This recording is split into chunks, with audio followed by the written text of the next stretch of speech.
Well, ladies and gentlemen, it is a beautiful morning here at the Mission Foods Watkins Glen Speed Tour as we watch Lucas Pank being helped by John Boyette, his competitor, to be pushed into the grid position. So we like that. This is the International GT Enduro here at the Mission Foods Watkins Glen Speed Tour. Had an absolutely fantastic day yesterday. It looks like we're going to have really, really nice weather here. So, Boyette, I'm watching you. You're helping out your competitors already here at Grid. Yeah. What's it like? Such a beautiful day to be starting this Enduro. I'm very excited to be here. I just want to thank Matrix Motorsports. This is my second time being here at the track. Had a great qualifying effort. I'm a Pank sandwich, but looking forward to today sharing the car with our team owner, Cliff Kayer. Nice. Well, that's awesome. Well, have fun out there. Something I want to point out, though, look at this. I was just noticing this.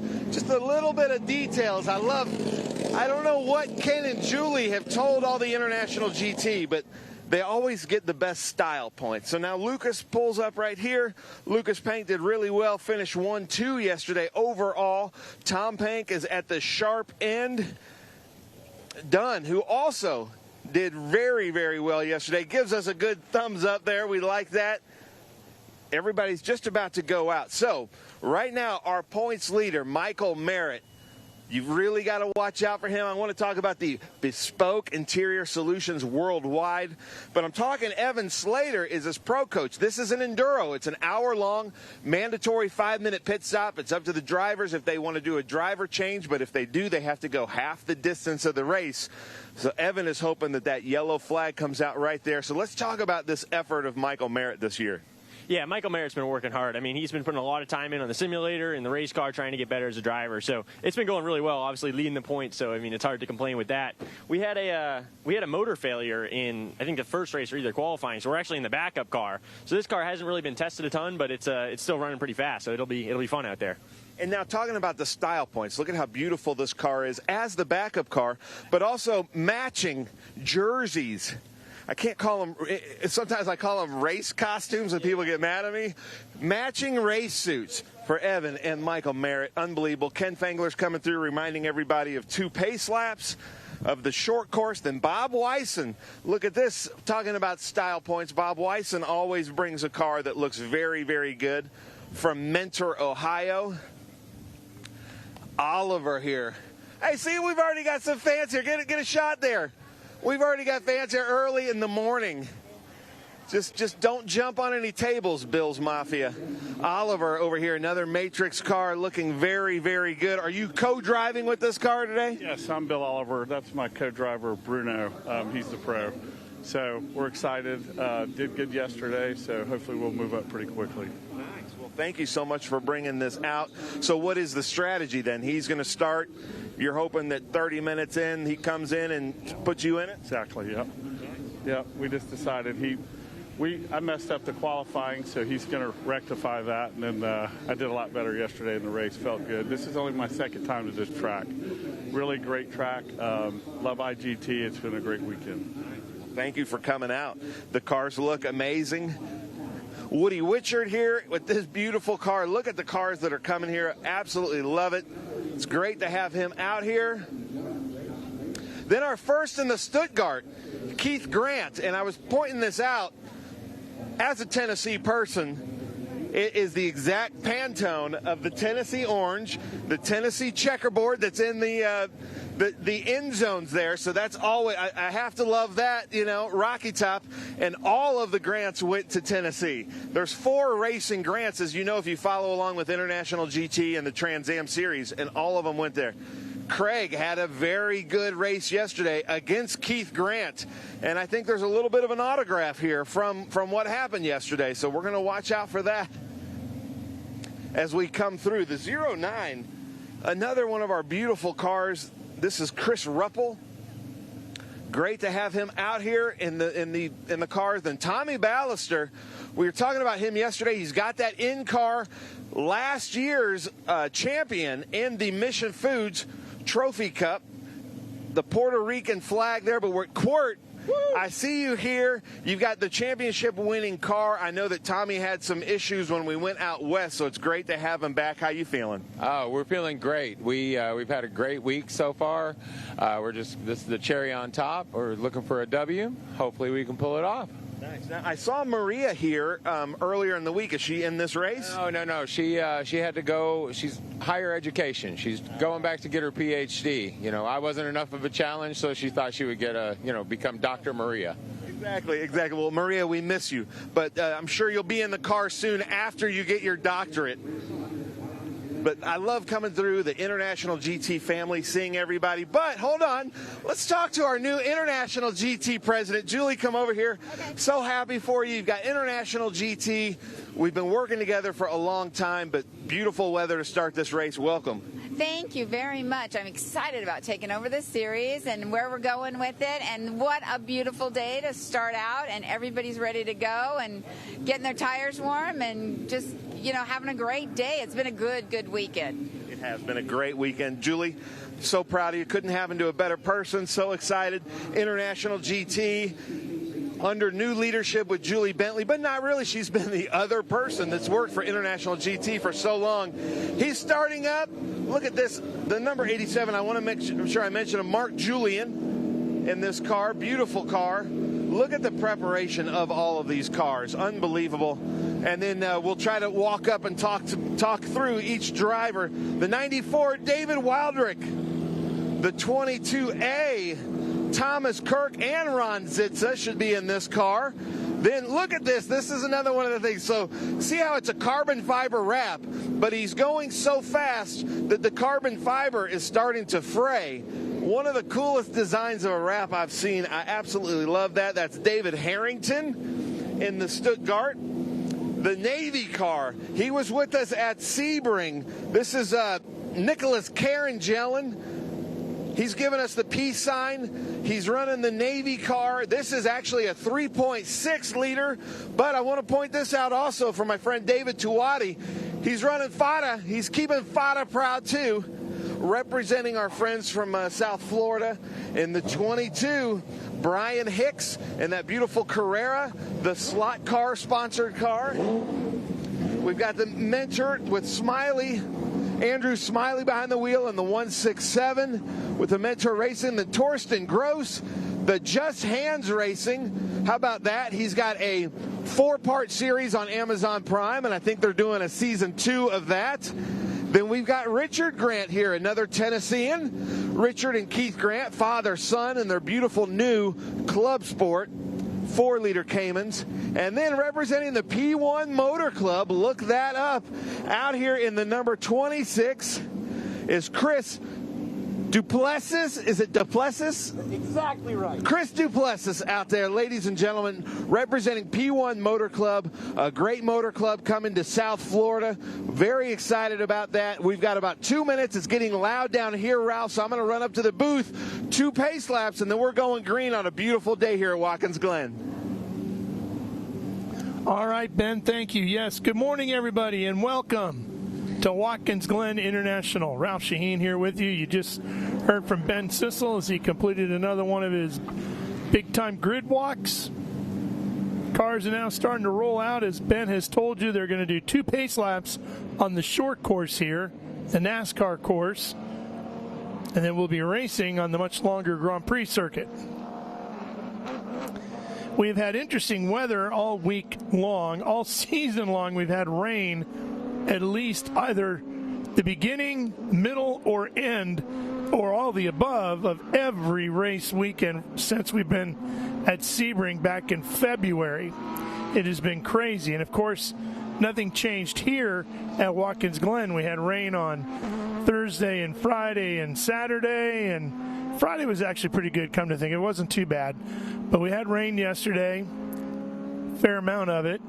And now today, absolutely gorgeous fall weather, as you can see, as the cars make their way up through the S's for the first time on this Sunday morning at 8 a.m. Eastern. Wherever you are joining in, we welcome you aboard. Hope to have you with us all day long. It's going to be a great day of racing here. We've got some fantastic cars throughout the paddock area. Paddock has been full all weekend long.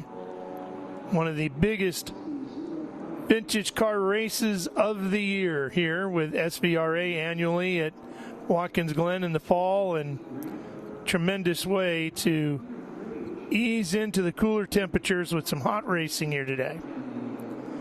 Had some really good competition yesterday, some very close races, some real last second, last minute changes for the lead, led to some dramatic finishes yesterday, and we expect more of the same here today. Got a great onboard camera for you as well in this one. Be a lot of fun to keep an eye on to see how fast they're going, entering some of the corners, and how they work their way around. This is Thomas Ballester, the 189, a Porsche GT3 Cup car 4.0. Up near the front of the field for the start of this one. International GT Endurance Race.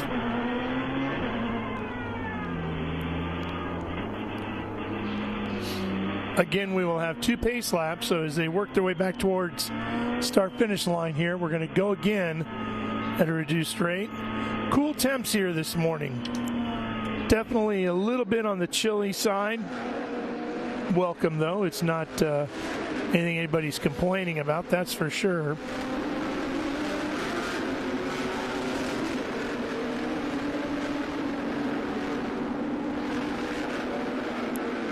Getting as much heat in those tires as they can. About 56 degrees. But the sun should be warming things up nicely here today. Expected to see a high of about 67 at the end of the day when we're wrapping things up. So it's going to be in the low to mid 60s most of the day. Got a fire going over there, staying warm in the morning. You can see the flags whipping about. Bit of a breeze blowing here. The Glen. That's really what's keeping it a little bit on the cool side. Beautiful, beautiful scenery here. If you've never had a chance to come to Watkins Glen, we highly recommend it. Off in the distance there, you catch just a glimpse of Seneca Lake. And here's Ben joining me in the booth, where it's much warmer than it is down there on the racetrack, isn't it, Ben? It's a little bit chilly with that breeze blowing out there. It's very chilly. I didn't get a temperature of the track surface, but I'm glad they're getting 2 pace laps to try to get some heat in those tires. Yeah, ambient is 56, so I'm sure that track temp is a little bit chilly. We've got great in-cars from Thomas Ballester here. I think the Panks also submitted their in-cars. But it's weird too, Ralph, because you can see the shadows. Yeah. Certain parts of the track. So even there might be a 15 to 20 degree difference in the shade there than there is in the sunshine on the track. Yeah, and exactly in the spot you don't need it, right? Yeah, definitely coming through the carousel. All right, again, we're running the NASCAR portion of the track for the warm-up here, so we're going to skip the boot, which was just off to your left there. Run down through here. And then there is where the boot reconnects, right there, to the main portion of the racetrack. And the reason we do that, we don't like to do that, but we've totaled it up. It saves us about 22 to 25 minutes a day just doing the shortcut to get the cars on track. The short course still gives them enough time to warm up their tires. But here they go, Ralph. Good to go and ready to go racing here. International GT, their endurance race on a Sunday morning in the early fall at Watkins Glen, New York. Here we go. Green flag, and we're underway on this Sunday. And the Panks lined up here, headed down towards turn 1. And it looks like they're going to have the early lead. Whoa! A couple of cars getting awful loose, Ben. You get up on that curbing there on the outside of turn 1, it can really upset the balance of the car. Yeah, especially then it goes from asphalt to concrete that's painted, that's real smooth. It almost becomes like ice. As now they come down, I like after they start to stretch out like this, especially in these Enduros. Yeah, and coming through the S's there, it's still pretty narrow all the way through there. So if somebody makes a mistake, Boy, it can be rough because you start ping-ponging your way through there. Yeah. So right now, it looks like it's Tom Pank, then John Boyette, then Steve Dunn, and then Lucas Pank. Everybody making their way through the carousel now. And this will be their first trip down into the boot. Here we go. Down the laces. Out of the shade, into the sun. And I encourage you, if you're sitting at home, grab your iPad or your computer, whatever, and Google track map for Watkins Glen, and you really get an idea of how the boot is laid out and why it is called that. The laces, the toe, the heel. It'll suddenly all make sense to you. Dunn moved up to second place there over Boyette, getting a good shot of Keith Grant representing Tennessee. But look at this group, and Michael Merritt's got to be very careful getting through. He's running for a championship. He doesn't want to do anything wrong, and he's in his B car. So he's in a pretty good gaggle there in the third, fourth, fifth area. Well, and we didn't really take a good look at it, Ben, but I'm sure coming into the S's, the way the track is laid out, I know driving over here this morning, it's all backcountry roads, 2-lane roads coming out to Watkins Glen. Beautiful drive through the countryside. But there's a lot of times you come up and over a rise, and all of a sudden the rising sun is, bam, right in your face. And you can see it here as they head into the S's. Same thing. So I'm sure these drivers are dealing with some challenges that way, too, early here on Sunday morning. Yeah, going through turn 2 and then coming through the boot section, the exit, looking up the hill. That's going to be pretty blinding. Yeah, that's another spot. This is the inner loop, also known as the bus stop, the chicane. Slowing things down through there. I really like that section. You know, as a lot of racing purists are like, well, you want to go really fast, but actually that part of the track was too fast, as we proved the year of Tommy Kendall and J.D. McDuffie. Yeah. So it's, but also it kind of, we were looking yesterday, some people were going through there in IGT at 160, and some people were going through at 150. Yeah, it's it's supposed to slow you down, but it's still incredibly quick. In fact, I would say, I don't know if this study has ever been done, but I would think out of a lot of the chicane sections of racetrack around the world, it's one of the faster ones. Yeah. Similar to Le Mans. Daytona would be a pretty fast one. Yeah, Daytona's pretty quick. But that one is really, Daytona's a lot more severe. Yeah. But that one is a pretty quick one, especially when you watch them just fly through there as we ride on board with Tommy Ballister. The other big challenge there, and we'll see it play out through the course of the day going through that chicane, the size of the curbing, especially on exit, will really get the cars up in the air, tires off the ground, and add to the challenge. Coming onto the front straightaway, get right up along that wall there. He's moving. Yeah, this is downhill right here into turn 1. But the tires look connected. It looks like the heat is into these Pirelli P0s. Yeah, you can see the glare there, how much that sun is shining in the eyes of the drivers coming through that early section of the S's here. Just looking by his body language, he looks very relaxed, doesn't he? It looks like the car agrees with him. He likes what he's having to operate. What a great way to start your Sunday, huh? Yeah. So he's about 100 miles an hour around the carousel. Here he goes down into the boot.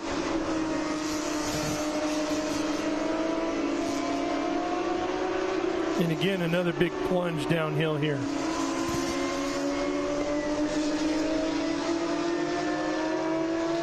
And the elevation, like we were talking yesterday, it's deceiving.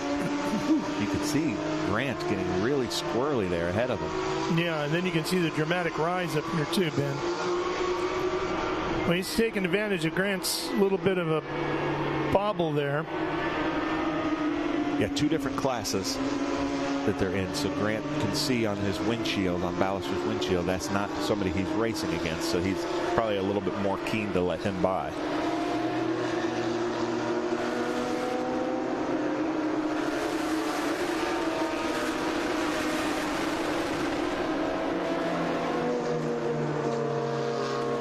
See a big puff of smoke there.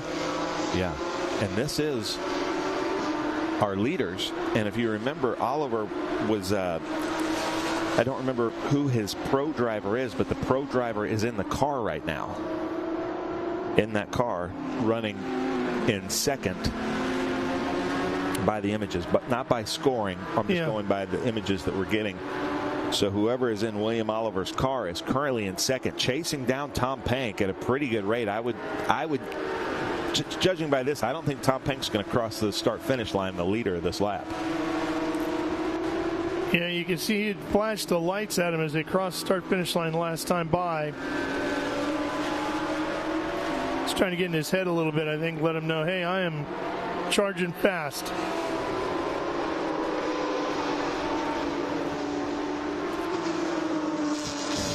That is a 2025 Porsche GT3 Cup car, 4-liter.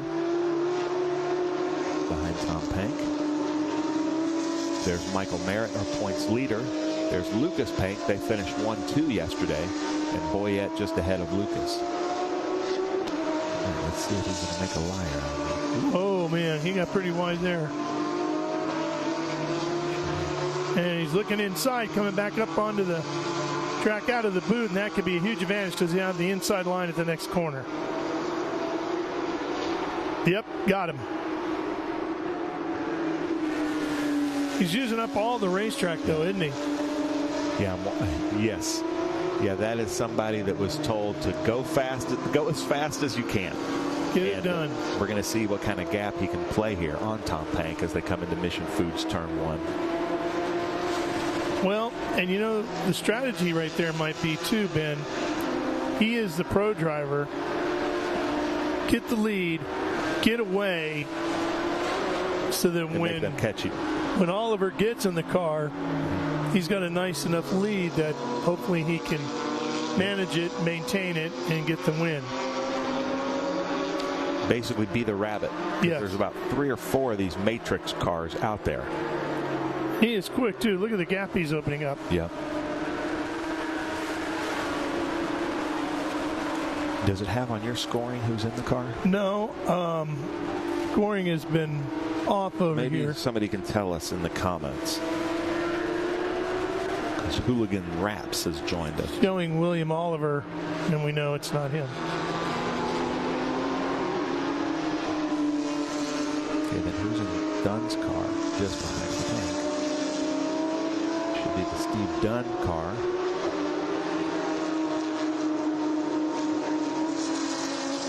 And ladies and gentlemen, again, this is a 1-hour enduro. They have to come in at a 5-minute pit stop. If you're putting a co-driver in, they have to do half the race. So about at the 30-minute mark, you need to come in and change drivers. They don't have to change drivers. I think the Panks are both staying out there, as is Bob Wisen.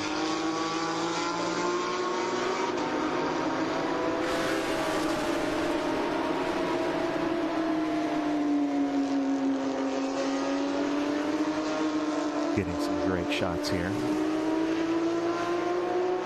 It's the 49 of Peter Craig and Chris Hall. Yeah, unfortunately, Ben, I'm not getting anything on our timing and scoring over here. Yeah. I don't even know where we are time-wise in the race, to be honest with you. We should have about 14 minutes left in the race. Or, I'm sorry, 45 minutes left in the race. We were about 14 minutes through. It's about halfway to the pit stop.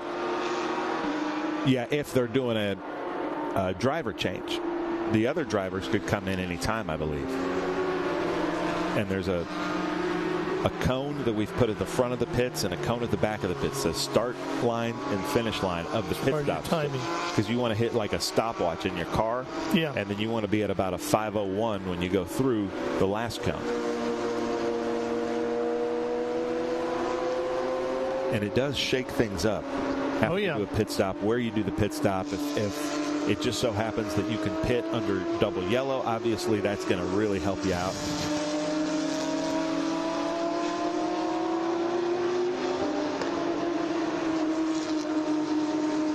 So there's our leader. In second place right now is Tom Pank.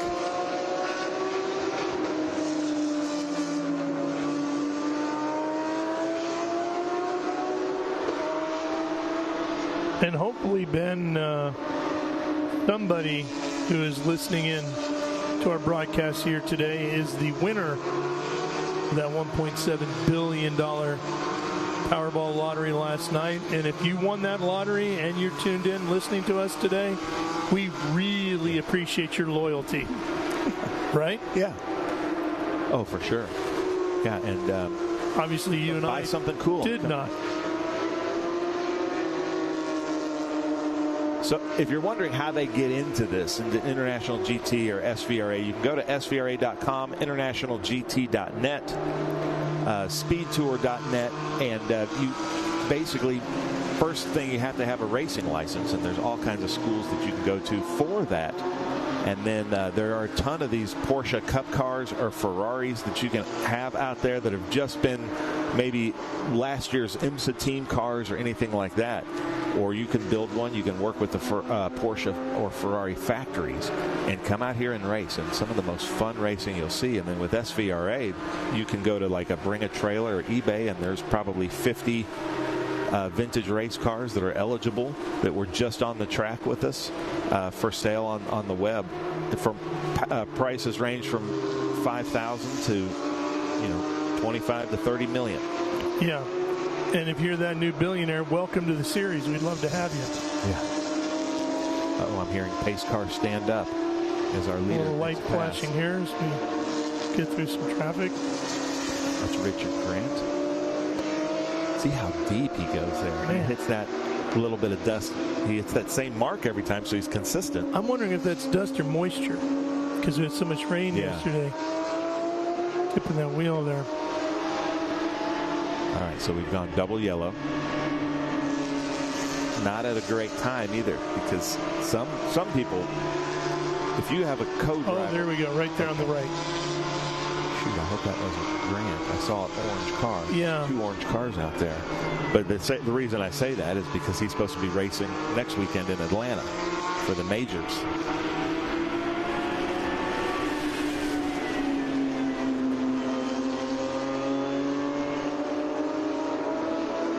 So you can see a lot of drivers are coming in, but if you do have a co-driver, that really is going to hurt you for winning this race, because you really want to come in and pit under a caution.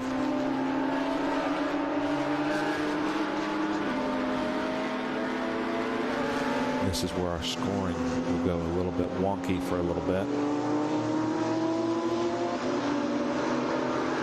That is a really cool wrap on that car, how the carbon fiber appears to be ripping apart.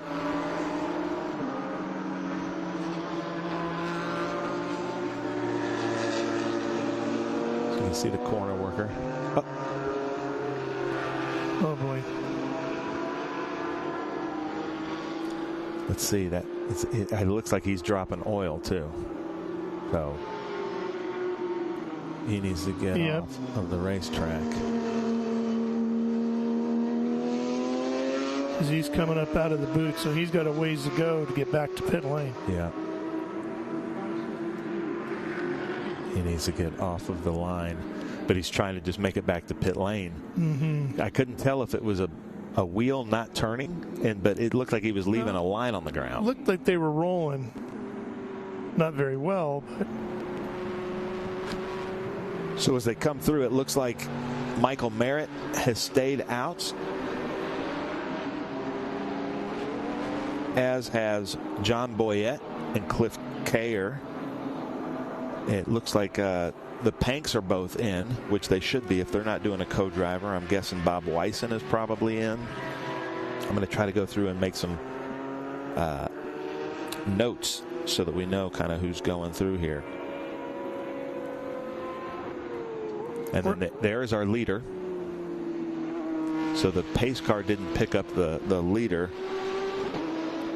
William Oliver is still scoring as the leader going around, and he's going to probably find the back. There's the 76. Karen Jellin. He is in the pits. He is shown right now in 14th. Timing and scoring has finally caught up for us here on the monitor. Steve Dunn is in the pits.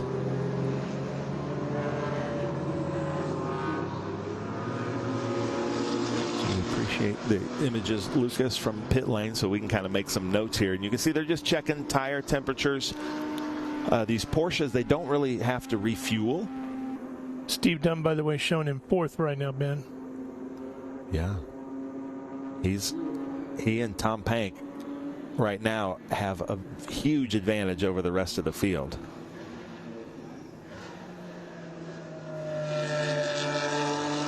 So Grant has made it back around. 167 is still out there. That is Andrew Smiley.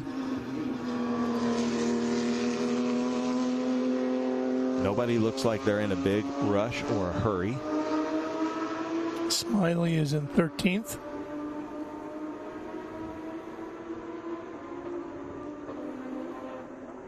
They're just checking their outside left tires. Boy. You were right about it dropping some fluid. Yeah, that's not good. That means we're probably going to have some track cleanup to do.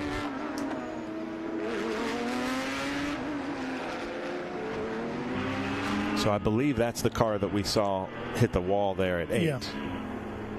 So now Thomas Ballister's coming in. So here's that line right there. You have to hit your stopwatch right there. We saw Chris Duplessis in the pits.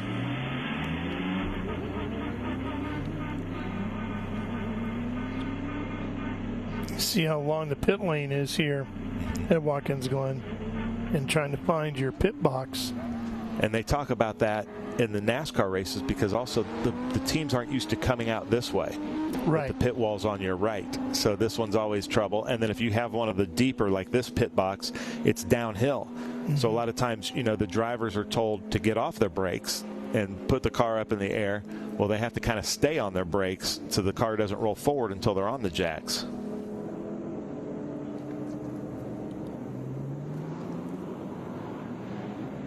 Okay, so here comes Tom Pank, who has come out after his 5-minute pit stop, followed by Lucas Pank. Here comes Bob Weisen. Here comes Dunn. So this is going to be kind of a race within a race because we're going to have to see where the other pits shake out. But right now, I'd say Tom Pank and Dunn have a huge advantage on this race, as does Bob Weisen. I'm going to get the number of that car up there.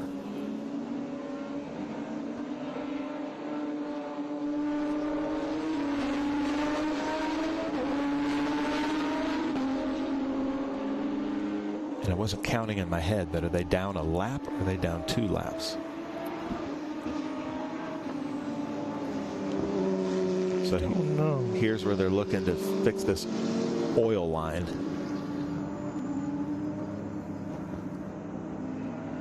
Dunn, it's showing 2 laps. Grant showing 2 laps. Okay. So you can see what they're doing is putting what's called oil dry down. We call it kitty litter. It's just these little pieces of clay that get brushed into the concrete that absorb the oil, and it takes the oil out of the track.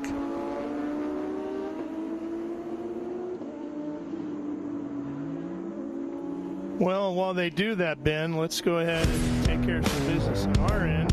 We'll take a short break, and we'll come back. You won't miss any of the racing here from Watkins Glen. Stay with us.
up and get ready for race day with Mission Foods. The world's best racers and tastiest products come together to make every race delicious. Fully loaded tacos, fast wraps, piled high nachos. Whatever you crave, Mission will help you be race ready with easy-to-make recipes that will take your race day to the finish line. Keep your racing delicious and enjoy all the mouth-watering action. Brought to you by Mission Foods. Too fast, too tasty.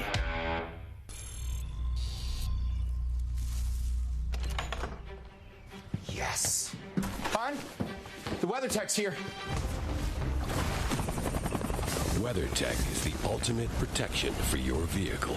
Laser-measured floor liners, no-drill mud flaps, cargo liner, bump step, seat protector, and cup phone. What about my car? WeatherTech.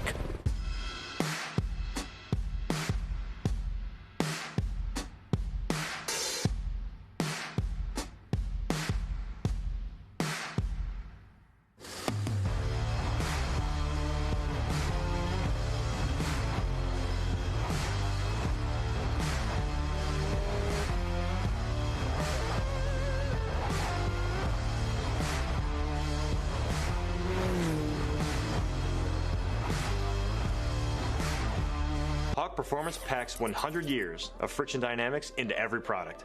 Backed by Carlisle Brake and Friction, the world's premier innovator of industrial brake and friction components, Hawk leverages R&D tools and motorsports experience to deliver uncompromising performance on the street. There's no reason to settle for less. Choose pads that are race-proven and street-legal. Find the Hawk Performance brake dealer near you at hawkperformance.com.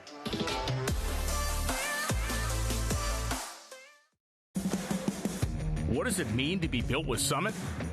It means you're hitting the autocross, drag strip, road course, trail, dirt, or open road with confidence. Because built with Summit means you're using parts from the top names in performance. Priced to make your project affordable. And it's all backed by trusted tech expertise and blazing fast shipping. Summit Racing Equipment. Let's build it together. SummitRacing.com. Whoops. That's a little bit of a wait there. Yep. Yeah, we've got some cleanup to do, so I don't know if the cars are still going around or if they've put them into pit lane, because that would change everything also. If they bring them into pit lane, it's the amount of laps. So they're still going around. All right. And everybody that would have wanted to pit now can come in because we're halfway through the race. So we might see Michael Merritt now come into the pit box and trade up with Evan Slater. I'm not sure. There's Torsten with Just Hands. You can watch his Prime video release, 4-part release, all about his program Just Hands that helps paraplegic, quadriplegic athletes or anybody that doesn't have use of their feet. They can drive with just their hands, and they come up with all the boxes. They can race like that. They make cars like that. It's a really, really cool program.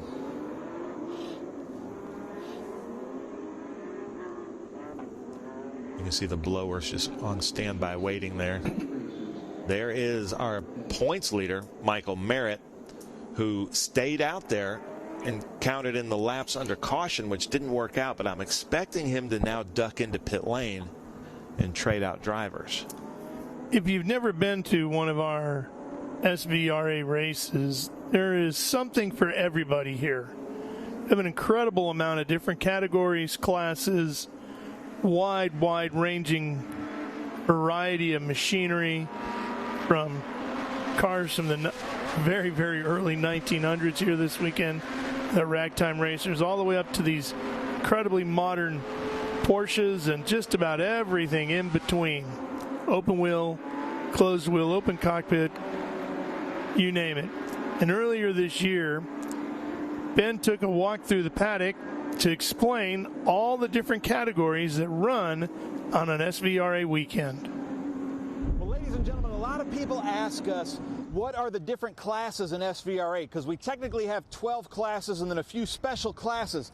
This is a great representation of a Group 1 car, a 1300cc small, nimble, light car. So it's got 1300 cc's. This one's in the rear, but MGs, midgets, Bridgets, all kinds of things like that. But also Group 1 cars had to be built in a factory. So that is a small bore production car is a Group 1 car. SVRA Group 3, one of my favorites because I always love the small bore British production cars. Triumph Spitfire, a great representation. These Triumph Spitfires, very good Group 3 cars, always out there competing against the air-cooled Porsche 356s, the 912s, but I prefer the Spitfires.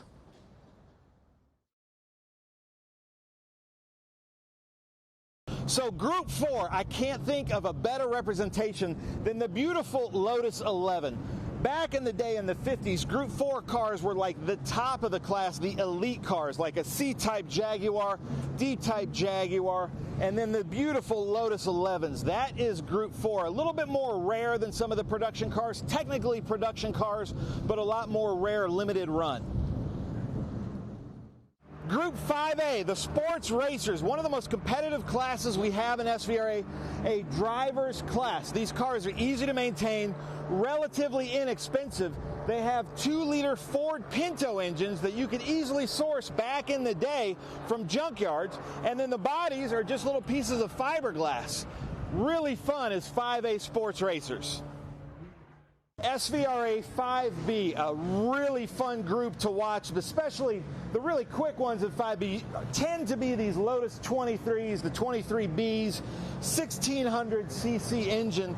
But something that Travis, the driver, just pointed out, you got 4 lug nuts up front, 6 lug nuts in the back, and that became quite a fiasco in the FIA back in the day.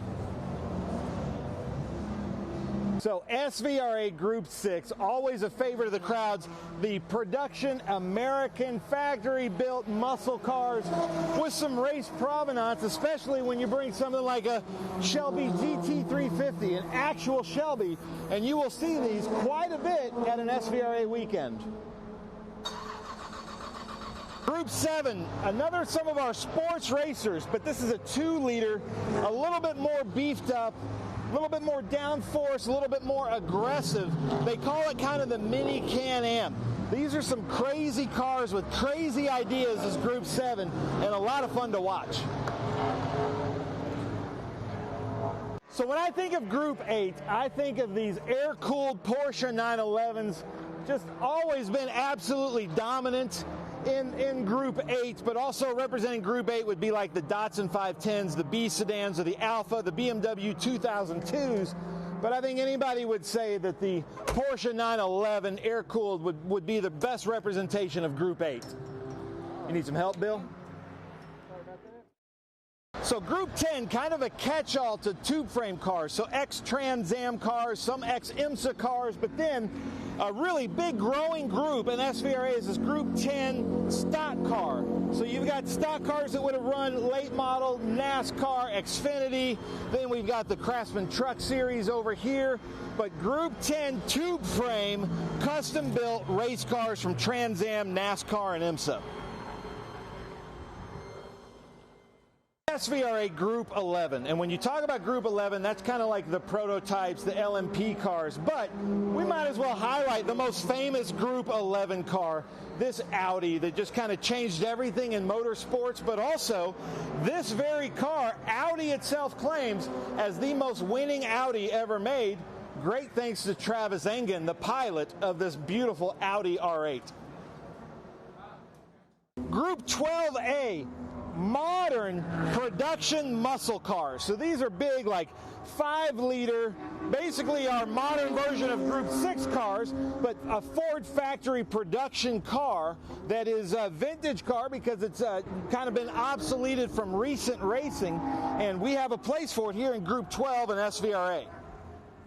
So a standalone group, maybe the most strict, historic Trans Am, easily a crowd favorite in vintage racing and SVRA. These cars here, it's just crazy being around them. These are actually the cars, just as they were, that actually raced in the Trans Am series back in the day. They have to be set up the way they were. And they are so strict, come with me here, that if they don't have pictures proving that this car had this Bell sticker on it, or Castrol, or any of these stickers, they can't run it. It has to look exactly like it did back when Parnelli Jones ran this car in Trans Am.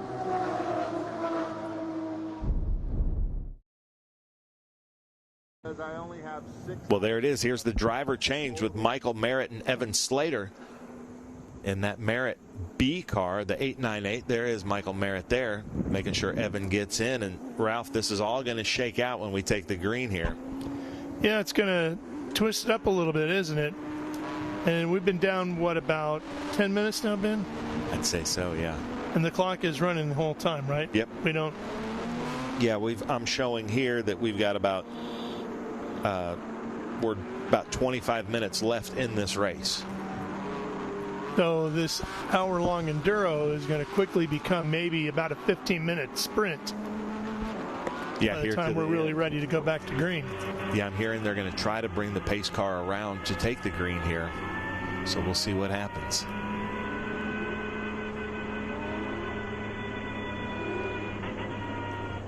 So you can see we're riding on board with Tommy Ballister, right behind Chris Duplessis in his Porsche 2009 Cayman. Ballister right now is shown back in 20th. Yeah, once we take the green and go 2 or 3 laps, the scoring's all going to change because it's all who went through when. Okay, so they're telling the safety car to go 30 miles an hour. So the reason they're doing that is they're trying to get the green flag going this time. So the cars, they can't go this pace too long because the cars will start to overheat. But he's trying to do everything he can to get them back to green here this lap. And you can see there's still safety vehicles on the track. But I'm hearing we can go green this time by, Ralph. Well, the jet blower there is coming to the final corner, so you can still see where they're cleaning. But he should be able to pull off pretty soon, and they're just coming up out of the boot. So I think they're going to make it, Ben. Yep.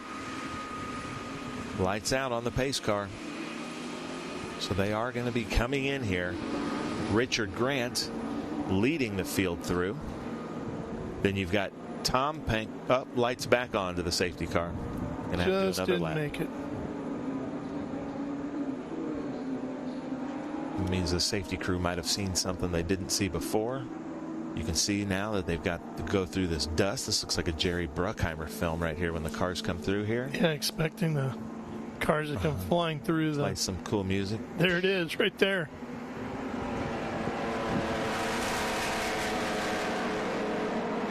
So Richard Grant stays out front, leading the cars through.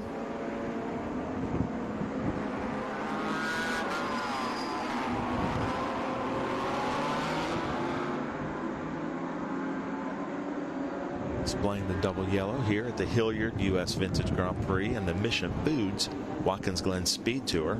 Looks like the pace car picked the pace up a little bit here now, too. Here the engines of the cars revving up a little bit more as they come down the front straightaway this time. I can't tell if the pace car lights are on. We can get a shot of the pace car because he, came in. I can't tell on the back. Can you see if the pace car lights are on? I can't tell. It's hard to tell. And if I can't tell, that's not good.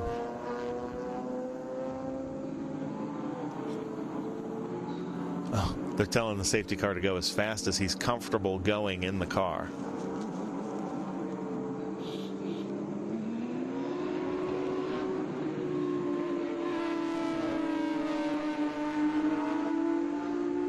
Let's see if we can see any lights on that thing. That's that beautiful Allard we're using as a pace car. Rarely seen, never forgotten, it says on the side of its trailer. Yeah, there were Allards that raced in the original Watkins Glen races from 1948 to 1952 downtown.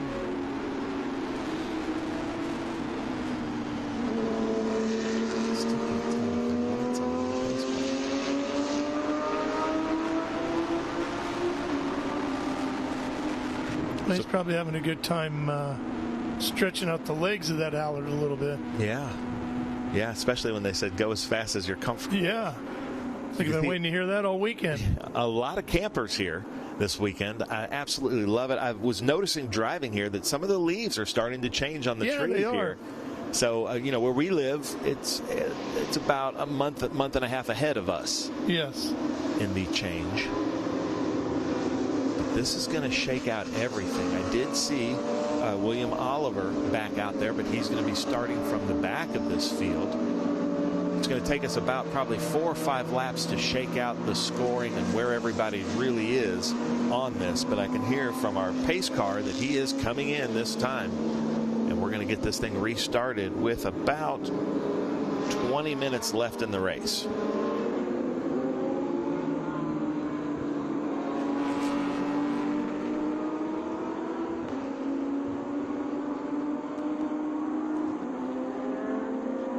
Okay, so Richard Grant, normally, because he's in a Stuttgart car, knowing these cars, he's probably going to take the start and just go far as he can, driver's right. Way, yeah.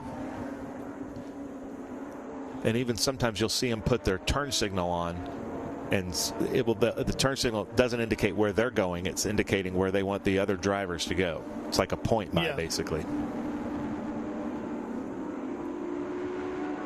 So they should slow down a little bit and let the pace car in. And here they come to green. Pace car is off. Watching for the flagman upper left. There's the green flag. We are back at it. Yeah, and he's going to move way over to the left here. Give the Panks and everybody else the inside line into one, which would be the preferred line. Yep, he gave room. That's good. So it's now Tom Pank, Lucas Pank, then Dunn, then Bob Wyson.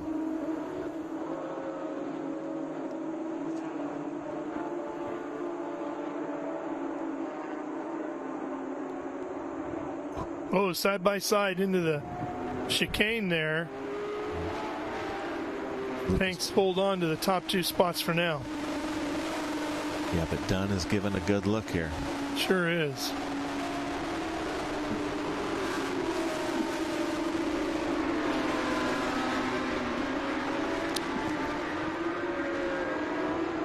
Coming downhill, you can still see the shadows across the track, which is going to change the temperature of the surface a little bit. The Dunn right behind him, coming into the toe of the boot, and Bob Wyson.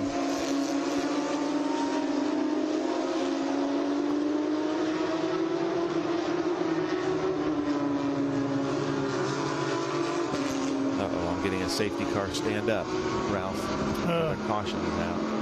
Yep, sure is. With 17 and a half minutes remaining. And remember that red car in Formula Juniors that I was talking about yesterday of Joe Calasaco. He's in the booth with us right now, but the kind of shark nose Formula Junior. Yeah, that was such a cool car. So he's out here. I think he's writing you a love note. I think. Is that what it is? Thanks. Hopefully, are you giving us notes for the broadcast? Nice. Yeah, please do. I love it. Yeah, see? It's not often that we have the driver owners of the cars coming in here and giving us production notes, so that's kind of cool. Not good ones, at least. Usually the notes you get are all the things we did wrong, right? Yeah. Here's how you say the name or things like that. Are we saying the name correctly?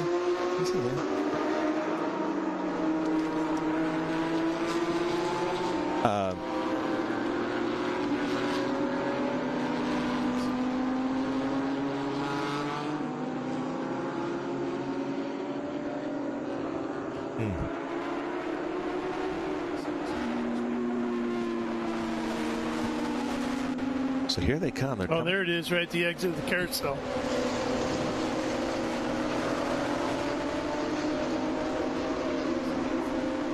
That's Tommy Ballister. That's our onboard camera. Yeah, in the wall there. It looks like he backed into the wall.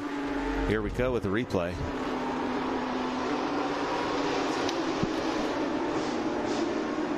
There's the entrance to the carousel there. He went to the outside. Oh, 3 wide to the carousel. Yeah. It looks like he got tapped there. Oh, maybe from behind there. And the rear end of the car got up in the air. Did you see that? Yeah. Oh. That was a scary one. Yeah. I couldn't tell if he got hit from the car that he had just passed in the driver's right rear, or if he got hit from the back from the car that was behind him. It seemed to me he got hit in the right rear. So we are at black flag. So the cars should be coming down into pit lane right now. And with only about 15 minutes left, we'll see if we can go. Yeah, because they're going to have to do a little tire wall fix there.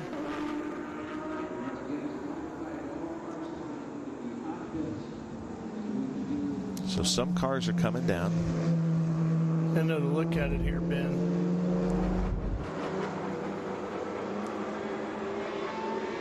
And I'm betting this driver here in the center certainly didn't expect to see him on the outside. Was probably focused on that car on the inside, making sure he gave him room and everything. Yeah, I think you're right, Ralph.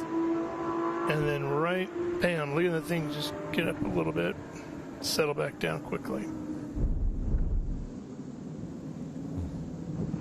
Here come all the cars down pit lane.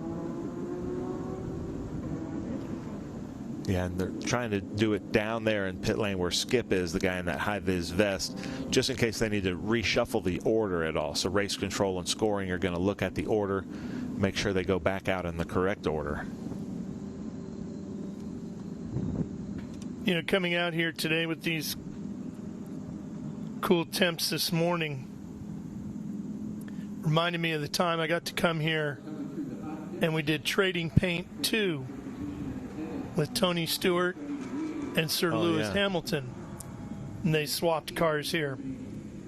And I was a reporter dealing with those two all day. And Tony, who I've known forever, was having an absolute blast driving Lewis's car. And Lewis was having a wonderful time. He had been wanting to get behind the wheel of a NASCAR Cup car for a while. Yeah. Had talked about it quite often, and he was thoroughly enjoying himself. Yeah, and I think what we need to do is just put out an all-points bulletin to the people like a Daniel Ricciardo or Kimi Räikkönen. You know, hey, come and race in TA2 with us. Come and race in IGT. I'm sure these drivers, you know, you get a Daniel Ricciardo on the phone. I'm sure any one of our teams would be happy to let you come in and join in the fun. Probably pretty good shot at that, yeah.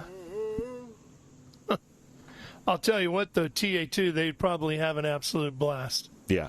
And I've talked to IndyCar drivers, Formula One drivers, IGT drivers. Everybody wants to just get a couple laps in a TA car. They just want to know what it feels like because you just hear that those are just the coolest cars. 900 horsepower, no driver aid. And so it's basically a 900 horsepower go-kart. That just doesn't exist in modern racing. No. For a pure driving experience as a racer, I think a TA car would be right up there with a 410 sprint car as far as it being just raw all the way. Can you manhandle this? Can you figure this thing out to make it go fast? Great challenge for any driver. So great shots there from our camera operators. All the cars coming through pit lane through a black flag conditions. We're down to about 11 and a half minutes left. And just looking at the carousel, I'm not sure they're going to be able to get this thing back up and going. Ben, what's your favorite ice cream place here in Watkins Glen? I know you have one. Yeah. Well, I always go to the Great Escape right downtown. It's the yellow building that's somewhat near Burger King, right there downtown. If it was only next to McDonald's, you'd be in heaven. Yeah. Yeah, we don't have a McDonald's down here. Well, Ben is your best tour guide anywhere SVRA goes around the country. He can tell you quickly where the best ice cream is and where the closest McDonald's is. Probably also the best convenience store nearby. Yeah. Concession stands. If you like food that's not good for you, I'm You're the guy. But we were talking about this. We went to the Great Escape, I think, last year, the year before, and Joe Nemechek was with us. And he is also an ice cream connoisseur. Yeah. He was telling me some other good places, but he just prefers vanilla ice cream. I was a little disappointed in that. That's a huge problem. Yeah. That's a huge problem. Well, anyway, if you're looking for some tips on what to see, where to go, and next time you come to Watkins Glen, here's Ben's travel guide. Ladies and gentlemen, welcome. This is the downtown reenactment for the Hilliard U.S. Vintage Grand Prix at Watkins Glen, a part of the Mission Foods Watkins Glen Speed Tour. This is kind of what a lot of vintage racers set their calendar to, the downtown reenactment that is the old circuit that was raced from 1948 to 1952 on these very city streets. Start-finish line is just behind the camera operator here. So much fun, so much tradition.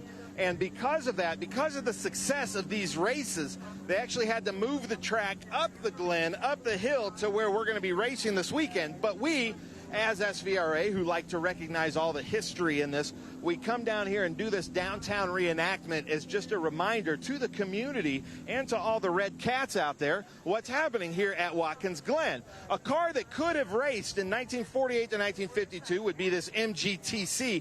In fact, there were many TCs and TDs that ran in it, as did Allard's. Denver Coronet ran a car very similar to Mark's car, and as you can see, he's done a ton of events here. And if you know anything about me, I love all cars, but to me, MG are the only cars that matter. So I don't mind who I offend with that. I firmly believe that, but love that he came out here with the red wire wheels. So, Mark, thank you so much for coming down. He actually has his own brick here at Watkins Glen. Then the beautiful Falcon here. Love this car. To me, it's kind of like a squashed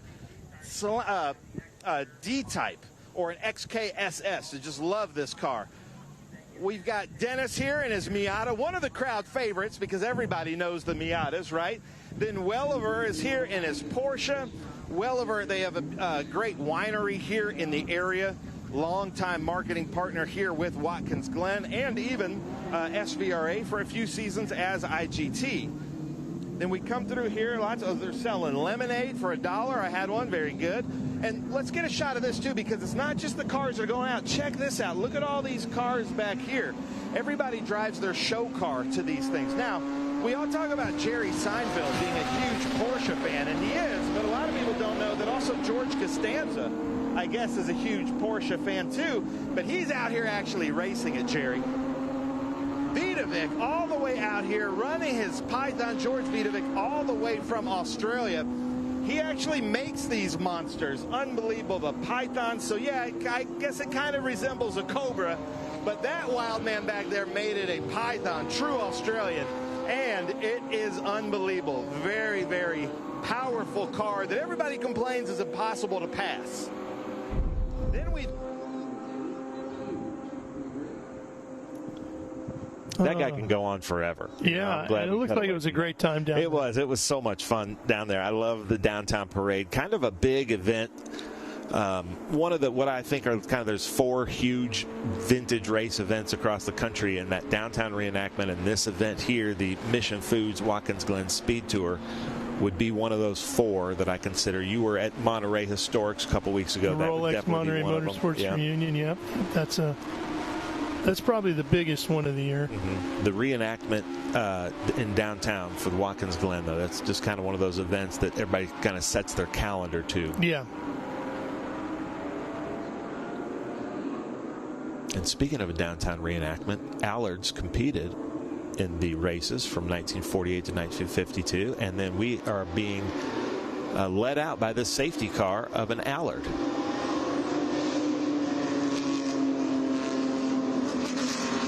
This is actually the first time I've had a chance to come to this event. it's been one I've always wanted to see. And I can tell you, as a race fan, for those of you considering coming next year, it certainly does not disappoint. A new Watkins Glen, been here numerous times. Wonderful venue, great area.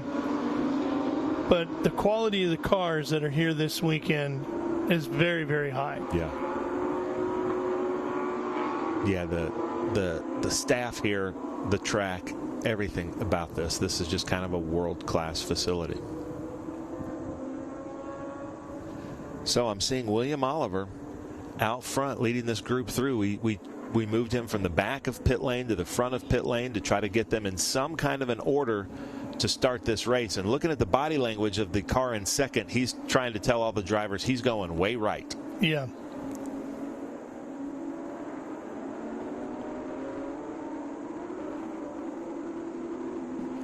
So we're looking at about a 5-minute sprint, I'm being told, Ben, to the end of the race. So these guys are going to be getting those elbows up and getting after it. Here we go. The Allard is off. Watch for that green flag. Upper left. There it is. We're racing once again at Watkins Glen.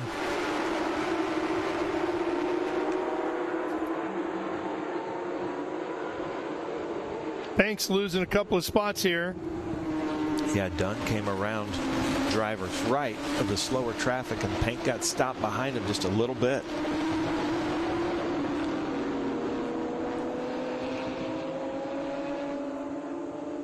And it's still going to take a while for the timing and scoring to shake out. So I'm not sure this, because they all had to come in under that black. The people that stayed out might have the advantage. Getting pretty aggressive at the chicane. They'll stay in their order, but the intensity of the fight is definitely ramping up quickly. And with 4.5 minutes to go, what do you think, Ben? About another 2 laps, maybe? I think so, yeah.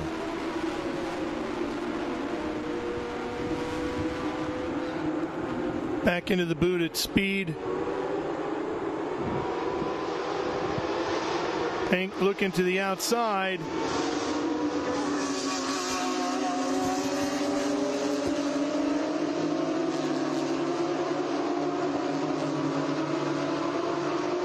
Pank trying to make the move here, and he's going to take the lead away. That's Tom.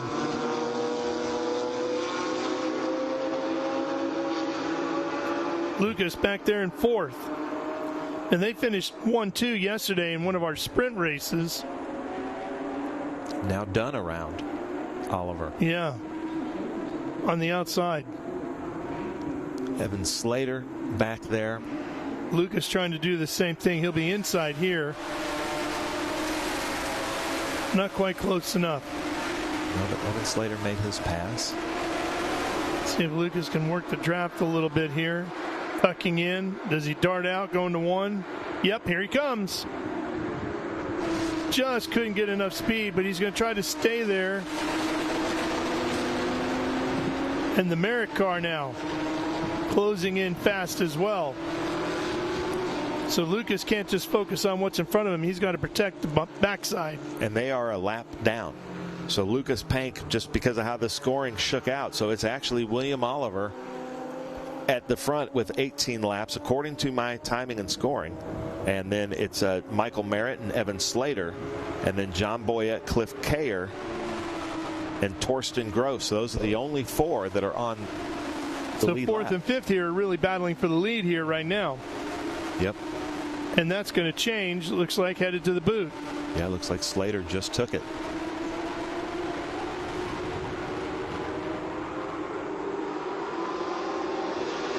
So these 2 are not on the lead lap. It's this gold car right in the middle there, Evan Slater. That is the leader according to scoring, and then followed by William Oliver, who is in 2nd place. Which is the red, white, and black car. First 3 cars are not on the lead lap. That's 2nd place right there in the black. And then Woody Witchard is the 212. That's the blue car, is it? Okay. And we're going to be seeing the white flag here, Ben? White flag, and they're calling it for 058, but it actually should be 898. So hopefully they get the white flag out right now. Nope. Uh-oh. There's the white. So they gave the white to the second place. So this might really get confusing. Oh, boy. At least we have visual proof that you and I are not completely crazy. That pass made and then lost. Right there. And we'll see what happens as they come back across the line. Okay, so 898. I'm hearing from Janet. They got it right in timing and scoring, so she is recognizing 898 is the leader. It's the car third in vision here. So the leader coming through right there. Right there with Evan the gold Slater. stripe. Yeah. So they're leading in the points for our sprint races. They're leading this Enduro. Coming up to the checker flag, a little bit less than half a lap to go here, Ralph. Inside of 30 seconds on the clock. Final trip through the boot at speed.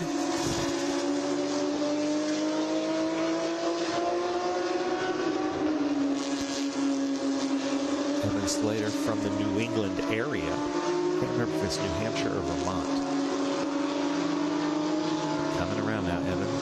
Oh boy, look out. You've got to be patient here. Yeah, don't toss it away now. You're not racing that car ahead of you. Don't worry about him. He's acting like he is. Oh, look, he's making this diving move to the inside here. Evan, who's Jared Odrick's coach, I'm trying to coach him here. Like, you're not racing that car. Don't worry about it. You're going to win. Here he comes off the final corner, looking for the checkered flag. There it is. Slater first to the line. Now this should be second, that black and red machine. Yep. The Oliver then Wichard in the blue car will move up to third. No, that was Kayer. Oh. Yeah, so Chris Kayer, it just based on who did the most laps. So that was John Boyette and Cliff Kayer. Yep, so Kayer. And then Torsten Gross. Just hands. Should be our first in the Stuttgart, if he's running Stuttgart. So that was good. The way the pit strategy worked out, I thought it wasn't going to work in their favor because they had to, they got a full course caution before the 30 minutes, but they weren't anticipating a 15-minute black flag. So Torsten Gross comes in to win the Stuttgart. So George Michael and Evan Slater are the overall winners. Then William Oliver, John Boyette, Cliff Kayer third, Torsten Gross fourth, Tom and Lucas Pank, that's Tom Pank in fifth, Steve Dunn sixth, Lucas Pank seventh, Woody Wichard eighth, Bob Wyson ninth, and Chris Ruppel 10th. Well, that was a bit of a chaotic race, but it was an interesting finish. It sure was, yeah. At the end. And stay with us, ladies and gentlemen. We've got SVRA Group 2, Jeff Brabham and Tonis Kasemets coming up next. Which should be a great battle, just like it was yesterday. Yeah. And we got some great notes from Joe Calasaco, who's also going to be in that race. That's right. But International GT, Ken Fengler's going to join them down at the Winner's Circle, Victory Circle here with Julie Bentley. And that will always be a fun celebration.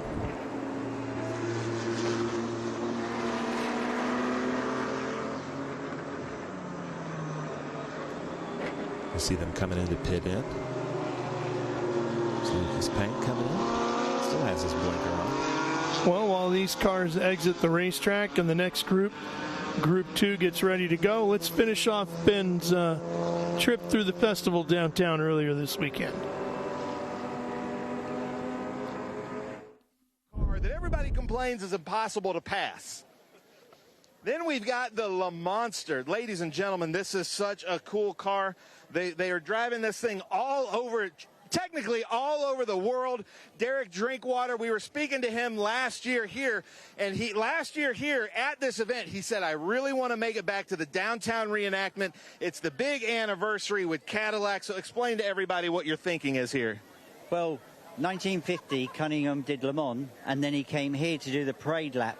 So, well, it wasn't a parade lap, it was a pace car.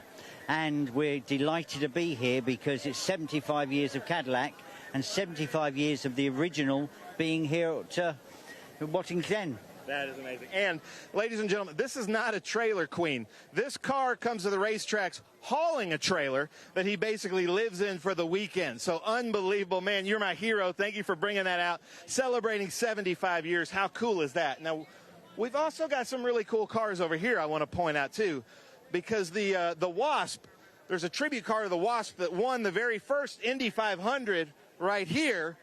So that's the tribute to the Marmon Wasp. But then a car that finished 7th in the very first Indy 500 is this number 20, the National, I think being driven by Brian. I'm not seeing him, but this car actually competed in the very first Indy 500, finished 7th. Unbelievable, and that's now here with the RagTime Racers. So cool to have them here.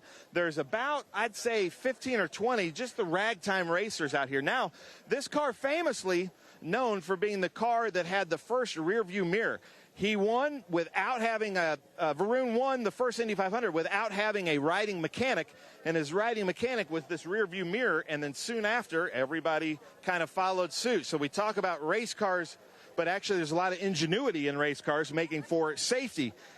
Beautiful Buick here, and these guys, I mean, they are in character. They're all dirty coming down here, the parade, the grease monkeys. How's it feel? Are you enjoying this so far? Oh, it's been wonderful. I think getting to come down here and to see kind of how the East Coast really celebrates the automobile sport. You know, it is unlike any other place I've ever been. I don't know if it's because of the long winters and when something happens outdoors, they get excited about it, but it's been really great. Everybody's super gracious. If anything, I think people in our group coming down that hill past Seneca Lodge, that is a real deal thing when you have basically, I don't know, no brakes really to speak of. A lot of downshifting and trying to engine brake it, and you know, just hope everything is going to work. This is what everybody's been talking. As soon as we got down here, every single person in one of these cars was like, what's it like going down that hill? Yeah, fully mechanical brakes. Oh, yeah, the reason a lot of people are here, too, like, you know, you guys are from California, but here in about 3 weeks, they go into hibernation for the next 4 months. So this is their last big celebration out here. Lime Rock was amazing also. Lime Rock was completely packed. I mean, I don't know, everybody's in such good spirits. I found out that they get more people for this historic event in this town than they do when they host NASCAR even. It's so awesome, and it's such a cool community, too. So thank you guys so much for coming out. They were last weekend. They were at Lime Rock, which is another fantastic vintage event. Had a blast there. I've heard great things about that. So it's so cool to have the RagTime Racers here. Then we're going to try to make it back because we have a little bit of everything. I mean, you've seen the Le Monster. You've seen a car that competed in the very first Indy 500. We've got these new Can-Am cars that are based on the older Can-Am cars, based on McLarens, but they're manufactured new in, I think, the last 15 years. So a lot of fun. We've got another MG TC here. Sorry. I like this. Having to walk through a good crowd is a lot of fun. Another car that could have run here, a VSCCA car. Love that, but an MG TC. Then we've got some GT40s representing. Love that. Scott Birkeland is back with us in his Porsche. This is an air-cooled Porsche event, so it's great to have Scott Birkeland back.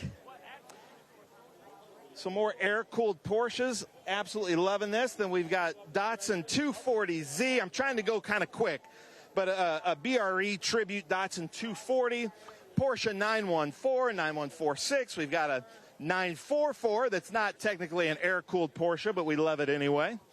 But like I said, this weekend we're celebrating the air-cooled like a 914. Then we've got Randy Williams here with Welk and his beautiful Jaguar E-Types. He's running 2 here this weekend. He's got a Group 4 Jaguar, which I believe this is, and then he's also got a Group 6 Jaguar.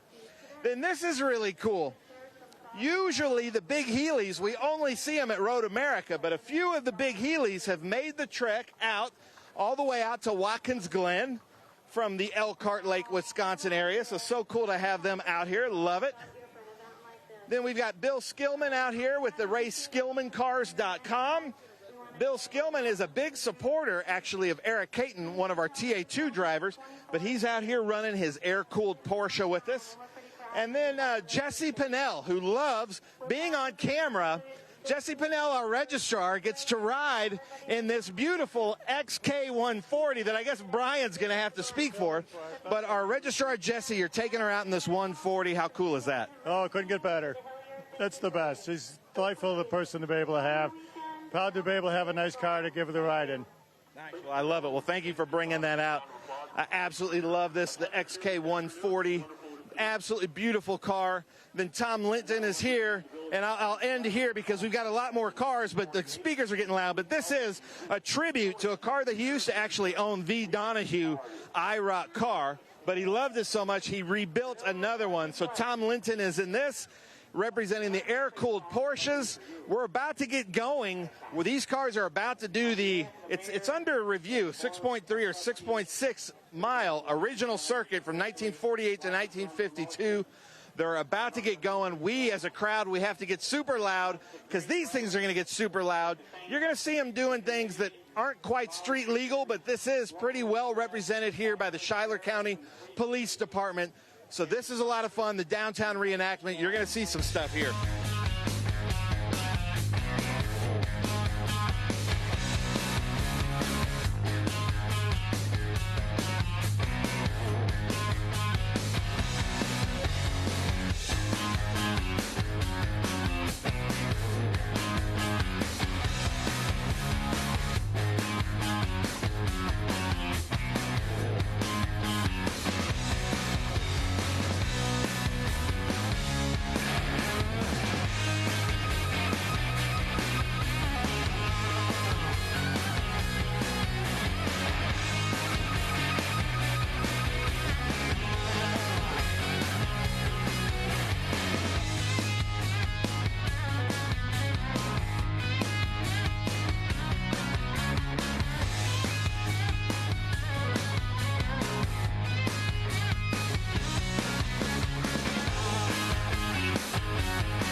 Yes, I'm sorry.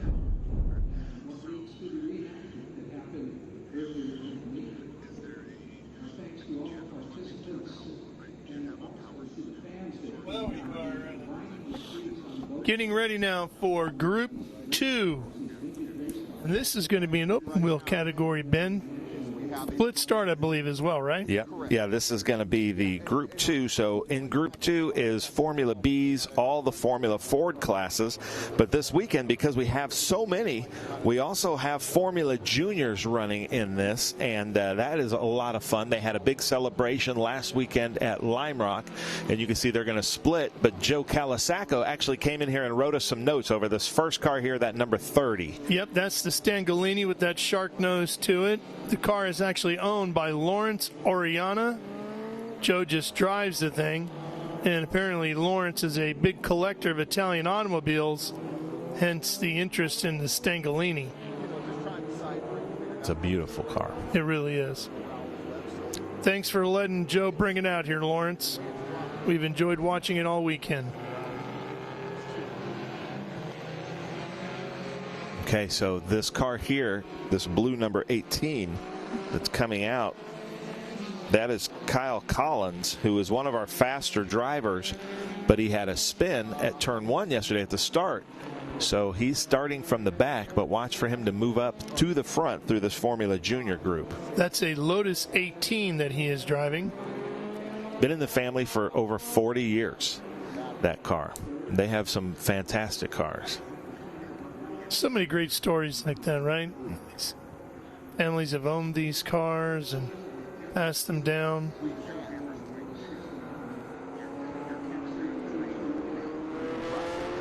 So here, we'll go through the grid real quick. That's Jeff Brabham up front. Tonis Casamet second. Bruce Hamilton the third in third. Ron Hornigus fourth.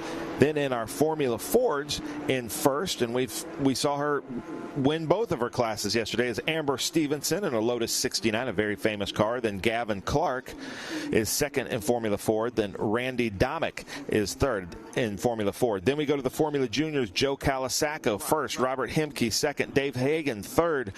Matt Schieferle in fourth. Matt Latucci fifth. Kyle Collins in sixth. Obviously, this is the first time I've ever touched him, so I mean, I'm still new. And this is going to be a split start, obviously. Yeah, Brabham and Casamets went at it yesterday, with Jeff just getting the win. Because I think, remember, they didn't get a white flag. They just got the checkered, so they didn't know it was the last lap. Here we go, green flag. Headed down to turn 1, and the field fans out. Brabham on the inside, Casamets on the outside in the black car. Looks like Casamets with the advantage going into that first corner.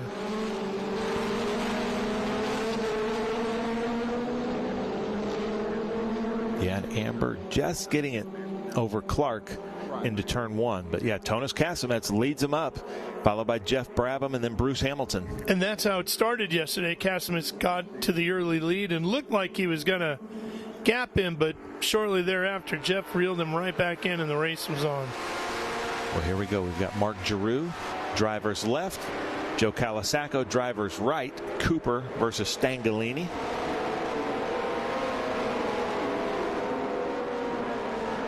And then watch for Kyle Collins to try to figure out a way to work his way in. Almost going through the middle here.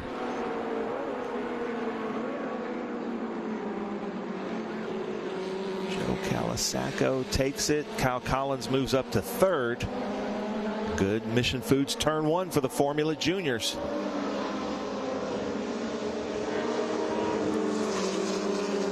And these cars, it's different from the Formula Fords or the Formula Bs.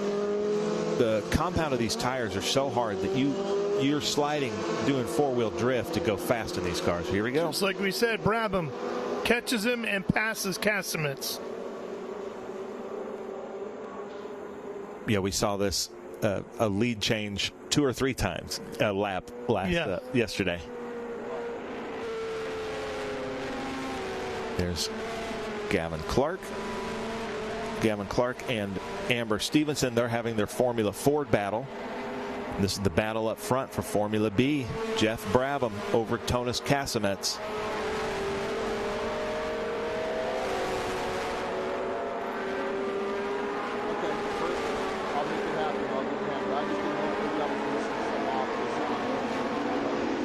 Drafting is so important in the Formula Bs. So let's see if Kyle can get around.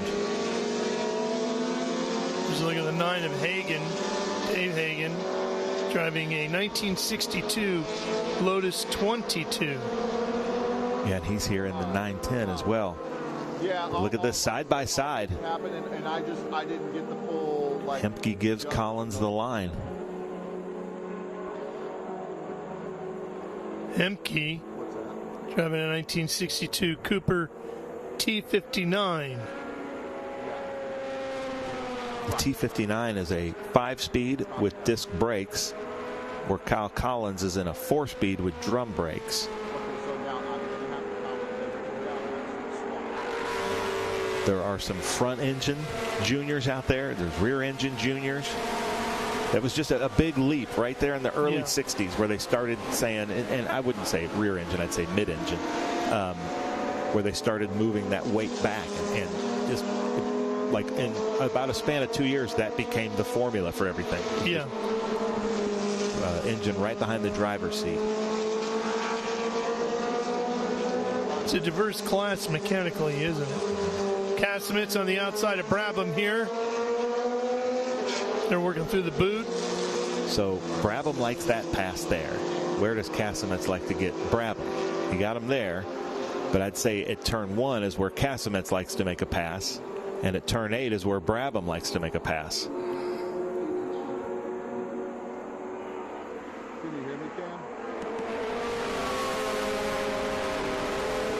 Let's see if Brabham can get close enough behind to kind of play that draft into Mission Foods turn 1. He's right in his wheel tracks. Cross start finish line. Here comes Jeff. Looking inside, then tucks back in. It's not close enough that lap.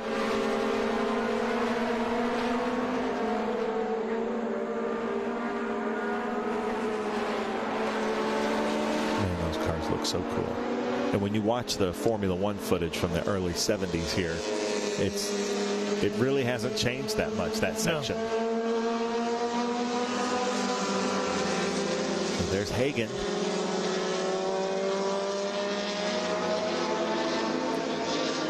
Here's our leaders in the juniors. So Kyle Collins tracked down from the back. Joe Calisaco, yesterday's winner.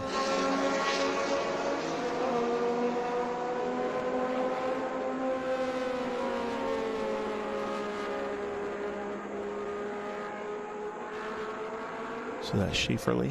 Hemke's number 9 there. Depending on the TV you're watching on, it's going to look a little white. It's actually a kind of a light green. No, Hagen. That's Hagen. Yeah, it is kind of a minty, whitish green. Yeah, for sure. Here we go. Jeff Brabham making that pass again, where he has done it every lap so far. So that's obviously where he likes to pass. Then let's see where Tonis seems to be comfortable. Something happened there coming out of that corner. But what they want to do is try to line it up to see if they can be second here in coming into the last turn that we're seeing right here. This is the last corner. And if he can drag race them and beat them to the line, because then you want to go into that corner second. If you can't, then you want to go into that corner first.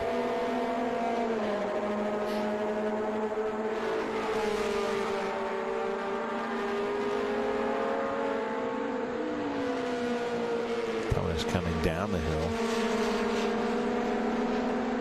So it looks like Tonis must make the pass going into the inner loop, because Jeff's always having to make the pass back at turn 8. Yeah, well, let's see. Headed to the inner loop now. He's right behind him. Here he comes.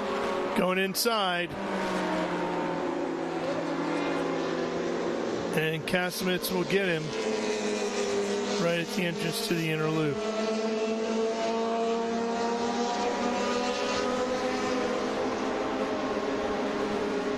Those cars just look so cool. Yeah, they really do.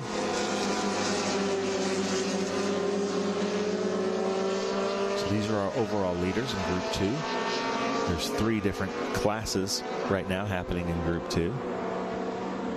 Now they're coming up on lap traffic of the Formula Juniors.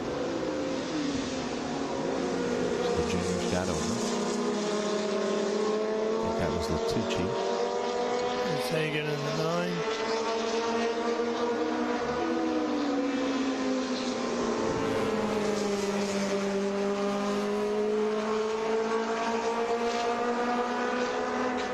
And I think Schieferle is also in a Cooper T59. So these are very equally yoked cars, the first 2.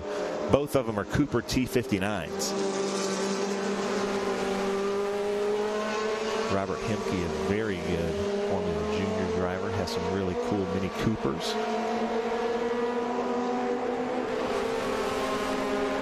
And Hagen ducking out. And here come the leaders after these juniors. Just behind them. Casamit's still in the lead.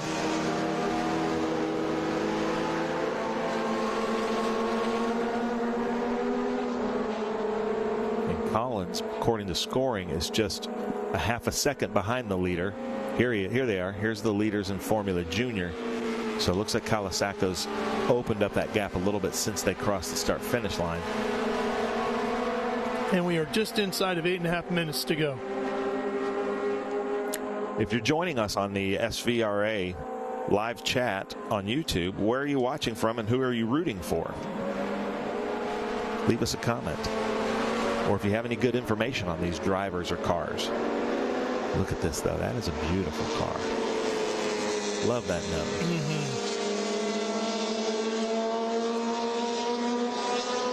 So Kyle Collins, who started at the back of the Formula Juniors in position 18, is now up to position 9 and in second place of the juniors. Ooh, Hagen coming on the inside.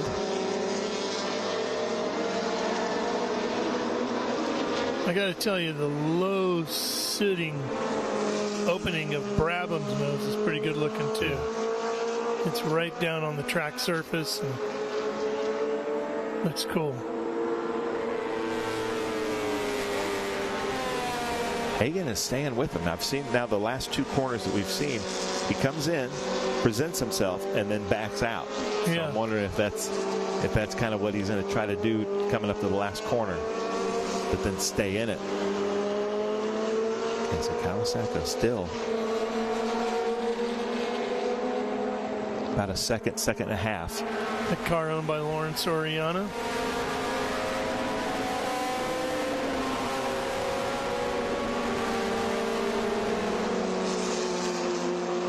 This is for 3rd, 4th, and 5th in our juniors. Hagen now taking it over Schieferle.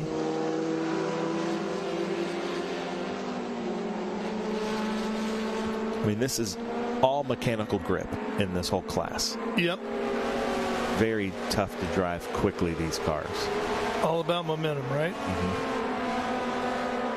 Keep a momentum, not scrubbing off speed, hitting all your marks, and then trying to figure out where the draft is. So Bruce Hamilton coming around driver's right in a Formula B. Truly a chess match because you have to be 3-4 moves ahead to get the pass done that you want to make. Kyle Collins is in a car where the shift pattern, if you look at an H, it's actually 3-4-1-2. So it's it'll mess up your brain. Where the one is actually gear 3. Gears. Yeah, and then he gets right into that Chevron Cannon car, the 2-liter sports racer car, which is totally different. Yeah, and that's a standard H. So he's got to kind of rework his brain to think. If you look at the standard H shift pattern, where your first gear normally is 3rd gear. So that would definitely mess you up a little bit. So there's Robert Hemke in the number 4, followed by Dave Hagen. Here's our leaders in both groups. So Tonis Kasemet's able to use Kawasako there as a little bit of a pick, and he should be able to gap a little bit from that. By this late stage in the race yesterday, these two were not as far apart as they are, meaning Kasemet's and Brabham. Oh, so Loretta's watching. Her little brother's out there leading in the Formula Juniors. So she says, go, little brother. And we've got... that'd be Joe Kawasako then. Yeah. Trollmaster is watching from Lithuania. So welcome. Oh. And a design firm is watching from Turn 8. Not bad. They are KJ Gallic Designs. Welcome. Turn 8 would be some good viewing today. Sure would be.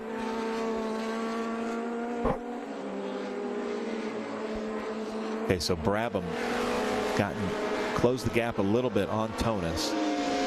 Let's see if he's going to try to do something for Turn 8. So watch out, KJ Gallic Designs. He might be making a pass in front of you.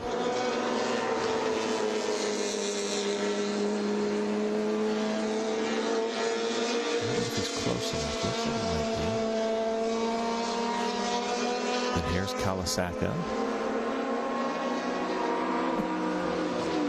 So Brabham wasn't able to make it there, but it looks like he's set up for turn 1. Kawasaki has a pretty big lead over Kyle Collins. Here comes Kyle. And one of the older juniors in the group.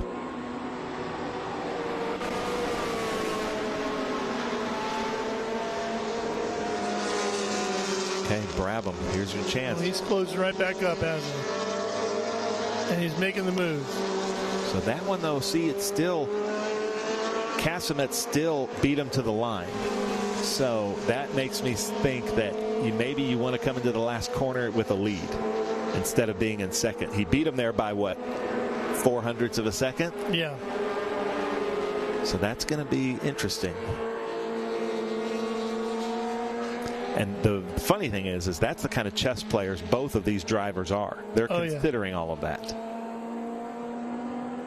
Yeah, you're working out all the scenarios.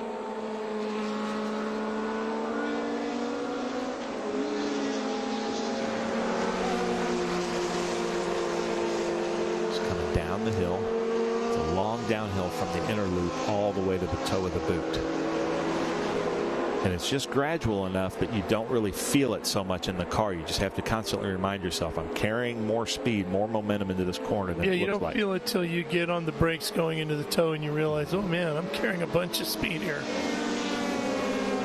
Okay, let's see if Jeff wants to make the pass at his trusty corner 8. I don't think he's close enough. And now Hagen still right behind Hemke coming into the inner loop.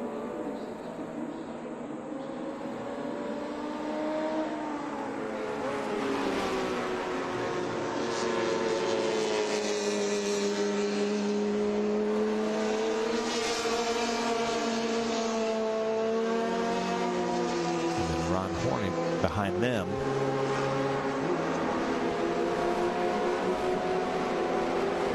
And his Formula B, and then Glace just behind Bruce Hamilton III. So here come the leaders. Let's see what Brabham wants to do here. I think Brabham wants to follow. No, I think he's kind of happy following right now. And that's going to drive Tonis crazy.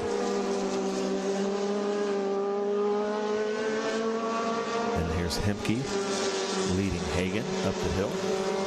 And that is a bigger hill around than it looks. Oh, yeah. Definitely a climb. Here comes Hornet. And then you have another one right after this right-hander here that's significant as well. As you come up out of the boot right here. Emily Collins is saying, go Kyle. And we've got another Joe Kawasaki fan and Anthony Lee. So thanks for joining us in the comments as Ron Hornig makes that pass on the inside. Got him. Got them both. But now Hagen trying to get around Hemke. That's what all that extra tire will do for you, huh?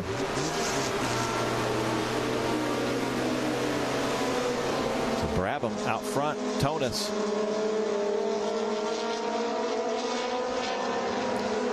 I'm listening from a radio. I was expecting a white flag call to come. Maybe it's this next time by. Let's see what Tonis can do. He's staying behind.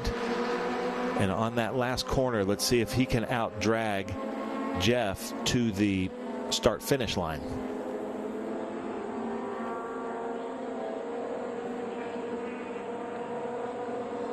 We've had several races that had the start-finish line just been moved down maybe 200 yards. It would have been a different outcome. Oh, yeah.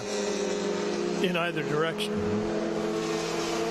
So he's not going to be able to get a good look here because he had a Formula Ford in his apex.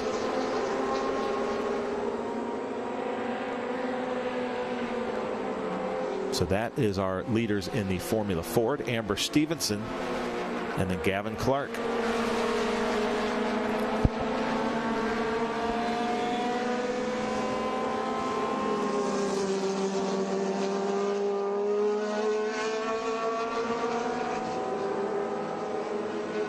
So Jeff Brabham leads him up through the S's. followed by Tonis Casamets. That's our Formula B. Amber Stevenson is leading in the Formula Ford, and we've got white flag next time by, Ralph. Ooh, and Amber's between them. She's holding them up a little bit. Ooh, and Tonis is going to have a lap and a half to try to make up that gap. Yeah, that could be the impact of the race right there. But Amber did everything she's supposed to do. She's also leading in her group. She maintained her line.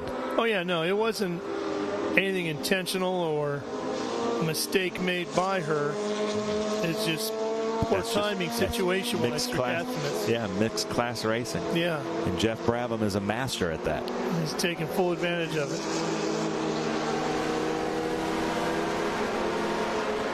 Is that car moving around under braking? Oh, yeah. And the tires are going away from them. It's late. The fuel is out of the cars. Oh, yeah. So they've gotten lighter. Yeah, the displacement of these engines isn't too big, but they're also carrying, I think, dual Weber 45s. So they're not gas efficient. No.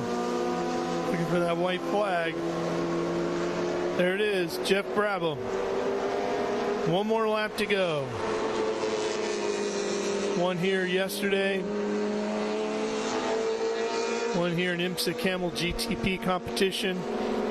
Back in the height of his career. And looking for another one here this afternoon. It looks like Tonis is about a second and a half behind. That's a big gap for two very fast drivers.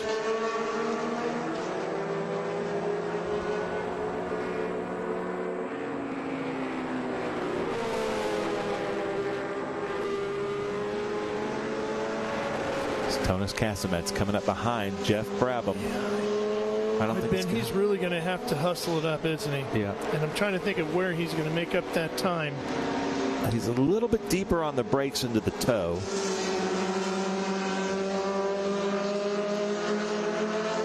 He's gaining ground on him, but I don't know if he's going to have enough.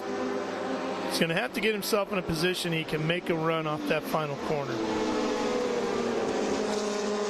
He's moving.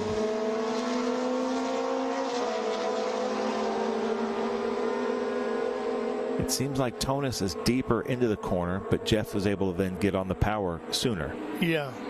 Oh, that bobble there is going to help Tonis out a bunch. Oh, this could come down to it, Ralph. Yeah, we're setting up for it now. Come on, Tonis. Tonis wearing a new number this weekend. Ooh, he's in there. Yeah. This could happen. Jeff's exit wasn't exactly what he was hoping for.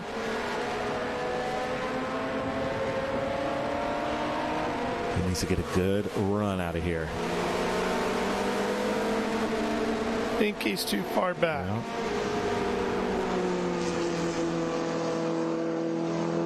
Should be checkered flag, Jeff Brabham. He'll take the win. Tonis Casamets just 0.3 of a second, though. Yep. Let's see about the juniors. Where are they? Because that was heating up as well. That was a good race, though, the Formula Bs. Amber Stevenson just past the line, leading the Formula Fords. Always a lot of plot twists in those Formula B races, isn't there? You just never know the way it's going in the middle of the race. Doesn't really tell you anything about the finish. Comes our Stangolini right there. Colasacco. Yeah, and Joe on his way. Get a win here for Lawrence Oriana. I'm not seeing Kyle Collins out there anymore.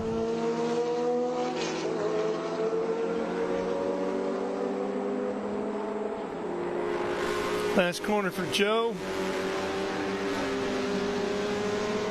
Great way to start his Sunday. Nice big win in the Stangolini.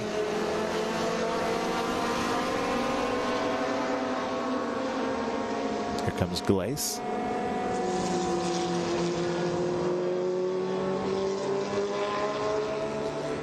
That Glace car's for sale too, isn't it? I think so. But here we go. Hagen is going to come in second. So Hagen was able to get over Hemke. So Dave Hagen, who's also here in a Porsche 910, out there in his Formula Junior, he was just there the whole time and was able to make this pass here late into the race. That Lotus 22 from 1962. Mint green with the red striping on the nose, the band.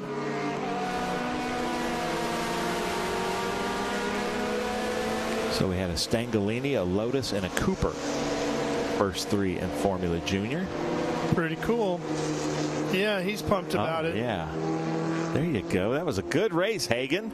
I'm as excited as you are.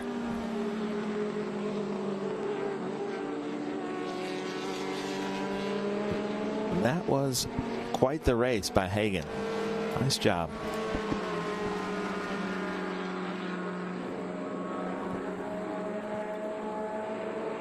So it's Jeff Brabham out front with Tonis Kasemets just 0.3 of a second behind. Bruce Hamilton third, Von Glace in fourth, Ron Hornick fifth in Formula B.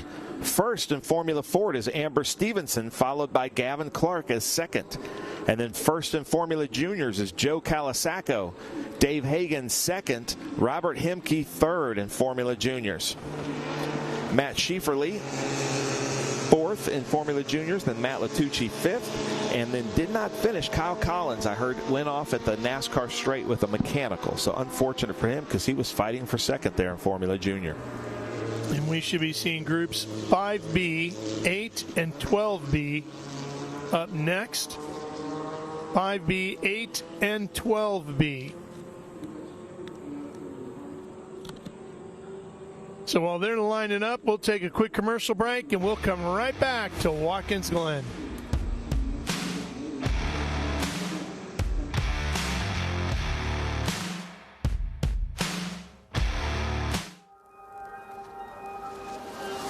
How good is this? Look at this view from Losowski. It brings all my fans, it brings the audience into the car with me. We turn 140-mile-an-hour entry speeds. The quickest and most efficient way for me to get information to my drivers is from using the VBox HD2 system.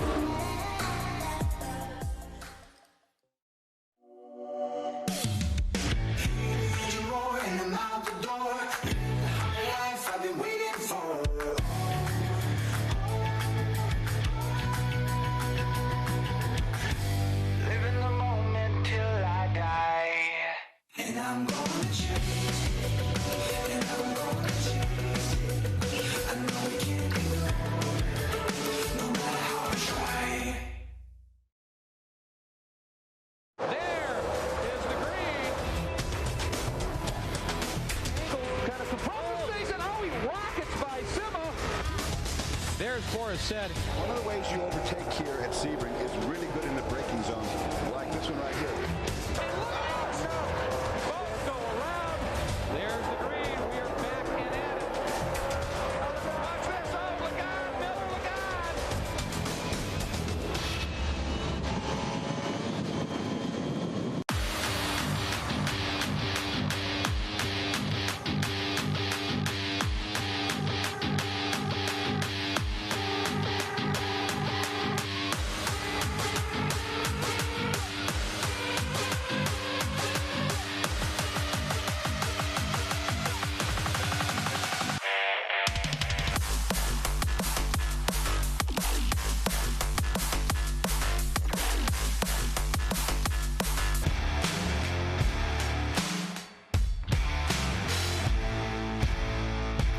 Lights are on the Ginetta pace car. And there is MHP in his Elva Mark 7S. Gary Palmer, his BMW M3 lightweight. Joey Beaujolad in his Ginetta G12. Ronald Pauly in a BMW. Joseph Riolo in his Datsun 240Z. Victor Avigliano in his Porsche 924. Greg Frey in his Porsche 914-6. Bill Skillman in a Porsche 911. Stephen LeBron in a Datsun 240Z. Tom Bork in a Datsun 280ZX. Rob Hurley in a Porsche 911S. See, there's the 12. That is Bob Borden in a Porsche 911 ST. Should be Lee Gianone's car, that Porsche. The 160, Stuart Long in a Porsche 914 2.0. And then we've got the 99.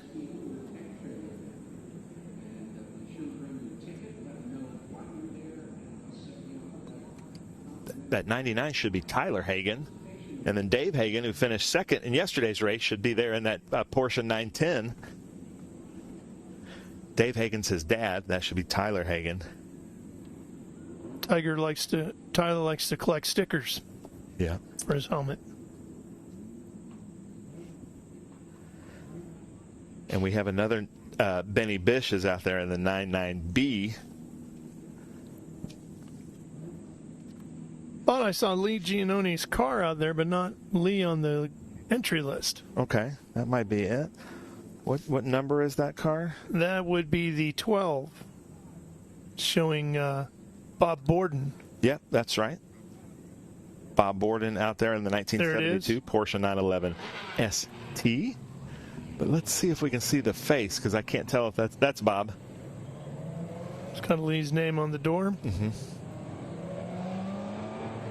Lee's very generous. You know, his brothers come out and has raced his cars, and he's kind of willing to let anybody run his car. He's been long-time friends. How do you think he feels about his announcers? I'm not sure. Not apparently good enough. Ask me Monday. But Bob Borden is a longtime friend of his, so he's out there in the car having a great time.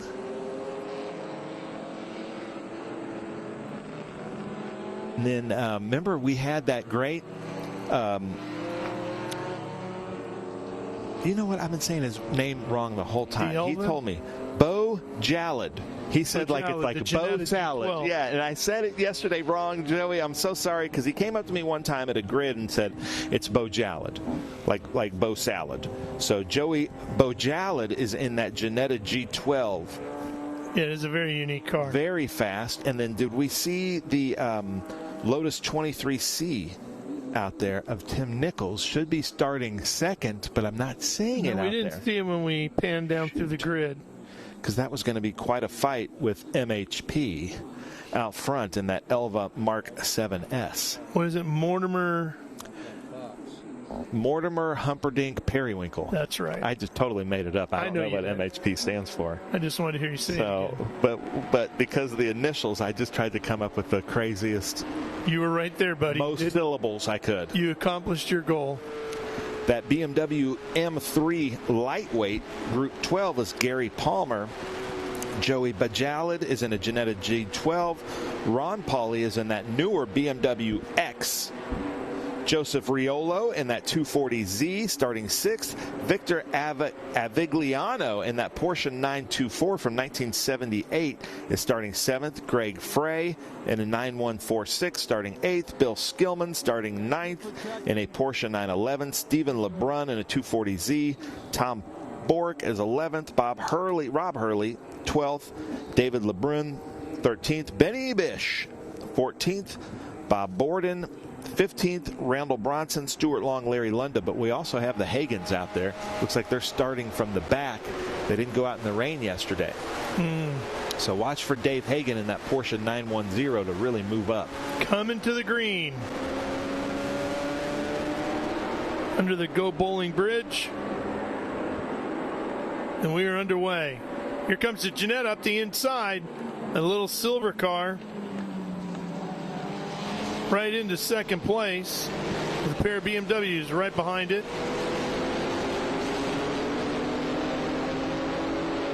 So MHP led every lap yesterday, is leading them up the S's. Then we've got two generations of BMW.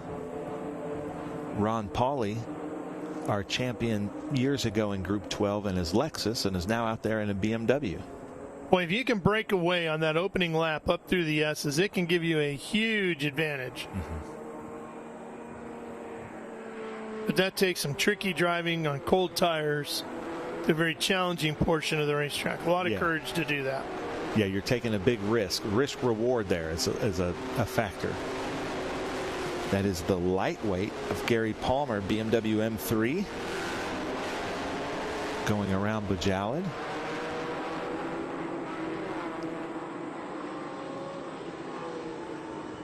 That car looks smooth, that Elva MHP.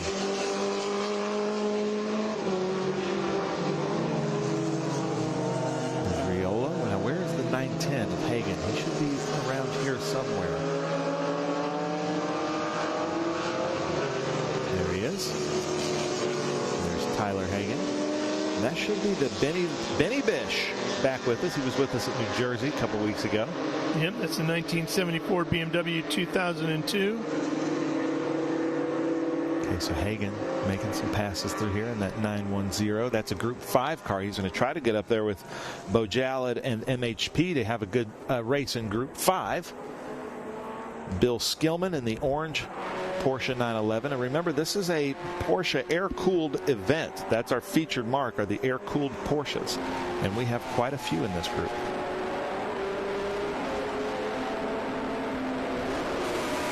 Is that John Morton tribute 240Z? Uh-oh. The Avigliano coming in. Off. Victor Avigliano in the pits. He did that under his own. Oh, he's into the paddock, actually. Yeah. So he's got something going. It's a 1978 variation of the car.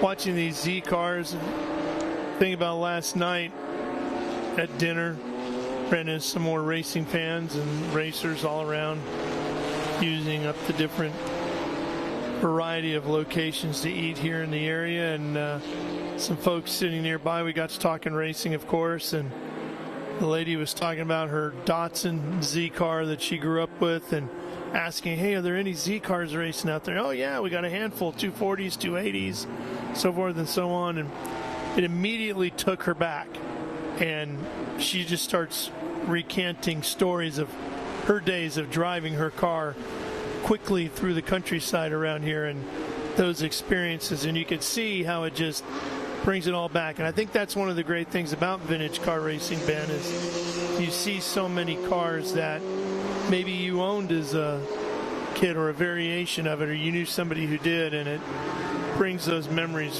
flooding back into you. Yeah, it is weird. Even the smell of some of the cars. Like, you can open up a Volkswagen Beetle and it just has that smell. So if you ever owned one, it just takes you back in time. Oh, yeah. So Bojalad. Then we've got Palmer, Pauly. So Palmer and Pauly, that's the race. These two white BMWs, that's the race for Group 12. The race for Group 5 is between the Ginetta and the car in front of him, with MHP behind the Elva Mark 7S. And then Group 8, Joseph Riolo is leading Group 8 GT. And then these would be Group 8 cars here. The kind of what I call medium bore production cars from 1972 or older. So there's Riolo in that Datsun 240, the first of our Group 8, followed by a few more Group 8 cars. And here comes Hagen in that 910. We'll see Riolo back out here in a little while in his F5000 car, which is just arguably the most beautiful car here this weekend. Definitely makes some good music. I really like that 910 as well. I got to speak to him Friday about the car. It's a really neat car. That's number 4 of 29 made. And why 29, Porsche? Why not just round it up to 30?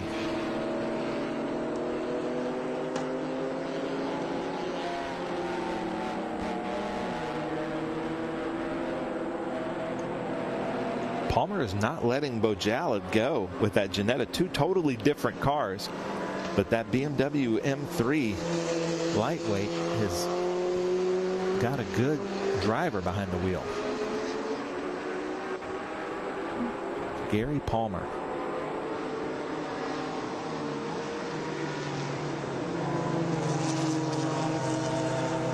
So he's trying to hit a late apex is Gary Palmer, as Bojalit is trying to do the defensive line through the toe.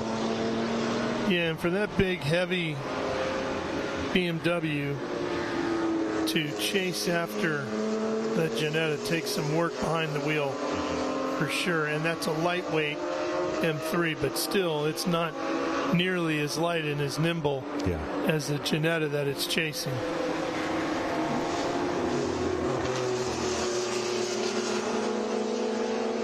Here's the 280 ZX.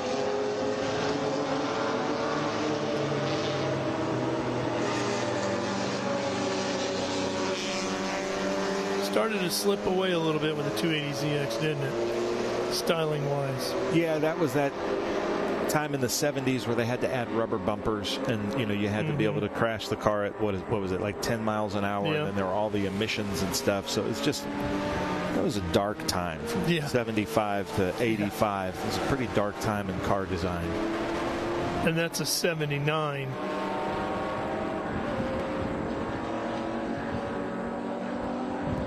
Much cleaner, attractive look there with the 240. Yeah. And it stinks because the 280 by itself is a pretty car. But I think compared to the 240 and even the 260, it isn't. You know what I mean? And there were different iterations of the 300 that I like better than others. Yes. Look at this. Palmer now right behind Bojalit. I'm telling you, he's wheeling that Beamer. And he might get the inside coming off the corner here at the carousel.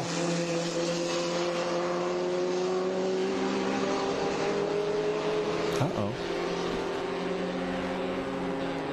I just heard that the car 1-2 was in the paddock.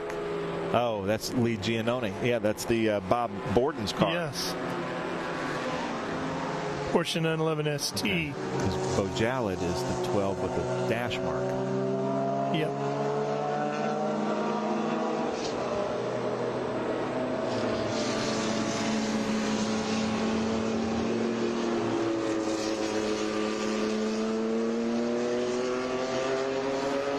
So that's Skillman in the number 3.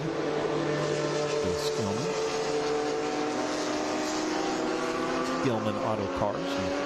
Lots of dealerships in the central Indiana area that's really helped us out with Trans Am Series and SVRA, storing one of our big trailers, so we thank them for that, but also sold Tim and Misty some new cars this month.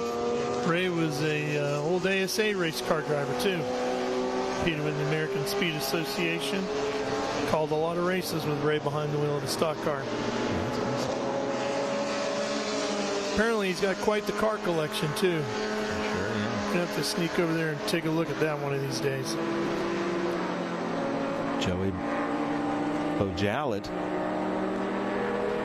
Here's another one of the BMWs behind the 2.7, the 280Z. Tom Bork.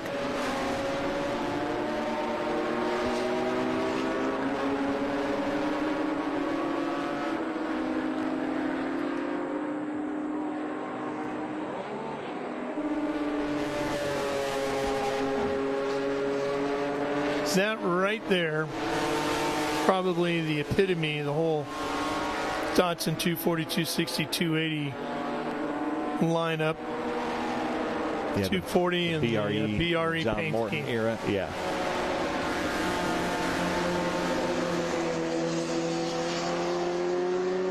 Right at the tip of the pyramid for that.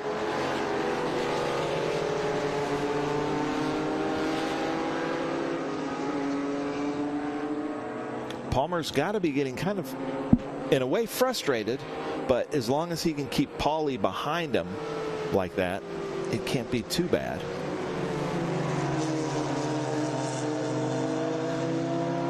But I am impressed with Palmer being able to keep up with that Ginetta. That's a tough order. I'll tell you what, it's one of the best drives we've seen so far today, because that takes a lot of patience, determination, smoothness, and focus to get that BMW around the track quickly enough to stay with him.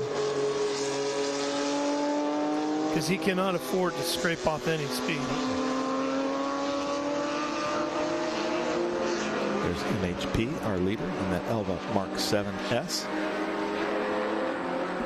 Humperdinck Periwinkle, huh? Yeah.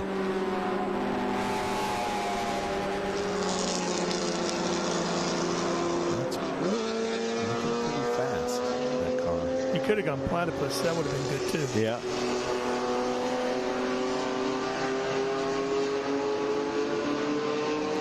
Never forget Bob Fry, who was a legendary drag racing commentator. I did a lot of NHRA races with Bob. Should have been a stand-up comedian. And I remember once him, I don't remember why the conversation went the way it did. He said something on the air that was really funny. He was talking to me about coming up with a funny line. And he said, you know, German Shepherd isn't really funny. Chihuahua is funny. And I went, yeah, you're right. It just, you know, it made sense, right? Yeah, there are just words that are just funnier. Yeah, just make, like, saying platypus just... Yeah, that's a great one. So here's Hagen, now moved all the way up to overall 5th, started near the back, and he is on the podium for Group 5, but I'm not sure if he's got enough time to catch Bojalad, but he's going to be inside of Bojalad right here. He should be coming into view right now in the top right. Maybe, come on, Hagen. There he is. I don't know. That's a tall order to try to catch Bojalad. That is a beautiful car. Really is. And they were all white with just that different patch of color on the nose. So he's coming up behind Pauly. Then he's got Riolo behind him in that 240. And Fry. Greg Fry in that Porsche 9146. Come on, Hagen. Let's see if you can get to Bojalad and give us some kind of a show here near the end.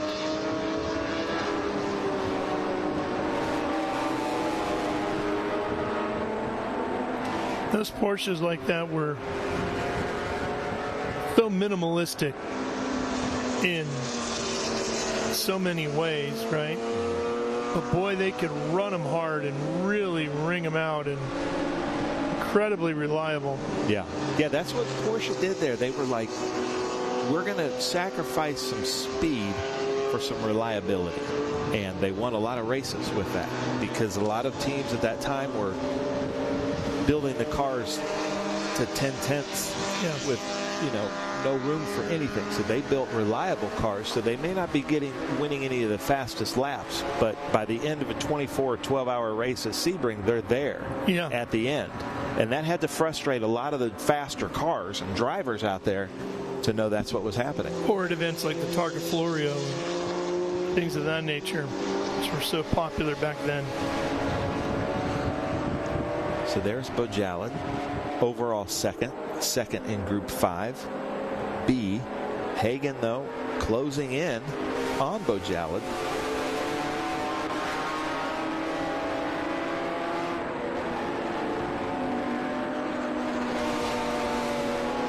Inside of 7.5 minutes remaining here, Ben. Yeah, it looks like Palmer's kind of comfortable where he is right now, because he doesn't have Pauly breathing down his neck anymore.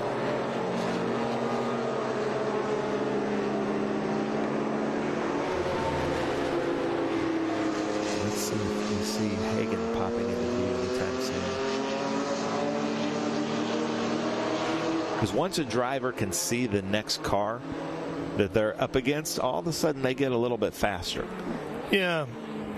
There's MHP, who has led this one from the drop of the green, charged it off into the S's, and that opening lap pulled away and has never been touched since, just like yesterday. Yeah, dangling that carrot out there just makes it, it's hard to explain unless you've been in that position even at your local go-kart track with your buddies, just seeing them right there in front, you're able to. You'll go a little bit deeper in the corners. Yeah. You almost see where they hit the brakes, and you're going to be like, I'm going to go 10 feet further. And here he comes. Porsche's making a run at the Beamer. Up the inside, should be able to get him under braking easily. And does.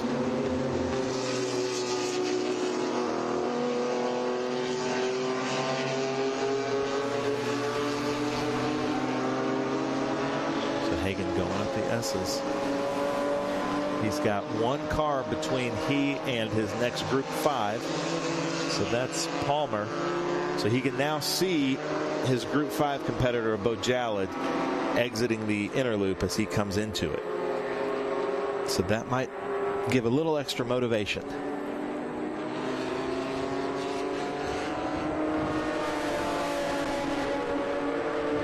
Benny Bish. That bubble top, 2002.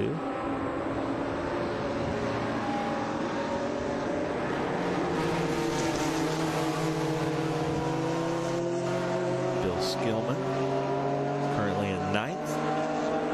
And that should be Tyler Hagan crossing there in the 9146.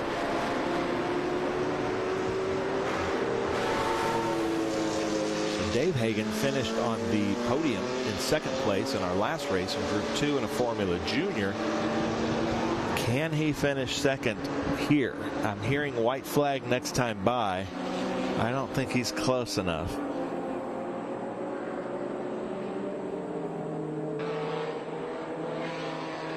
There's Ron Pauly, former Group 12 SVRA champion in his Lexus. And now he's been out here campaigning this BMW. The 2000 edition.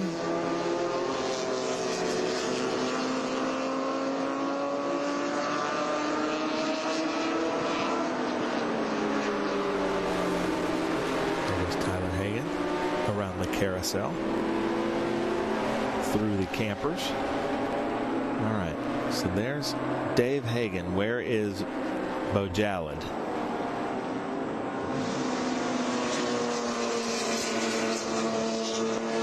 Yeah, Bo Jalad's still running a faster lap time.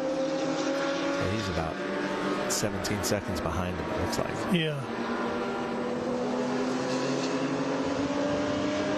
So here's our leader, MHP, coming up on some lap traffic. Should be coming to the white, right? Maybe he's coming to the checker. The timing up in the top left, it doesn't really matter. Because we ran late on the IGT. Yeah.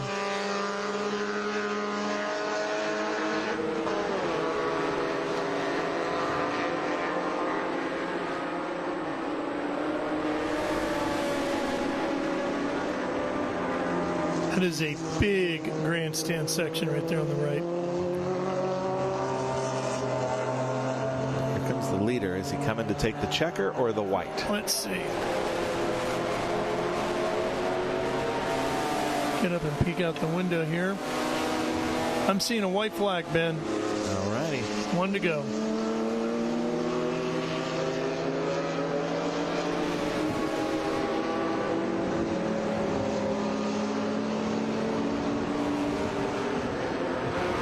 See where the other cars are going to shake out. Janetta should be coming around. Here's our leader, MHP.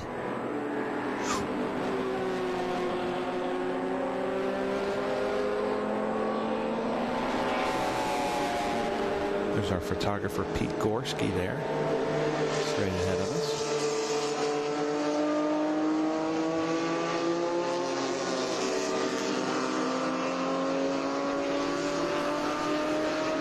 MHP, that car is just hooked up. That is an Elva Mark 7S, Group 5B BSR.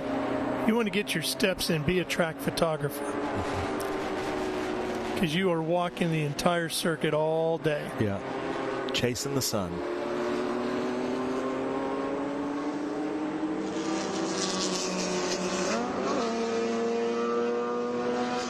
these low cars, you can see their whole body language. You can see what their hands are doing. Those. It's just out there on a Sunday drive. Yeah, he took a big risk on the opening lap and made it work. Credit to him.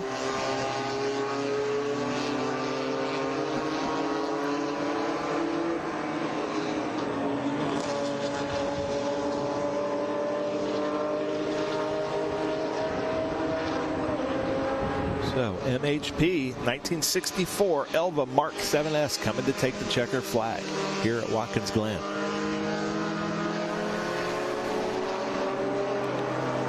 MHP for second time in 2 days, leading every lap and taking the win here today in Group 5B, 8, and 12B. As we wrap this one up.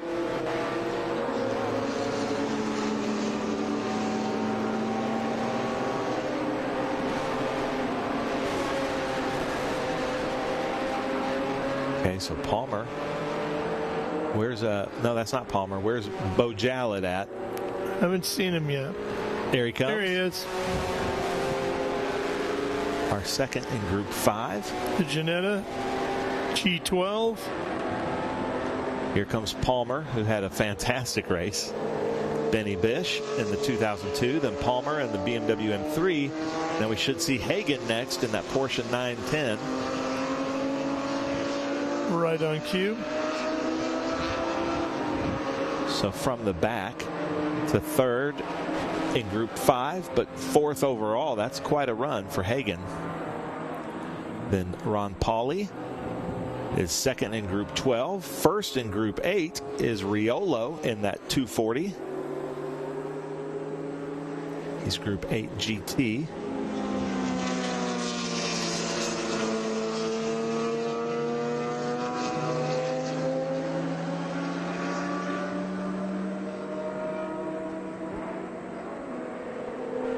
That should be Greg Fry, the Porsche 9146. Yep.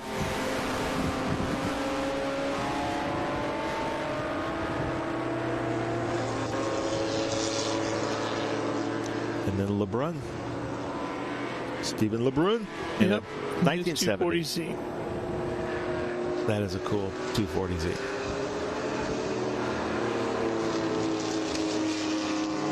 There's the results as Ben just read them off to you. And let's see what we have next here, Ben. Coming up, Group 9. This is what we're seeing. Our fourth race of the day here. Group 9. Another open wheel category. Wide variety of race cars in that. And we will have that one right after this here at Watkins Glen.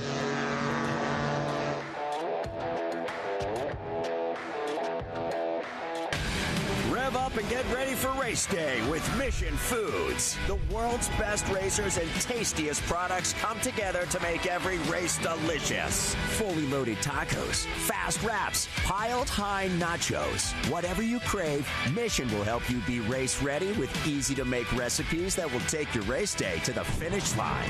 Keep your racing delicious and enjoy all the mouth-watering action. Brought to you by Mission Foods. Too fast, too tasty.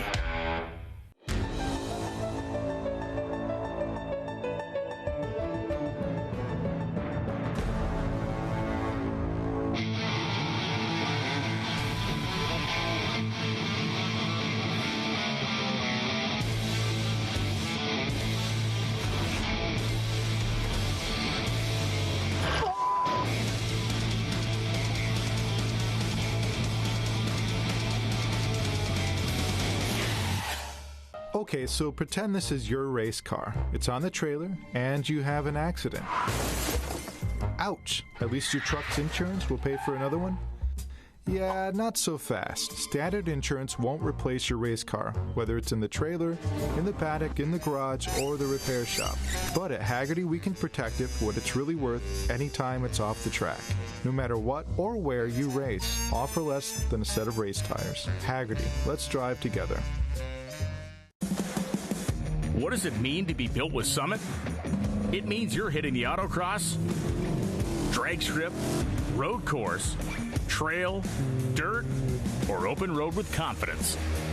Because built with Summit means you're using parts from the top names in performance. Priced to make your project affordable. And it's all backed by trusted tech expertise and blazing fast shipping. Summit Racing Equipment. Let's build it together. SummitRacing.com. In racing, every second counts. Communication isn't just important, it's everything. Established in 1996 in Daytona Beach, Florida, Speedcom Communications was born from a passion for racing and a vision to revolutionize motorsports communication. Trusted by competitors across the world.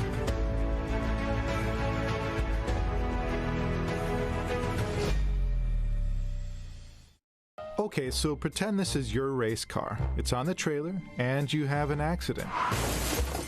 Ouch! At least your truck's insurance will pay for another one? Yeah, not so fast. Standard insurance won't replace your race car, whether it's in the trailer, in the paddock, in the garage, or the repair shop. But at Hagerty, we can protect it for what it's really worth anytime it's off the track. No matter what or where you race, offer less than a set of race tires. Hagerty, let's drive together.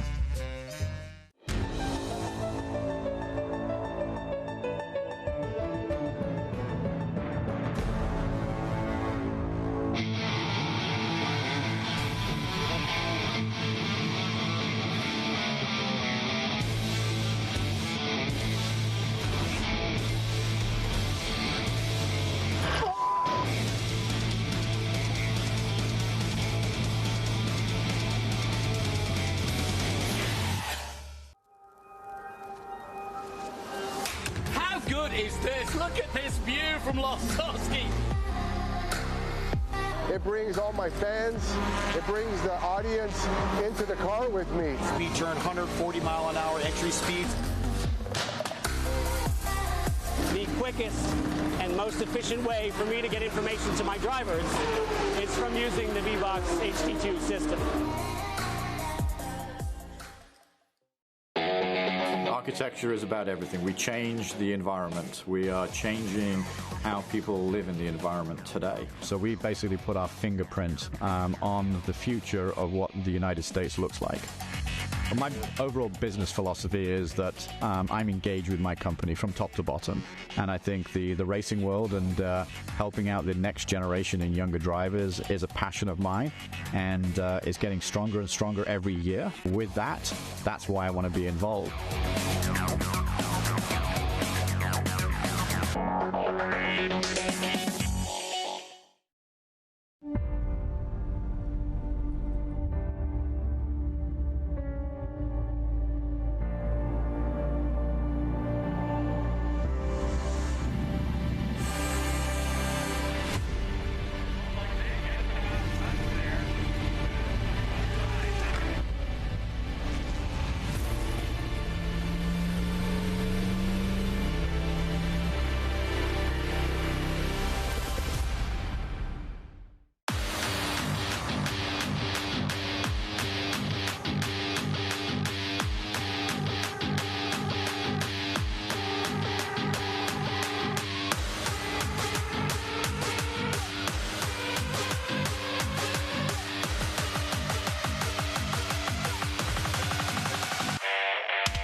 up and get ready for race day with Mission Foods. The world's best racers and tastiest products come together to make every race delicious. Fully loaded tacos, fast wraps, piled high nachos. Whatever you crave, Mission will help you be race ready with easy-to-make recipes that will take your race day to the finish line.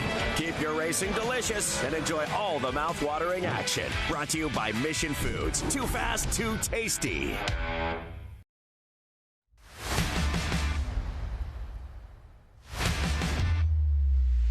All right, getting ready now for Group 9. Already out on track. And we get to see Amber Stevenson again in a little bit quicker car this time, Ben. Yeah, she won her last race in her Formula Ford in her class. And now she's going to go out here and try to win her class in Group 9. Starting in the front in that Lola T9720, Amber Stevenson. Then Bruce Hamilton, who finished third in his Formula B race, is in a Swift 014. Mark Sherwood is third. Scott Dick fourth. John Dole fifth. Michael Cross sixth. Anthony DeCesario seventh. David Zavetsky in the first of the Formula 5000s. Then Robert Albani in ninth. Joseph Riolo in his Lola T330. And Ted Wentz in 11th. Joseph Riolo finished first in his Group 8 race, out on track last. Here they come to take the green. Let's see if Amber can take turn one. Yeah, you got a wide variety of machinery in here. You got some Atlantics. You got some Indy Lights machinery. Here we go. Amber right in the middle in that blue car. She's got competition on the outside, but she's going to get to the inside. Oh, no, hang on. Was she able to keep it out of backing into the wall? And you know, Ben, that is a perfect indication of what we were talking about in that last race with MHP. If you can get through those S's first, out in front of everybody, you can build up a pretty good lead fast, and that can greatly make your race. But as you pointed out, the risk-reward of it is very high. And there, the reward didn't play out the way Amber had. Was she assisted? I don't think so. She was up by herself.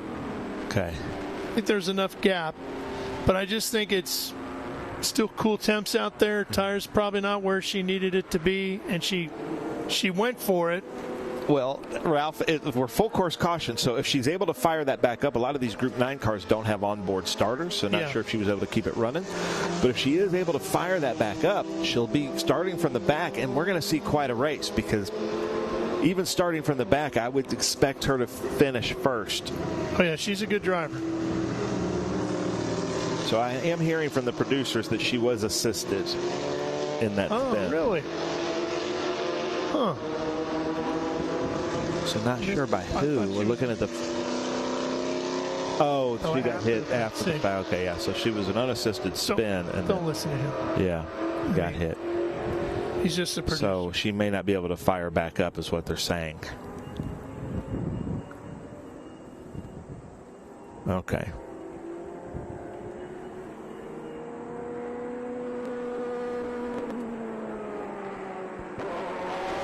So we're going to be behind this beautiful safety car that the Allard people were able to bring us. That's the J2X MK3. Rarely seen but never forgotten. Allard Motor Works has rekindled the excitement of the open cockpit driving with the introduction of the AMW J2X Mark III, a handcrafted modern revival of the legendary British competition roadster. I love it. It's a great looking car. It really is, and they were telling us there's more variations on the way. What did he say? Some 47 of them now around the world, I believe.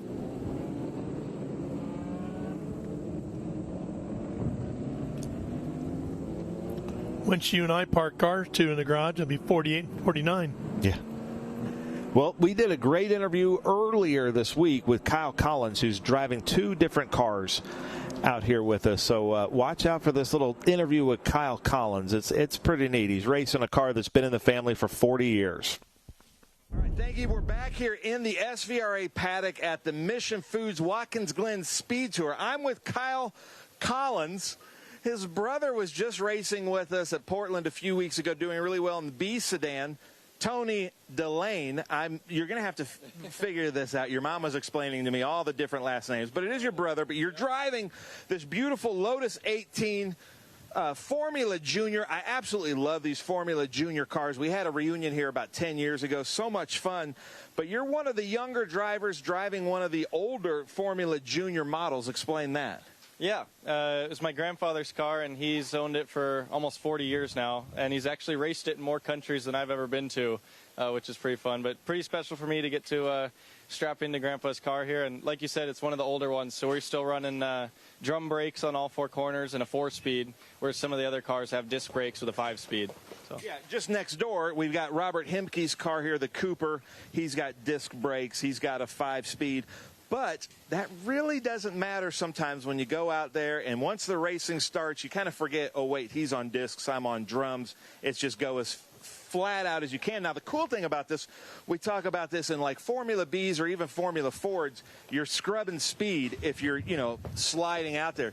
These cars, sometimes you're in a full four-wheel drift, four-wheel slide just to get faster. Is that right? Oh, yeah, absolutely. Yeah, in the Formula B car or Formula Ford, like you said, slowing down when you're sliding. But this thing, you have to be sliding to be going fast. So we're hanging it out and scaring the people behind us that are getting to watch. So, but it's good fun. Now, we got to get a shot of this. Look at how tall and skinny the tires are on these old, just hard compound tires. So that also kind of, these are the Dunlops that, Goodwood is famous for. So not a lot of grip, and you're out there sliding basically on like Pinewood Derby car tires. Basically, they're like as hard as that. But does that make it more fun? Oh, it's a blast. Yeah, the Dunlops are hard and not so soft, not very grippy, but they're very progressive in the way that they brake. And so you're just sliding, and it's very predictable. And although you don't have much grip, if you can carry the speed and get a nice slide and use the whole racetrack, you can. They're a lot faster than they look. So. Okay, so one thing I got to point out. Stay there, Lucas. We got to show this because there's a shift pattern here in the car that is totally different. And he's driving two different cars here this weekend, but that's going to, so it goes, so not like a standard H where it's first, second, third, fourth. It's actually first, second, third, fourth, and then way back over for reverse. And that's something he's got to keep in his head all weekend long in this car. But the same weekend, he's driving a completely different, what I'm going to call just a total monster. Like these things, just crazy cars. Our Grand Marshal here this weekend is Brian Redmond, who was just speaking to him backstage here. I'll call it backstage, about how crazy these cars are and some great stories. But how do you describe these things?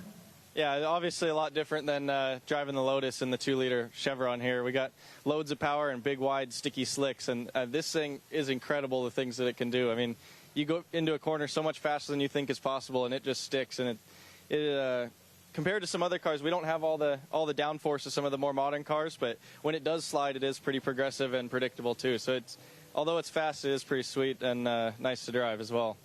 How challenging is it for your brain, though? Because you go from a car with no power, no grip, to a car with way too much power and way too much grip and a different shifting pattern. Do you have to kind of reprogram, or once you're in it and you've got your goggles on in that car, you kind of like, okay, I'm in the Junior and now I'm in this car? It sounds goofy, but that's part of the trick, actually, putting the open helmet with the goggles on in that car and then get back in with the closed helmet in this car. You're in two different modes, and I thought it would be more difficult than it is, actually, but you hop into the car and first couple corners, so you're feeling the limit of the tires, and you remember your braking points are going to be different, obviously, but it's not as bad as you'd think. You get used to it pretty quick. So you and your brother, you're both very young guys. How do you explain to your friends, oh, I can't go to that with you this weekend because I'm going to Lime Rock or Watkins Glen to race these crazy cars you've never heard of? Yeah, a lot of them had no idea, but the more that we keep doing it and the more they keep seeing us doing it, a lot of them have gained a lot of interest in it, actually, and have been coming out to the racetrack and stuff. So it's cool to get to share that and spread it with some more people our age. I think is good. I love it. Well, one thing I want to point out, just as a photographer, filming person, the stripes on this is the old Canon roll of film. So I love that. And then it was Oscar ran in the Can-Am back in the day, and he ran Auto World, and he had slot car tracks around his whole Can-Am car. That was the stripes. That were the rules. So you go out, your Formula Junior in this beautiful Lotus 18.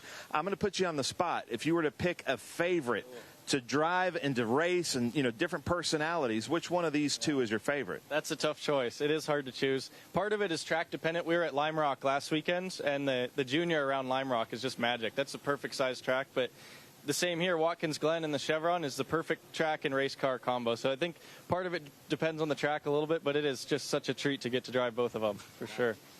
I love it. Well, Kyle, thank you so much for coming out. We will be watching for you in the live stream. It's going to be extra pressure. Not only is your grandpa here and the whole family, but extra pressure that our Grand Marshal actually raced one of these here at Watkins Glen. So he's going to be comparing times and things like that. Yeah, I'm sure. So that'll be good fun. Nice. Well, thank you for being here, and we'll see you here in a little bit.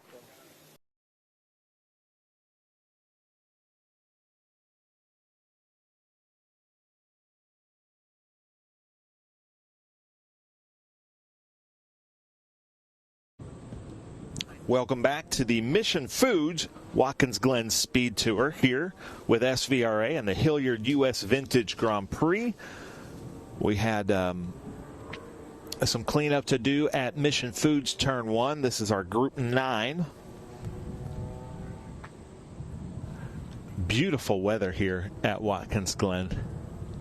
Yeah, it's been tremendous. It's very early fall, but you can feel it in the air that full fall isn't far off up here. Well, right now, while they're coming around and cleaning up, we're going to go to some commercials, and we'll be back for more Group 9 racing with SVRA.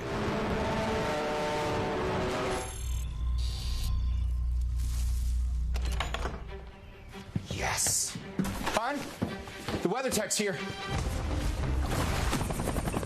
WeatherTech is the ultimate protection for your vehicle. Laser measured floor liners, no drill mud flaps, cargo liner, bump step, seat protector, and cup phone.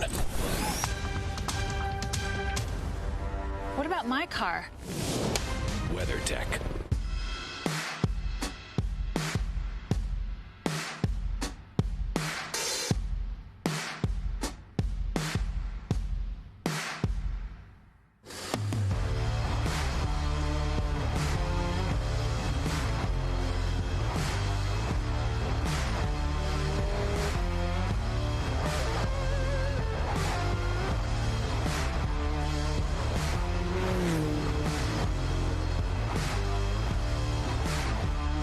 Performance packs 100 years of friction dynamics into every product. Backed by Carlisle Brake and Friction, the world's premier innovator of industrial brake and friction components, Hawk leverages R&D tools and motorsports experience to deliver uncompromising performance on the street. There's no reason to settle for less. Choose pads that are race-proven and street legal. Find the Hawk Performance Brake dealer near you at hawkperformance.com.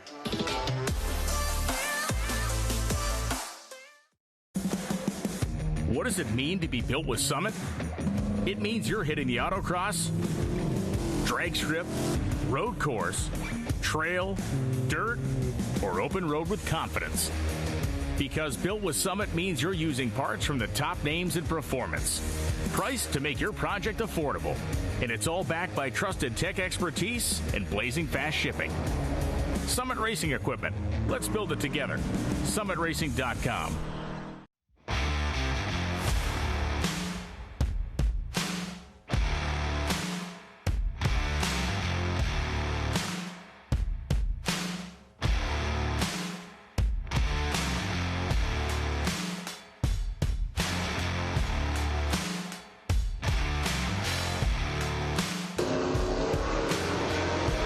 There's a Janetta safety car.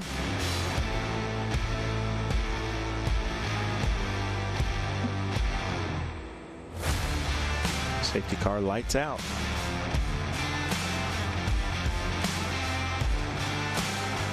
Is that Judd-powered car up front? No, I don't believe it is. That might be Bruce Hamilton. Yeah. Yeah, I think it's Bruce and his Swift. There is, what Ben is talking about, is there was a Dallara here this weekend. No, I'm sorry, Panos. It's a Panos Champ car that had the Cosworth engine taken out of it and a Judd V10 installed, and the car was shipped to Europe as we get back to green, and then it was bought and brought back here to the States, and the Judd was left in it, and it ran on Friday, and it was a great car to watch. And here we were both hoping we would get to do that again here yesterday and today, but I think it was having mechanical problems. So it's Bruce Hamilton, the third, followed by Scott Dick, followed by Sherwood. And Scott Dick is driving a Dallara Infinity powered, and that's an Indy Lights car.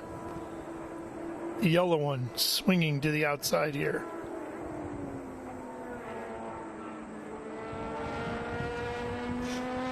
Bruce Hamilton in a Swift 014, Mark Sherwood in a Ralt RT41. That's the third car in Vision. Then Robert Albani is in a Mazda Pro Formula Elan. He's in fourth. So this is SVRA Group 9 open wheel wings and slicks. Now some of these are more modern looking cars, but we also have some Formula 5000s back there. I believe only one is out there right now, and that's David Zavetsky. And David won yesterday, didn't he, in that category? Which unfortunately means David Riolo in his Lola T330 didn't make the call. Savetsky's car is an ex-Epi White's machine that was a winner at Brainerd, Minnesota. I'm hearing that David Zavetsky's in pit lane. Well, I heard a pretty good rumble down pit lane just outside our window here, and I thought maybe it was another F5000 making its way out on the track a little late. But I guess not. So there's Dick and Sherwood. Dick is in the yellow car.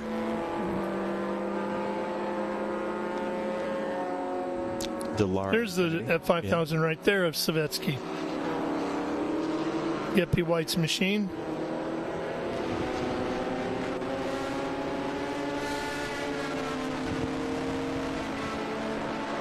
Okay, Bruce Hamilton is going to try to get Zavetsky before the toe of the boot. And then hopefully try to use that car as like a little bit of a pick, because there's really only one line around the toe of the boot, unless the car's going real slow. And it looks like Savetsky's going to move over.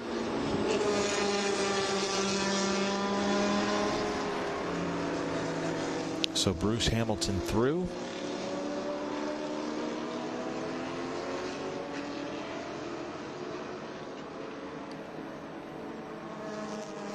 There's Zavetsky. And that's not smoke coming out of Zavetsky's car. That is oil dry from an earlier race today. And there's big air intakes on both sides of the driver, feeding air as much as it can take into the radiators.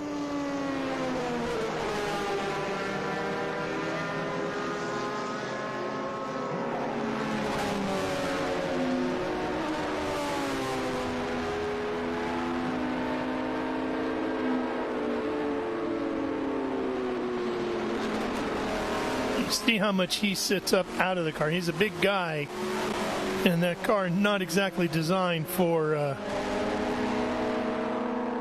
guy his size, 2025 model, right?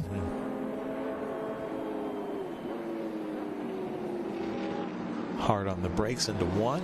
That's Albani right behind Zavetsky. So from A to Z.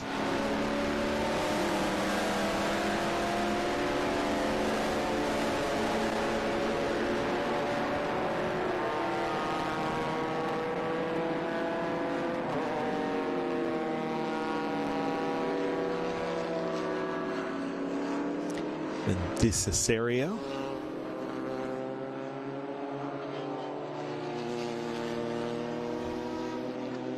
Cross right in front of him.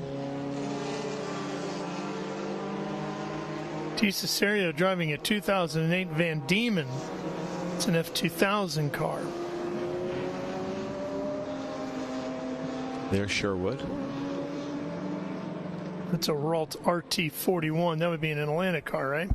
I believe so. 1995.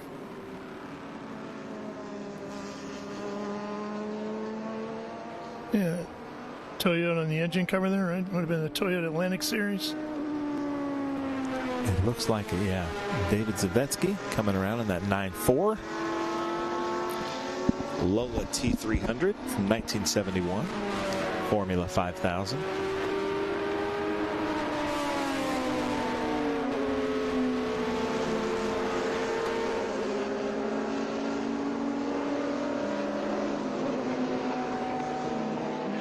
A lot of those Formula 5000s back in the day were also Formula One cars that they could just take the Formula One driving equipment, put that in, and then for Formula 5000 they would put the 5-liter engine in. Because back then, what was Formula One, a 3-liter engine? I believe so. Uh-oh, looks like he's over. Offline there. Yes. Driver's right. Is that Zavetsky? Yep. Yep. Going off, so looks like he's having a mechanical, and he didn't have enough to limp it into pit lane, so he's just trying to go off in a safe area. And that is another F5000. Yeah, that is, I believe, that's Wins. In his 75. Yeah. Yes, it is. Lola T332.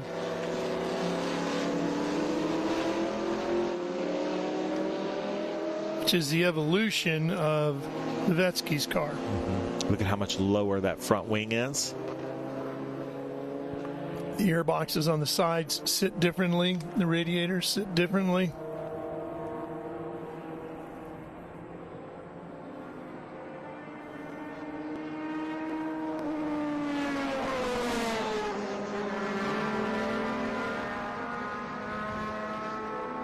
Ted Wentz, 1975, a Lola T332.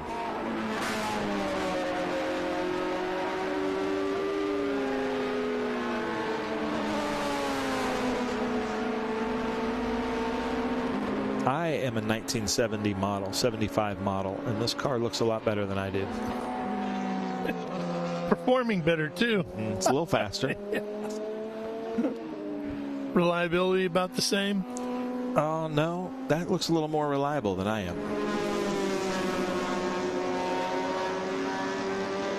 Look at the big wing, huge tires, 5-liter engine.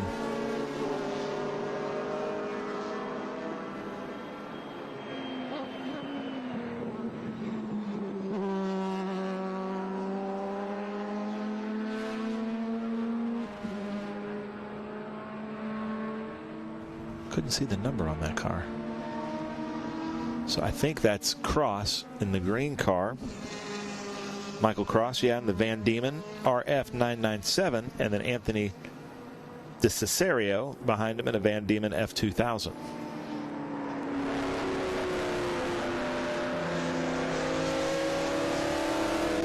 Bruce Hamilton ahead by about 11 seconds over Dick.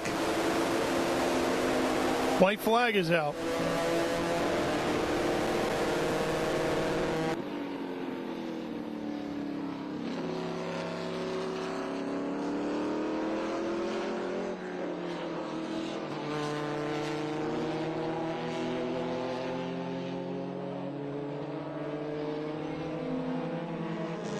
Albani. Oop, checker flag. Just went out for Bruce Hamilton. Wonder if Hamilton Swift. Sherwood can find. So there's he Dick. is. There's Dick. So Sherwood not close enough either. Dick will take second in the next James Hinchcliffe car.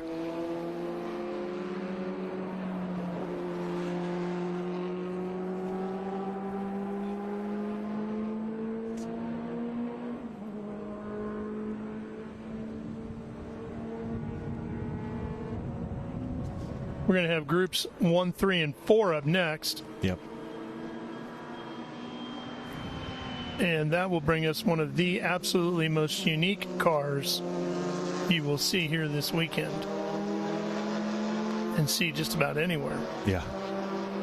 Cross and DeCesario were giving each other thumbs up for a great race. They were probably the closest race on track, these two. How thrilling and frightening would a lap in a Wait, they're still going at it, aren't they? They haven't taken the checkered yet. These two are still going at it. They weren't giving each other thumbs up. Cool down lap. So hopefully everybody sees everybody. No, they're not racing anymore. Okay. I thought when the way they took that apex, sure did look like it, though, didn't it? They should be headed to pit lane here. Can you imagine how thrilling and frightening a lap in an F5000 car's got to be? No, they're coming.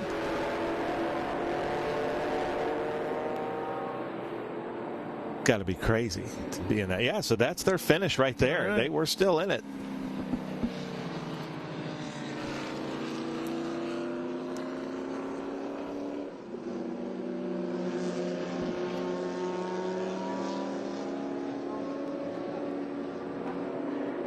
Now they're coming in their cool down lap. That's Sherwood, Dick in front of them. There's our results. Group 9, Sprint Race 2, Mission Foods, Watkins Glen Speed Tour, Bruce Hamilton out front. Then Scott Dick, Mark Sherwood, Robert Albani, Ted Wentz, Michael Cross, Anthony DeCesario, David Zavetsky, and then Amber Stevenson and John Dole. Well, Ben, it is early fall, but it's not Halloween yet. However, when we come back to Watkins Glen, Le Monster will be here, and we will go green with that. All that and more coming up after this.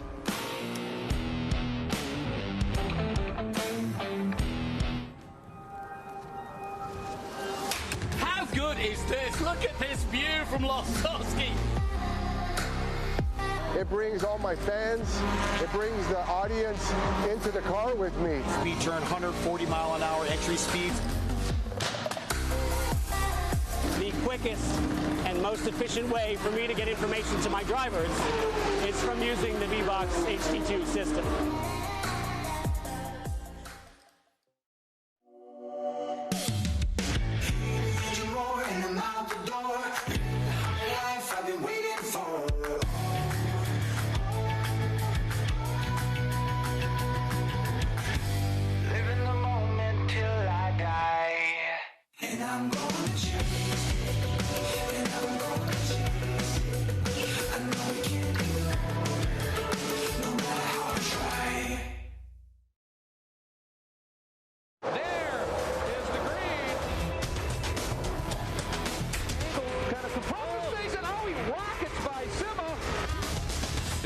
Said. One of the ways you overtake here at Sebring is really good in the braking zone, like this one right here. Both go around. There's the green. We are back and at it. Watch this. Oh, look out, Miller, look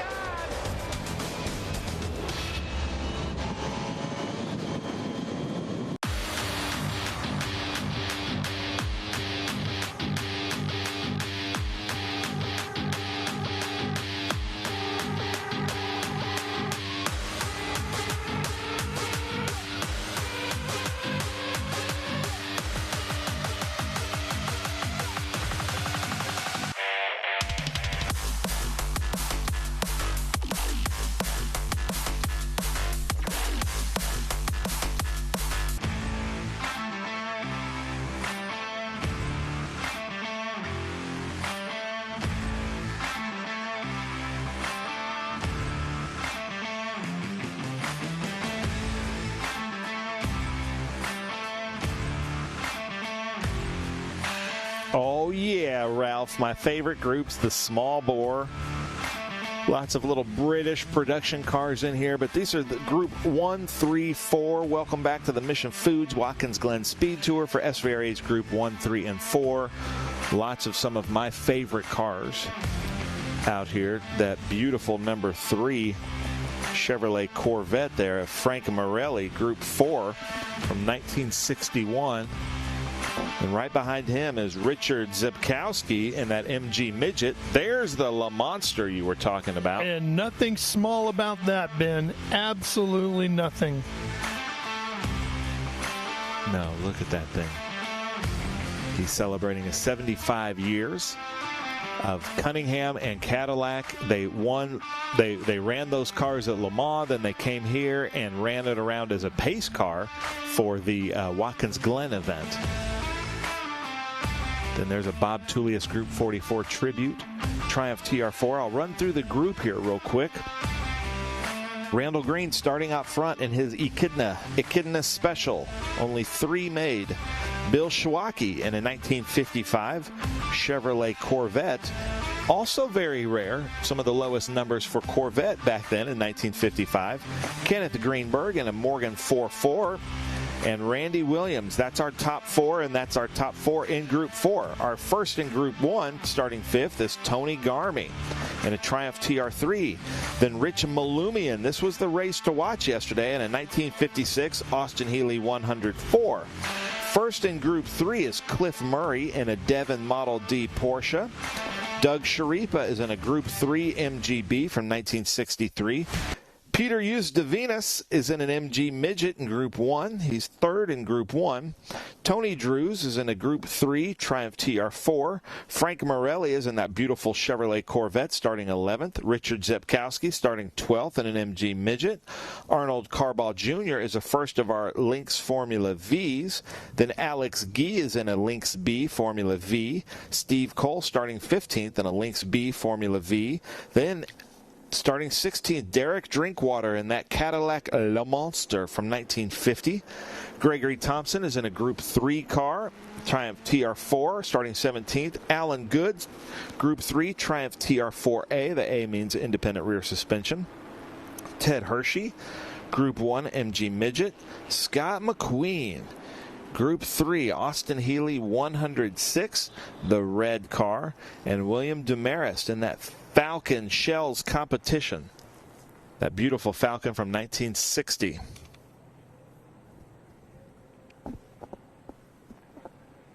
We asked yesterday if anybody knew of anything that was equally as unique or more unique than the Le Monster. Did anybody answer you back, Ben? No, but one time I did see the Oscar Mayer Wienermobile going around Road America. I thought that was kind of odd. They did have the Wienermobile race in Indianapolis this year, which was very cool. Probably my favorite race of the year.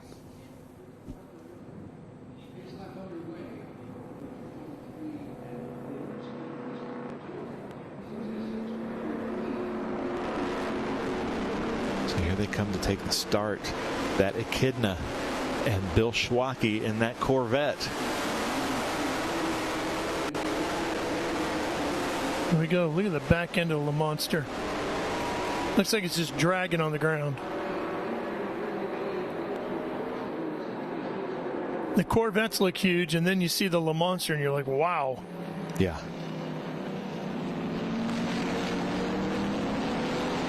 For some reason, I didn't have Dennis Kramer on my list, but I see him out there in his Miata.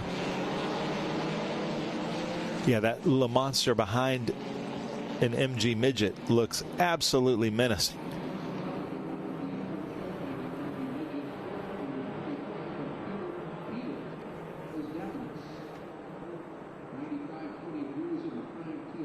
So Randall Green leads the field with Bill Schwacke right behind him in that 55 Corvette. Then we've got Randy Williams. Somebody's pulled way over to driver's right. Not sure who that is. Then Tony Garmy right behind in that Triumph TR3, somehow staying with the Group 4 cars. Then we've got the Iceman of Kenneth Greenberg in the Morgan 4.4.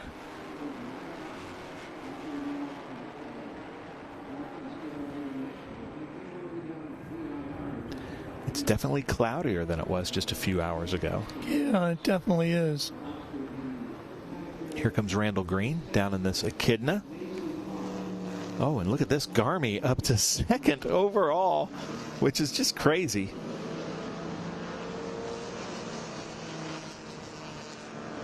And you've got Venus in that MG Midget making his way through. Now Bill Schwacke, he likes these long straights, doesn't like the twisty bits so much in that old Corvette. Yeah, he can stretch out the legs a little bit, can't he? Mm-hmm.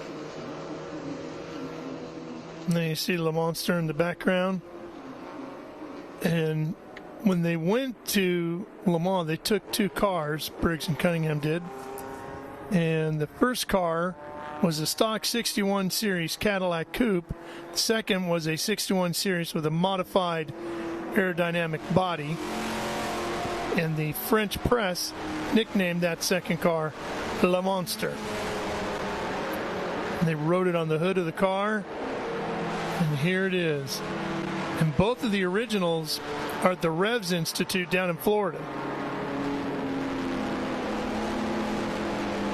And this car here racing with us today has been back to Le Mans in 2023. Part of the Le Mans Classic. And that Corvette looks like the Duntov entries for Le Mans back in the day. It resembles that. I'm not sure if that's actually one of those cars. We should know that. But at least it's a tribute car to one of those Le Mans Corvettes. Wouldn't you love to have been sitting around the table when the conversation was had about, okay, we're going to change the body of this caddy. What are we going to do? Let's make it more aerodynamic. What do you guys think? Yeah. There's been a lot of napkins flying around the table that night, huh?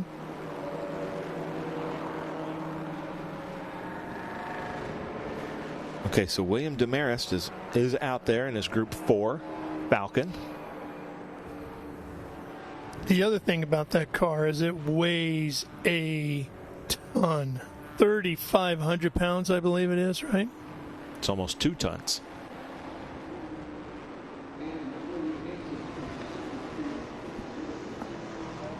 So Frank Morelli started 11th, moved up to 8th place in that Corvette. And then there's Tony Garmy falling back behind Group 4, which he should. Then Demarest in that Falcon, beautiful car. And then Venus in 6th place. And there's Tony Drews in his TR4. It's a great looking car. Pretty red. Yeah. This green Falcon here, though, is just a beautiful car on wire wheels, gold medallion. Yeah, really cool looking. Yeah, anytime you race with us on wire wheels, you'll have my attention. I just love that. I'm going to say he said it's a 60-spoke wire wheel. And Venus coming through there, trying to catch up with Garmy in that TR3. MG Midget Triumph TR3 battle for Group 1. That TR4 should be a Group 3 car of Tony Drews.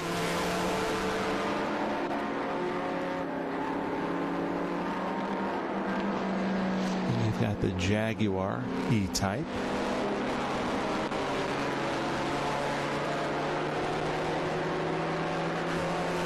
And Bill Schwacke ahead of them in that Corvette.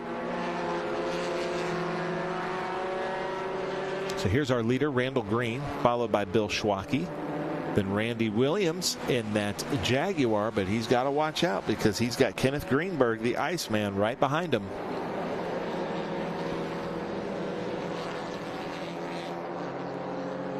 He was telling me the story how he got the Iceman. It's not as cool as you would think. No. It's like the fighter pilot nicknames. Mm-hmm. He was racing somewhere and he needed a cool box and he needed a cool suit, and somebody introduced him to that. And then every day they're like, do we have ice? So then he just started becoming the Iceman. The Iceman, he needs some ice for his cool suit. And then there he goes. Then he's the Iceman.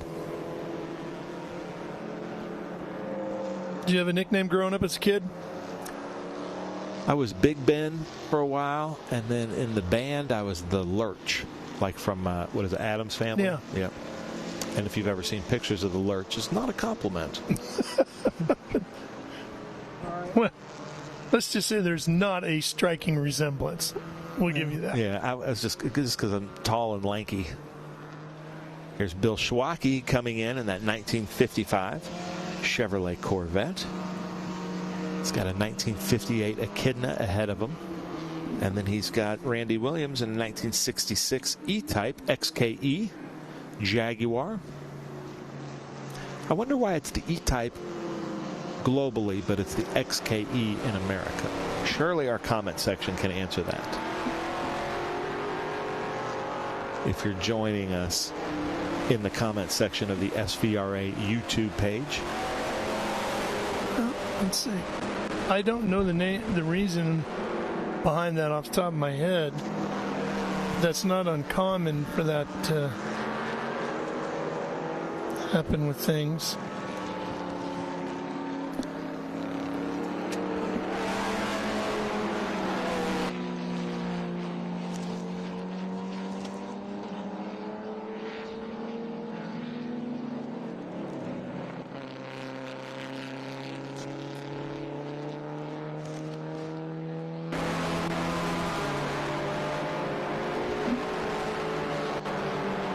So the Echidna? Well, because the sports model before it was the XK150, before that the XK140, and before that the XK120. Yeah. So now we're going to abandon numbers and we're go done with numbers, I guess. Yeah. We're going to get into the alphabet. And then we're going to start at E. Yeah. Yeah, it's kind of like, Ford didn't have an ABC until they got to the Model T. MG had an MGA way back when. Then they came out with an MGA in the 50s. So you never know. But here's something you don't see every day is a Triumph TR4 and a Corvette going at it into the inner loop. And then there's the little monster following around. So that's Morelli, good, and then Larry Smith. So that should be a Group 4, a Group 3, and a Group 1 car, all battling it out. Larry Smith having a good view of this battle here.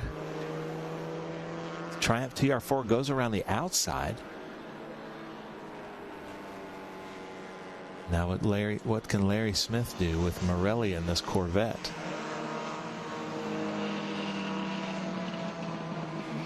Larry Smith around Frank Morelli in the Corvette. Now, can he get around good in the TR4?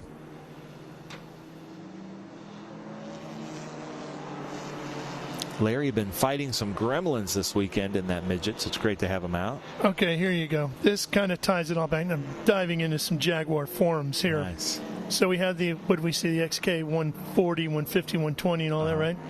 So XKE, they were just calling it the E in England and Europe, right? When they came to the U.S., the people handling marketing over here thought we were more familiar with the XK 140, 150, so forth and so on. So we don't want to just call it the E-type. They felt like Americans were more familiar to the XK lineage, so they took the E and they made it XKE. Now that makes sense. Somewhat explains, I don't know if that's 100% what it is, but according to the Jaguar forums here, they might know. I mean, as of recently, people have been really talking a lot about the Jaguar marketing that's been going out in the modern cars, so maybe they know what they're doing. Then let's just say they got this one a little bit more correct. I would say so. I'm not a big fan of the new market. I mean, it's bold, but not what I'd look for. No. But there's the Le Monster. And there is a car behind it. Just can't see it. I swear. That Le Monster has gobbled people up.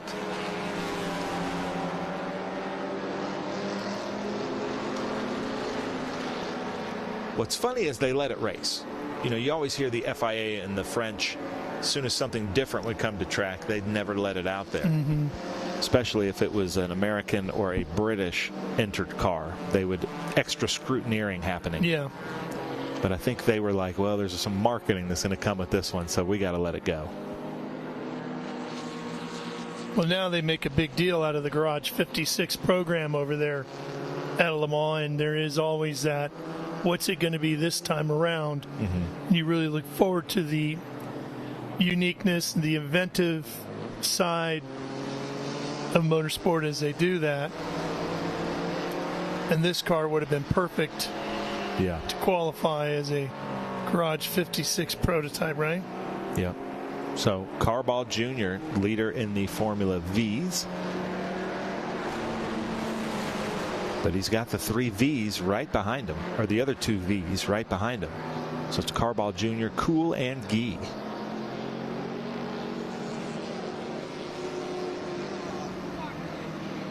Going around the outside.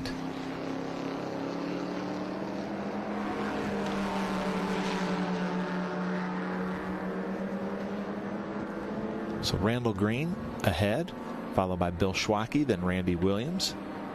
Then Kenneth Greenberg is in a Ford GT, Morgan 4.4. Here's Dennis Kramer in that lone Miata this weekend. Usually we've seen 3 or 4 or 5 Miatas every weekend. That's the only one I've seen all weekend.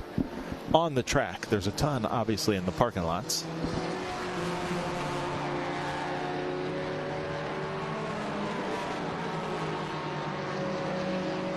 For a while, maybe still true, that the Mazda Miata is the most raced car on any weekend in North America.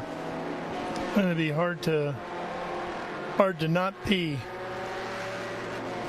They show up everywhere. Okay, these 2 Formula Vs have to get around this Falcon. This is the race for podium in the Formula V class. And Demarest is letting them through. They're giving them a lot of room.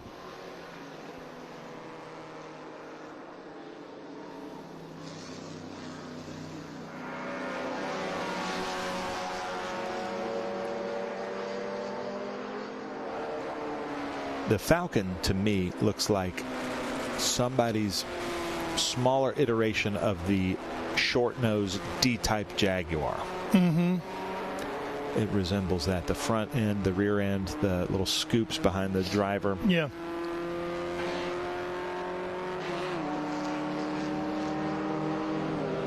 Oh, looks like that midget's in front of the Le Monster. That's got to be a scary view in the mirrors. And it's total commitment when you go to make the pass, because for that little midget, it's like passing a whole fleet of cars by the time you get all the way past that little monster. You know how when you're going down a 2-lane road and all of a sudden you get the broken yellow and you're ready to pull out and make that pass? Yeah. You get around the first guy and you realize there's 6 more cars out there you got to get around. That's kind of what it's like getting around the Le Monster, right? There's Tony Drews coming up to Eustavinus.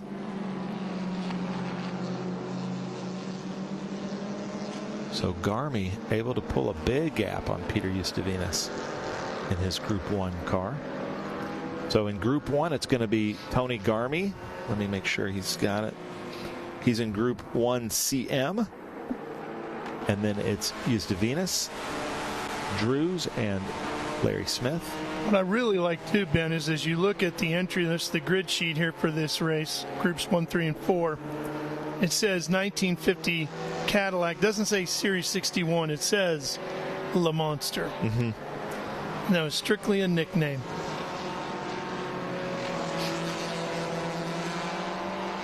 Kind of the same way the word Countach came into existence. You know, that's an Italian expression that's kind of like, oh, wow. You know? Oh, really? Yeah, kind of a big exasperated kind of response. And they didn't have a name for the car. It just had a number. When it first was unveiled to the Italian press, they pulled the curtain back, take the cover off, and somebody out in the crowd yelled out, Countach! And they went, hey, that's it. And there you go.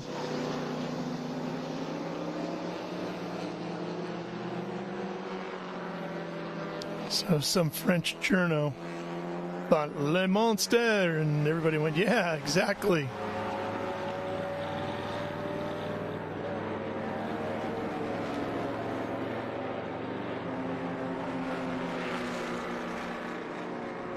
What a thrill that thing must have been to run down the front straightaway in front of all that crowd. I'm sure it was cheered on wildly. I wonder which one had the faster speed on the Mulsanne Straight. The one that they put the aero package on, or just the Cadillac? Well, the traditional Series 61 is not exactly very sleek and aerodynamic. Yeah. So one would have to think Le Monster was a little bit quicker. Yeah. So here is the battle for third in Group 4 overall. Randy Williams and Kenneth Greenberg.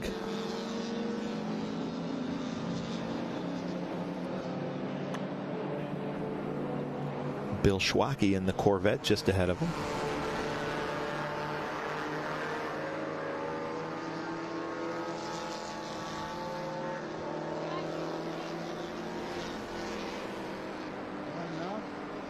Still curious if any of our viewers can come up with anything more unique in the world of racing than Le Monster would have been.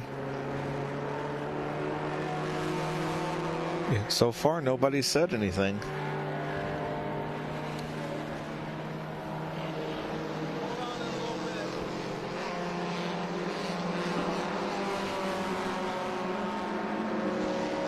There's our leader with 4 minutes, just a little over 4 minutes to go. Those clouds are getting a little dark out there, aren't they? I noticed that, yeah. Don't like the look of that.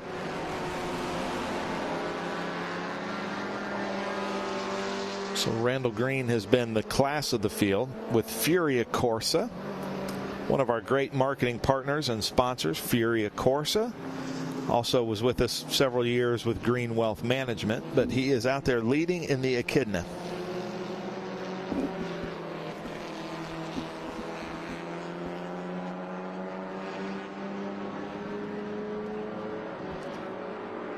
So here's Dennis Kramer, followed by our leader.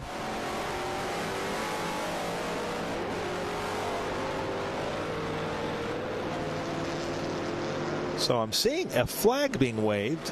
What flag was that? Was that the blue flag at the Dennis Kramer? I'm not sure. Okay, it must have been, because it'll be a waving white flag next time by on our leader. As Bill Schwacke chases down some of these Formula Vs. And here comes two of the coolest cars out there, the Le Monster and the Echidna. Two of the most remarkable cars from the weekend. Yeah, and you know, I went and started looking around here a little bit to see what else I could come up with that would be quote-unquote extremely unique in the race car world. And outside of Le Monster, you were definitely spot on with the Delta Wing. The vacuum car. The vacuum car, Chaparral, would definitely be another one. Which raced here at Watkins Glen. Yes. And how about the Tyrrell P34, which is the 6-wheel? Oh yeah, the two front, two right front, two left front. Yeah, that would be up cool. there, right? I think those would probably be the most unique cars that we can think of.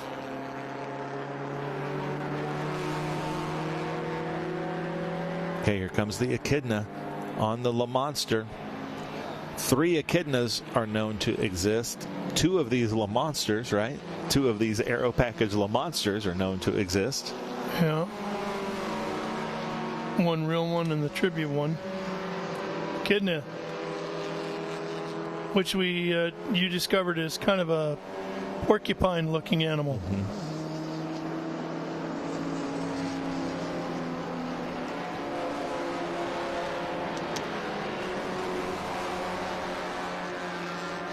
So 75 years ago, Cunningham brought that car over here to pace the laps at the original Watkins Glen races, and it was in the reenactment just 2 nights ago to celebrate that 75th anniversary. But here he comes to take the green, or the checkered.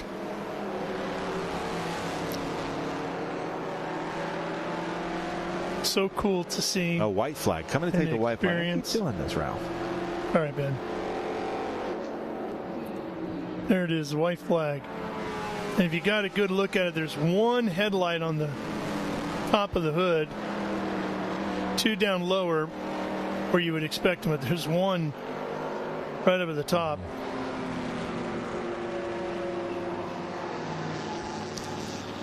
For a while, Lola made that prototype car that had a center like a Tucker, and it, like the Tucker, the center headlight was real bright, and it went with the steering wheel.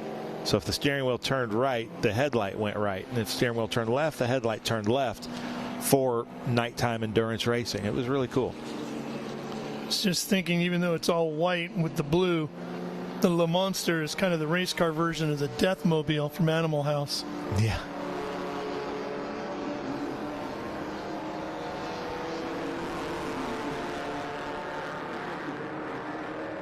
So Randall Green coming around this time, I'm quite sure, to take the checker flag.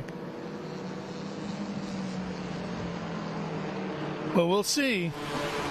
Yeah. Tony Garmy still in overall third.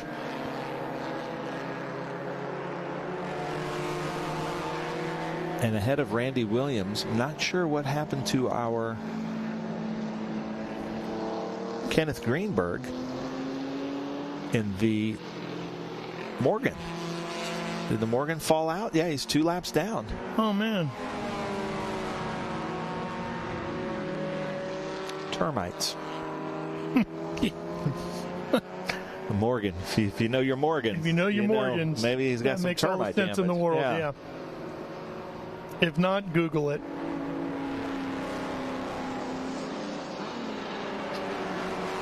Here comes Randall Green. 2 more corners to have a perfect weekend.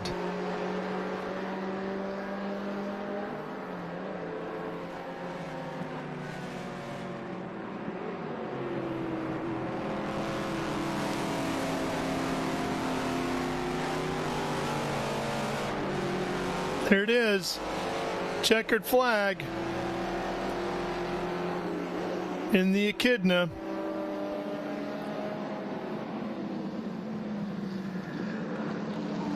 What a great weekend that is. You get to drive that car all weekend long at Watkins Glen, and you get a couple of checkered flags. Yeah. Schwacke. He'll be in second. The beautiful 1955 Corvette. There's Tony Drews. Not sure where Tony Garmy is. There's Yus de Venus right behind Drews. Here comes Le Monster. So glad we got to see that this weekend. Yeah. Carball's going to win Formula V.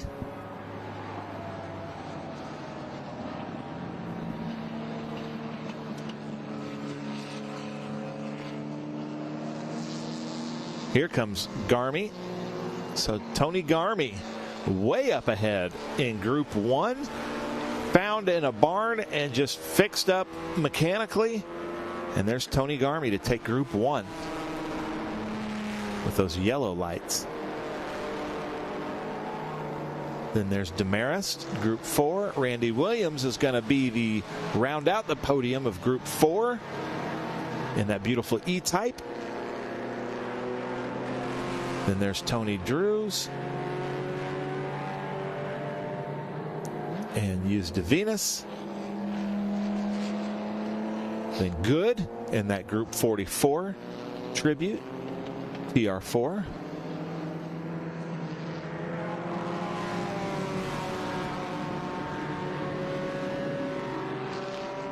Groups 1, 3, 4, Sprint Race 2, Mission Foods, Watkins Glen Speed Tour race results. Randall Green out front, Bill Schwacke second, Tony Garmy third, Randy Williams fourth. Fifth is Tony Drews, Peter Yus de Venus is sixth, seventh is Alan Good, Larry Smith eighth. And with the problems Larry's been having this weekend, that's really good. He'll be able to compete in the Collier Cup. Frank Morelli, ninth in that beautiful white Corvette. Terry Lippincott rounds out the top 10.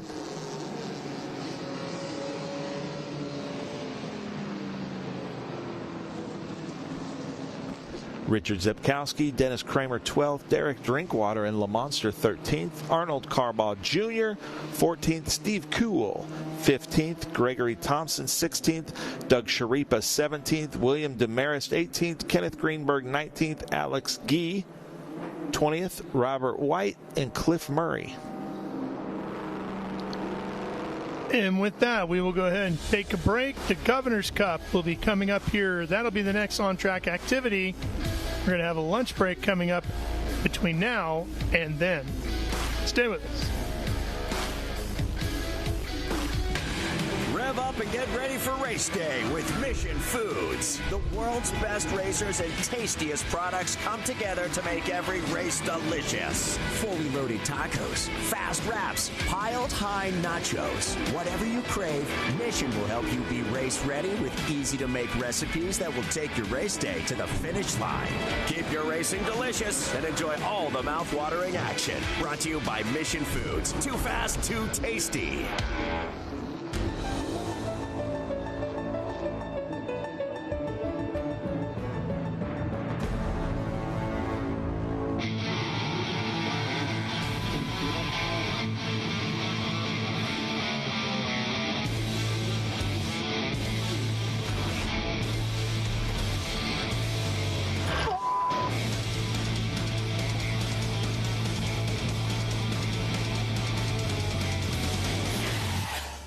Okay, so pretend this is your race car. It's on the trailer, and you have an accident.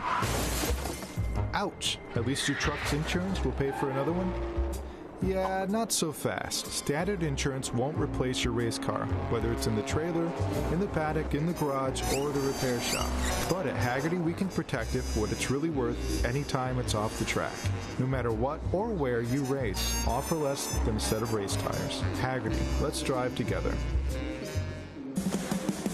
What does it mean to be built with Summit? It means you're hitting the autocross, drag strip, road course, trail, dirt, or open road with confidence. Because built with Summit means you're using parts from the top names in performance. Priced to make your project affordable. And it's all backed by trusted tech expertise and blazing fast shipping. Summit Racing Equipment. Let's build it together. SummitRacing.com.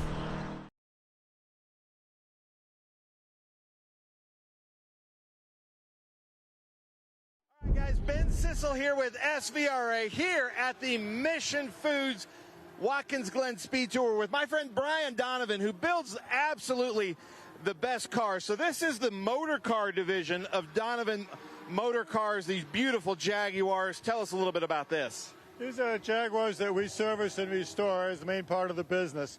This happens to be a 67 Jag XKE, considered one of the most beautiful cars ever built, according to guys like Enzo Ferrari. We wanted to prove the point that this was known as the world's greatest crumpet catcher. So we have a couple of beautiful girls in the car just to prove that point. Just always, right? You just always. So, and how nice of it is for Brian to give you this car for appearing in this video. Is that nice? Really nice. I would really appreciate that. Yeah. For sure, yeah.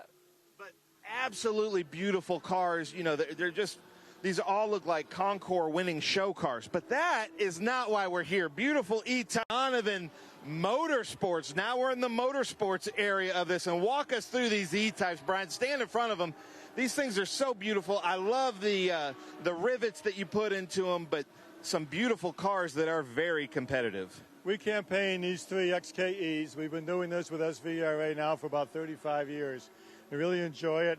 This particular car was built in '61. It's been modified for racing, and they did this in the competition department, so that's why it was all hand done, and the rivets in the car. These 2 are also XKEs, but it's 67s, both 67s. Cars that have been raced their entire life. These 2 cars happen to be stablemates from previous owners who were able to put the team back together again. But with these cars, we get to show off the prowess of the business, our ability to be able to make performance cars, reliable cars, as well as beautiful cars.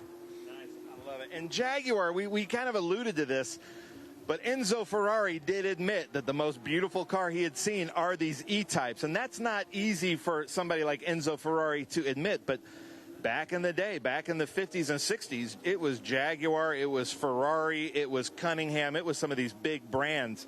And people need to know that about these E-Types. They're just so absolutely beautiful. But then I also, you know, I love the silver with the British racing green. Any more you can tell us? What's the, we were talking a little bit about this because I know that they have a V12, but what is the engine, what's the package you found for these E-Types to be the most successful? These are original 6-cylinder XKEs from the early 60s, and Jaguar has a very strong, successful heritage of racing, which put the company on the world market back in the early 50s with the Jag 120s, the C-Types, the D-Types. Most famous was their wins at Le Mans year after year. and the E-Types took over as being one of the world's greatest, most high-performance, fastest production cars. So we've campaigned with these cars to be able to show that. When Jaguar came to us back in 2002 and asked if we would be willing to run a vintage racing program for the company here in North America. And they did the design work and the colors on these cars, which has worked out very beautifully for us. We're proud of that. We had a wonderful program with the Jaguar support. I love it. Well, Donovan Motorcar Service, Donovan Motorsports, how do they get in touch with you if they have an idea for their Jaguar or British car? Our shop is in Lenox, Massachusetts, an hour north of Lime Rock Park. We do service and restoration work, late model, all the way back to even pre-war. We have the oldest car in SS1 from Jaguar, back from 37. But to contact us, you can find us on the website, of course, Donovan Motorcar Service, or through our phone numbers. And we're at these events to be able to show and meet people and potential clients. I love it. Well, look out for these events. They'll be here all weekend long. They're usually with us for the Memorial Day Classic at Lime Rock. So, Brian, thank you so much. And cheer for these beautiful Jaguars. You know I love my British cars, and these are some of the best. Well, ladies and gentlemen, this SVRA weekend, we're celebrating the vintage air-cooled Porsches. And looking around, driving around, I don't know if there's a cooler Porsche here than Dave Hagan and his beautiful 910 that won the Spirit of SVRA. Was it Laguna or Sonoma this year? Laguna Seca this year. Nice. Yeah. And you've raced with us with your son in the 914 at Laguna and Sonoma, and you've run Group 8. But this weekend you're in Group 5B, is that correct? That's correct, Ben. Nice. Now tell us about this beautiful car, because I love these things. I love watching your in-car because it's almost like you're in a fishbowl driving around, but it's so fast, so nimble. This has got to be a lot of fun. It's a blast. So it's a 1967 Porsche 910. It's a factory works car. It's a fourth of 29 built. Entered into Sebring in 67 with Hans Hermann and Joe Seifert as the drivers. Took fourth overall, second in class. So it's a pretty cool car. And there's a very famous photo outside of the Porsche factory where all of these are lined up, and that's kind of where they came up with their color scheme, right? Which was just one, would you even call that a hood or a bonnet painted a different color? Yeah, it's a hood or a body panel. It's green. The sister car, the other Sebring car, 005, it was number 36. It had a red hood. So this had a green hood, that had a red hood, and that's how in endurance races, nighttime races, it was easier to see a different color than it was to actually read the number. So that's why you see, in that era, you see different color hoods and such. So as somebody like you that I know loves these cars, and we're kind of like custodians. So you've got number 4 of 29, a super rare car. Then it's a rare Porsche. That's got to be a little bit more on you, into your psyche when you go out on track, because you're trying to take care of yourself, you're trying to win the race, but you also want to take care of something like this. Yeah, there are no red mist moments for me out there, so I try to drive it aggressively, but not over aggressively. And so, obviously I don't want to have contact. Knock wood, I haven't had contact in this car ever in almost 10 years of racing, so we'll try to keep it that way. But yeah, no, I drive in a spirited way, and I'm usually, near the front of the pack. Depending on how the grids are organized. And so I try to put on a good show and have a good time with the car at the same time. Now, something that's so cool about like a factory like Porsche or Ferrari or, Lotus, things like that, there's a big difference between Porsche and their factory efforts in street cars like the 911s or the 914s, 914-6s. But in 910, this was built to win Sebring, to win Le Mans. So let's point out some of the things, like I'm looking right here over your shoulder, just this hinge. That's probably the lightest thing that they could find to make it to where the door could open and close. And can you show them how they had to do that? Because it's a double hinge here. And look at how the craftsmanship just on the door alone with just the simple pull, for the door. As light as possible. This is literally like a ski binding from that era, right? If you ever had the old wood skis of the 60s, that's the binding that they used. So that's like just off the shelf. But the goal of prototype race cars was lightness. And, Porsche, like Lotus, like everybody else of that era, the bodies were only on to meet a requirement. Yeah. So they're not heavy bodies, right? This is a 1,100, 1,200-pound car with a 2-liter flat 6 right out of a Porsche road car, though it's obviously a hotter build.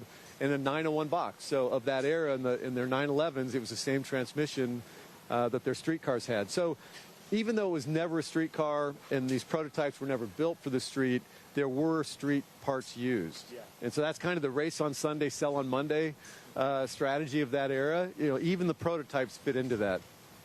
Yeah, for sure. And then for a factory like a Porsche, 12 hours of Sebring is like 36 hours anywhere else. So they want to know how the transmission fared, how the rear end, how the engine did under such abuse. So it's good R&D. They feel like, well, if it can last for a 12-hour race, you know, being thrashed through the hairpin down those long straights, surely these will do well in our street-going cars.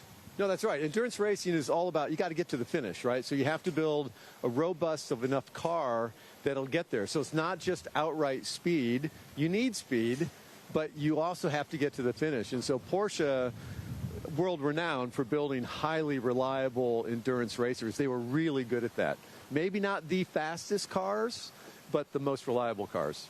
Yeah, but like you said, you have to finish. And you go, the great thing about Sebring is you walk down that front, there's like 2 or 3 decades where it's a German flag. May not have always been Porsche, but if it wasn't Porsche, it was Audi or Mercedes. But they definitely know how to finish endurance races. Yeah, I would say they're the best. Yeah, very good. Definitely. And have you always been a Porsche person? I have been. Yeah. I think we've had our first Porsche, my wife and I, right after we got married. We bought a 911 SC back in 1985, and we've been driving Porsches ever since. And you've passed the sickness on because your son is in is it a 914 or 9146? It's a 9146, so it's a GT tribute car, beautifully built car. And, yeah, he may have the disease worse than I do. But that's what we're supposed to do as parents, right? Absolutely, yeah. Right? Pass on the passion, and the fact that he and I get to do father-son racing 5 or 6 times a year. My wife, his mother is here, and it's a family affair. And so we really enjoy getting out to the racetrack and sharing the cars with the public. We're going to do the parade tonight, so we're going to drive the cars down into Watkins, Glen, and hopefully there'll be 25,000 or so fans out there cheering on the cars. It's one of the coolest things, the reenactment that you'll do tonight in this, and I'm sure it's going to be one of the hits of the reenactment. But we as motorsports fans, we just so appreciate this car deserves to be in a museum, but it would almost be doing a disservice to the car. So we appreciate you bringing out such a rare car. Thank you so much for doing that. I appreciate it, Ben. Thank you. Thank you for bringing it. Seriously. All right, guys, we are in for a very special treat. One of my favorite people in the paddock, Jim Barfield here. He's going to do his best to speak proper English, but he talks how I think NASCAR drivers should talk, or they did in the heyday. But this is one of his cars. He's got a long history with Bill Elliott.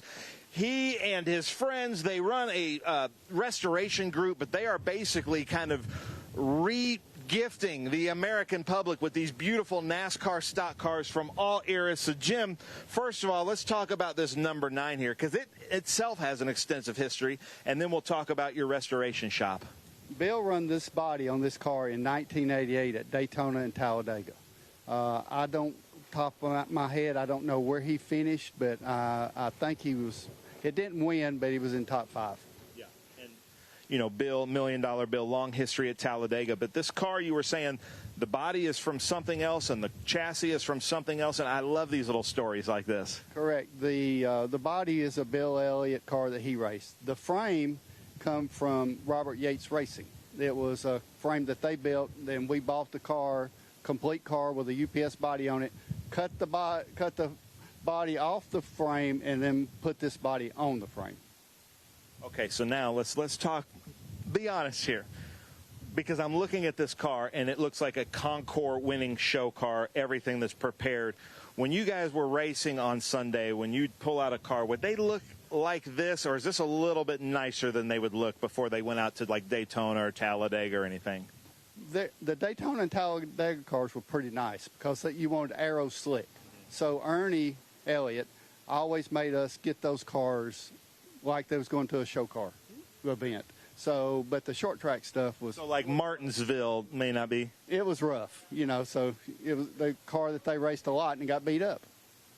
Now, one thing I love about this vintage stock car group is, you know, racing was so prevalent in America with the SCCA in the 50s and 60s. But then NASCAR kind of took over in the 80s and 90s. And now when we come to the tracks, it's cars like this that most of the general public can identify with. They know this number 9. Or we've had the Jeff Gordon or the Dale Earnhardt cars. We've got a Clint Boyer car right here. Darrell Waltrip, my neighbor, Franklin, Tennessee. But, like, how cool is that a lot of people now, this is what they identify as the race cars of the day? Because that was your NASCAR fan. Today's kids don't know what these cars were. They don't realize the history behind them and all. And their attention span is different than our attention span was back in the day. We'll go to a race, sit there and watch it 4 or 5 hours. Their attention span these days is not like that. They're used to playing with the computers and games and stuff. I agree with that. That's a very good assessment. Now, let's talk about this restoration and the work that you and your friend Carlos and everybody at the shop are doing to get these things back up and running and putting on some of the best shows we see throughout the season in vintage racing. Yeah, it takes about 400 man-hours to restore a car. So that's a lot of work, a lot of expense. So you take people that come in and buy cars, you know, they still get a good value because a stock car completely done is about $100 grand. And where you go buy a Porsche or something, they're about $250, $275. So the value for the cars is really nice. Now, back in the day when you were building these cars, did you do like what Robert Duvall did in the barn in Days of Thunder? Would you talk to it? Would you whisper to it as you were building it? You cussed it more than you talked to it, so a lot going on there. So, and you had, 10, 15 people in the shop, so it all happened on a nice timely matter. Like a lot of the cars, we would roll out of the paint shop on Monday morning and race that car that weekend. So a lot went on. So that is crazy. Now, with your extensive history with Bill Elliott, you come to Watkins Glen once a year. Do you have still notebooks of how to set up a proper stock car from Watkins Glen or Talladega or anything like that? The setups we use today are way different than what they used back in Bill's era here. So those notes wouldn't do you any good. That's good to know. So we've talked a little bit about this number 9 here, but let's come over. Let's look at more of a more modern car here with this Monte Carlo, the Clint Bowyer Jack Daniels car. So kind of walk through, because you were in NASCAR in this era as well. What are some of the big differences between this car over here, the number 9, and then this car, the 07 of Clint Bowyer? Yeah, Clint Bowyer raced this car at Phoenix, Arizona. But you can just look at the body lines and how much more sleek, more aerodynamic it is. It makes less drag and more downforce. So this is a better car than the car over there to do what we're doing. And what year would this have been? This is a 2003 or 4, I believe. And the thing about this stock car group is there's like SC3, SC3, SC2, SC1. So even if you have a stock car from different eras like Mike Slutz or the Marty Robbins car, Borchetta would have been later, anything with the steel bumpers. But then there's a place for all of these different cars to fit into the groups. Is that correct? That is correct. And you're racing on the track with this car with the 9 car, but you're not competing for a finishing position with this car because this is a faster car. Well, that's unbelievable. Ladies and gentlemen, you need to watch the stock car group. It's one of our fastest growing groups in vintage racing. They do a lot of SVRA events. They do a lot of events with NASCAR, with HSR. A lot of fun to watch. This is kind of the group. And a lot of our drivers, Jim, are kind of going from cars that I'd consider very cool vintage cars, but they're going into here like the Frasers because it's a little bit safer. It's a little bit better from a cost perspective. Once you buy the cars are a little bit safer. The parts are easy to find, especially with somebody of your accent. And a lot of our drivers are going to the stock car because it's also one of the most fun groups out there this weekend. Correct. This is the safest race car at the track. I mean, Joe Nemechek had a horrendous wreck yesterday at VIR, running about 184 miles an hour and barrel rolled the car. He's at home today sitting watching TV. If you'd have done that in another car, he might not have been with us. Yeah, that's unbelievable. So that's another thing that sticks out. These vintage stock cars, the parts, you can drive up to Mooresville, and they're all over the shelves of a lot of these shops. So keep it up. Now, Jim, this is the most reserved I've ever seen you. There must be a TV Jim Barfield, and then there's the mechanic Jim Barfield. But thank you so much for your time. Anything you can add? No, sir. I think we covered everything. Well, there you go. That's our vintage stock car group coming up this weekend here at Watkins Glen. And what better way? When I was a kid growing up in NASCAR, I always watched Watkins Glen and Sears Point, the 2 road courses, but they're adding more and more road courses. They're going to be coming back to you for all of your knowledge. That's good. Bring it on. Nice. Well, there you go, ladies and gentlemen. Jim Barfield with Vintage Stock Cars.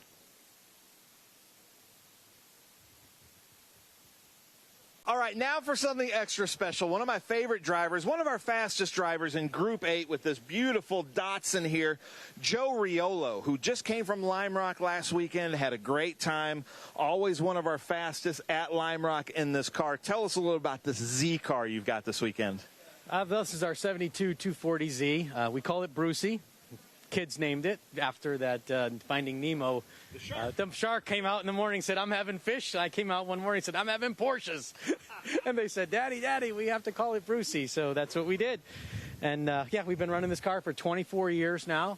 It's just a great car. I mean, the guys from Sharp Racing helped me build it. A lot of them worked for GMT.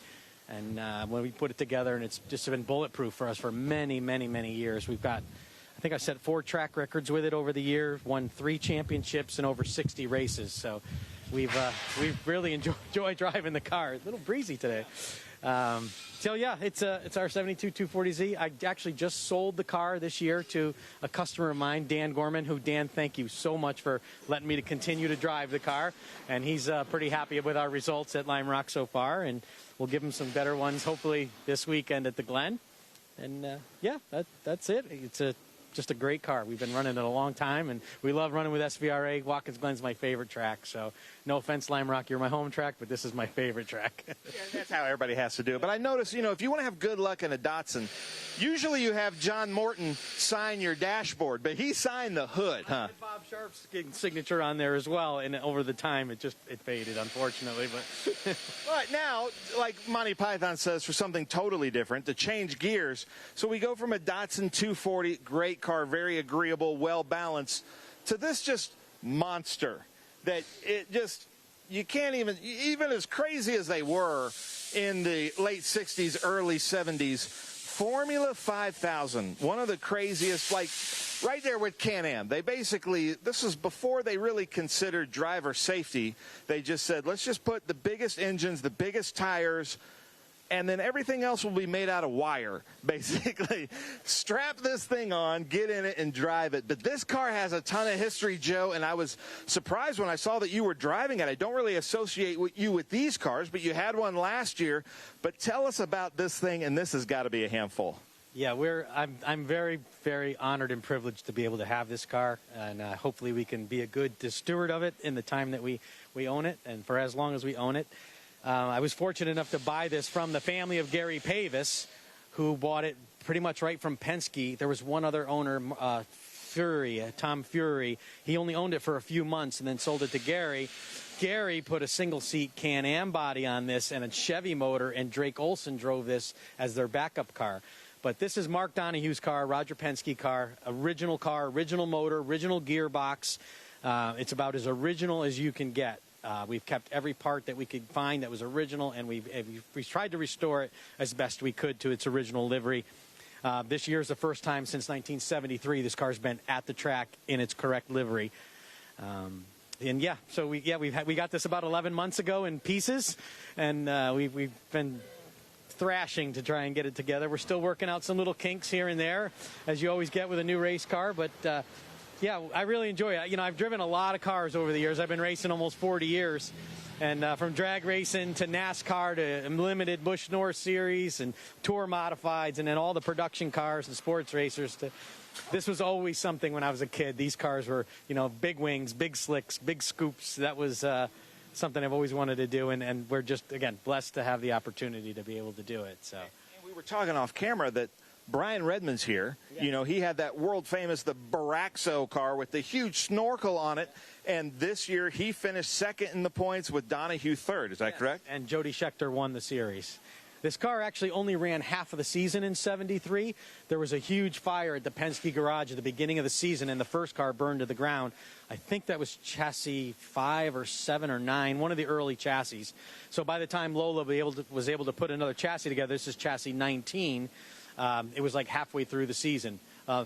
Mark did win at Road Atlanta with it in August of '73, so it does have a win under its belt, and then lots of top 3, top 5 finishes to finish third in the championship. So, absolutely crazy. Thank you so much for bringing this out. And we were talking too. You know, we have to talk about Trans Am with SVRA and the kind of brother companies, but then, you know, Roger Penske, Mark Donohue famously went from the Sunoco Camaros to the Penske Javelins and brought Sunoco along, and you see they're running AMC on there, so they were trying to make this. So explain how you go. You know, AMC did not make these cars from the factory. They did the Javelins. They ran in Trans Am, but this was kind of Mark and Roger's ladder up. Yeah, the Formula 5000 was basically run with your brung as long as it was 5-liter engine. And Lola built a lot of different chassis. There was McRae's and Maches and Legrand, like the one I had last year. And basically, it was just the American Formula One car with a good old American small block in it. So they were pretty affordable to run. And I guess Penske was so successful with the AMC package in Sunoco that this was their stepping stone to Formula One with Mark. And so they brought basically that Trans Am motor, put fuel injection on it, and here it is. Okay, now you got to come around here, though, cameraman, because, you know, I like my awkward questions. So, do they only trust you with 4 cylinders, Joe? Is that what they're doing? Just go out there, get used to driving it, and then maybe we'll plug in the other ones? Yeah, it's got so much power. We only run on 4. Now, we're just changing spark plugs, doing some, you know, in-between maintenance, chasing a couple little gremlins. I think we got an electrical issue that we're working on. She's breaking up a little bit, and it ran really, really well in the dyno. So the only thing different between the dyno and here is either the MSD box or the coil. So just little stuff like that we're chasing. Like I said, first real race weekend with it, so we'll work out our kinks and we'll have it running. But it's, again, I'm glad to have the car here. I hope the fans really enjoy it, and I hope we did Mark and Roger some tribute here, honor. So. Oh, I'm sure. And when you buy a car of such prominence like this, do you get some of the original notebooks with notes maybe from the captain in it or Mark Donohue? I mean, both of them being kind of that engineer mindset. Yeah, I would love to do that because this is very different than any other Lola. They made a lot of changes on this car. But unfortunately, I bought it from Gary Pavis's family. He passed. And we spent hours scavenging his garage, just trying to, all right, this looks like it belongs to the Lola. Oh, this was the Can-Am part. And there were so many parts all over. And we were fortunate enough, I think we got about 97% of all the original parts for the car. So, again, original fuel injection, original valve covers, original headers, original motor, gearbox, all of that. So it's, again, it's as true to original as you can pretty much get. Unbelievable. Well, thank you so much for bringing this out there. You know, I think you're a little crazy also, but I love that about you, but unbelievable. Yeah. But thank you so much for bringing this out. So watch out for this number 6 Sunoco Beast out there in the Formula 5000 group. And there's a few Formula 5000s here this weekend, but also our Group 8 and 240Z. So thank you so much, Joe, for bringing that out, and we should have a blast this weekend. Well, we appreciate running with SVRA. You guys have always been great to us, so thank you very much. Thank you, sir. All right. We'll see you in a bit. Thank you.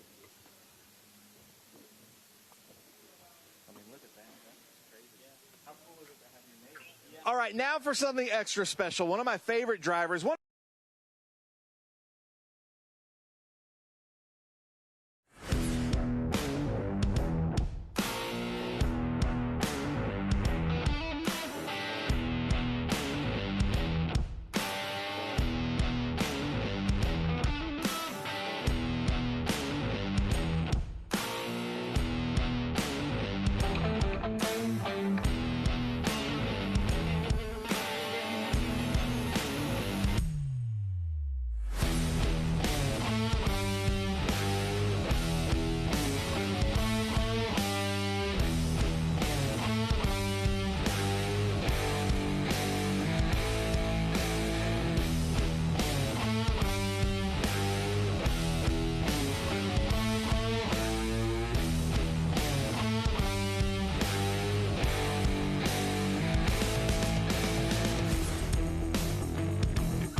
Well, welcome back to the Mission Foods Watkins Glen Speed Tour. This is the Governor's Cup race, a part of the Hilliard U.S. Vintage Grand Prix. Our Governor's Cup race this year are air-cooled Porsches. We've got a bunch of air-cooled Porsches. Not all of them are here just yet. But starting third in this beautiful Mark Donohue IROC liveried tribute car, like painstakingly prepared. He's walking away from me. Come in here, Linton. He's been with us a lot this season, but this car, I know that you've had the real one, and then you loved it so much, you're like, well, I got to make a tribute to this thing. So tell us about this car. Well, I bought it from a friend in San Diego in 2022. It was a Porsche Owners Club car, and it has a stock 3.2 engine. I took it completely apart, and I painted it lime green as a tribute to Mark Donohue. He drove the lime green car in the second race at Riverside, and of course he won the series at Daytona in the tangerine car, or the orange car. And I used to own the yellow car, which was the very first IROC car built, and I sold that to Jerry Seinfeld in 2005 because it got way too valuable for me to put in harm's way. And then he had it for about 10 years, and then it went to Europe for $2.3 million. And this car is not quite at that value. Not yet. I don't think it will get there. Well, you never know. With a driver like Tom Linton behind the wheel, anything can happen. Can I ask you this? Can you open up to show us the engine compartment? Because I'll point out to everybody just kind of what we talk about when we talk about air-cooled, meaning there is no water radiator through this. Just like your old Volkswagen Beetles, there's a fan and a shroud, and it's going through this flat six. And it's basically all airflow. So you're constantly watching your temperature on hot days, but on a day like this is almost perfect, isn't it? Yeah, well, it's not a high compression engine, and it's very stock, so it runs relatively cool even on a hot day. You know, it gets up to 210, 220, which is fine. But if it had more compression, I'd have to be paying attention to the oil temperature. But it's got a big cooler up in front, and that helps keep the temperature in check. Nice. How many quarts of oil is the engine?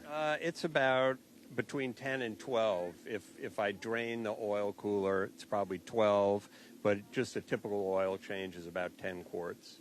I love it. Well, I love the lime green. So, Tom, thanks for bringing this out. So cool. A Donohue IROC tribute car. We saw IROC back in at the Monterey Historics just a few weeks ago at WeatherTech Raceway, Laguna Seca. I'm looking for the driver of this car.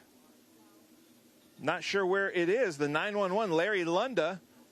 Larry around? No, but this is a beautiful, obviously, Porsche 914 with the, yeah, but it's not saying 6 on here. But everything shows me it's a 9146. But I'm supposed to go by the sheet. But John Carey's a Porsche expert. The badge says 9146. The fender flares say 9146. So this is the 991 of Larry Lunda. Now this is where the Porsche 911 was more of a rear engine. This is more of a mid-engine car. You can see the engine right behind, same engine as Tom would have had. Basically, a 914 is a 911 engine. 9146 means it's got the 911 flat 6 in it. Then we come over here to the number 47, Rob Hurley. There he is. And obviously, he's usually the number 4, so added a little gaffer tape there. But you can see he's opening up the back to show the engine. So, Rob, tell us a little bit about your beautiful Porsche here. So this is a 1970 911. I bought it in 2015, started racing in 2017. It's 2-liter, weighs about 1,800 pounds. Very fast car. As you can see, very clean inside. It's got new pistons in it. It's got new heads. New exhaust system, and I adjusted the ride height, and it handles like a dream going up the S's. I bet, yeah, and looking at the distributor, it's a twin plug car. Twin plug distributor, and I've got 2 CD boxes in to fire the distributor. Oh, wow. In the back. So, yeah, it's a twin plug, 2.2. And then the big carburetors coming down, feeding this. So, yeah, just we'll show that just another, you know, the air-cooled, a little bit different than Linton's engine. He's got the 2 coils over here and then the twin plugs. That's why he's got so many spark plug wires, or else it looks like it's a 12-cylinder. That's right. That's right. So the carburation is it's got high-rise manifolds with 46 millimeter PMO carburetors, not the original Webers, but the 46 millimeter PMO carburetors are actually a little bit better, a little more technology. So, yeah. Yeah, beautiful car. Thank you so much for bringing this out. The air-cooled Porsches. This is the 2-liter, you said? 2-liter twin plugs. Yeah. Nice job. Yes, thank you. Well, very good. Thank you for bringing that out. How cool is that? Then we come over here. Our CEO, Lee Giannone, is in this beautiful number 1-2. He is a Porsche guy through and through. Is Lee? Hopefully, we'll try to find him. He said he's going to go get his suit on and come back in, but you can see his helmet with the Porsche logo on it. So hopefully he'll come back out here, and we'll come and talk to the number 71, Ron Zitza. Here he is. Ron, come stand by your car. Tell us a little bit about your car here. Well, this is Greg Fry's car. Oh, and are you driving it, Ron? So Ron is going to be driving Greg Fry's car, who we just saw out there earlier. Tell us a little bit about the car. Well, this car is Greg's second 914-6 race car. The first one he and I drove together for probably 17 years, and it was damaged here about 3 years ago. Then we got this car, which has been through a series of historic people before us, and I finally got Greg to go for an open top instead of a closed top. Makes it a little easier for us to get in and out. Not saying I'm getting older, just saying, okay? And so it's a 2.4 liter, about 285 horsepower, and a 901 gearbox with 4 speeds that we use on track, okay? And of course, with this track, you gear specifically for the track, and it makes a big difference. And then with a nice mid-engine 914-6, it's a fast lap. Nice. I love it.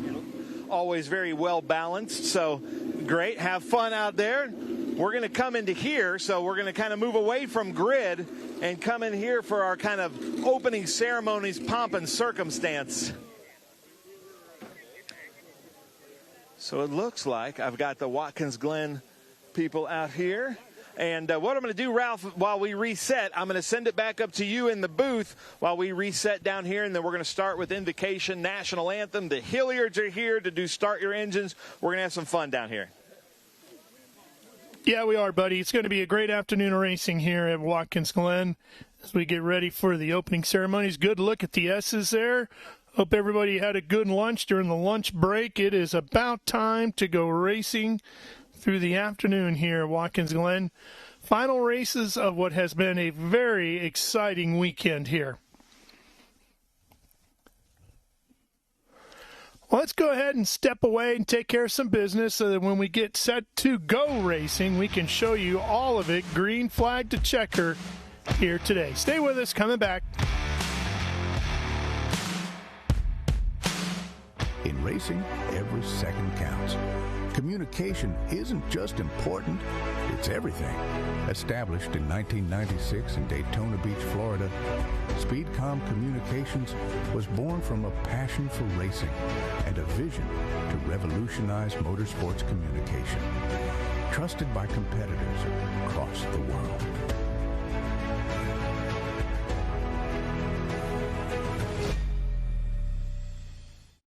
Okay, so pretend this is your race car. It's on the trailer, and you have an accident. Ouch! At least your truck's insurance will pay for another one? Yeah, not so fast. Standard insurance won't replace your race car, whether it's in the trailer, in the paddock, in the garage, or the repair shop.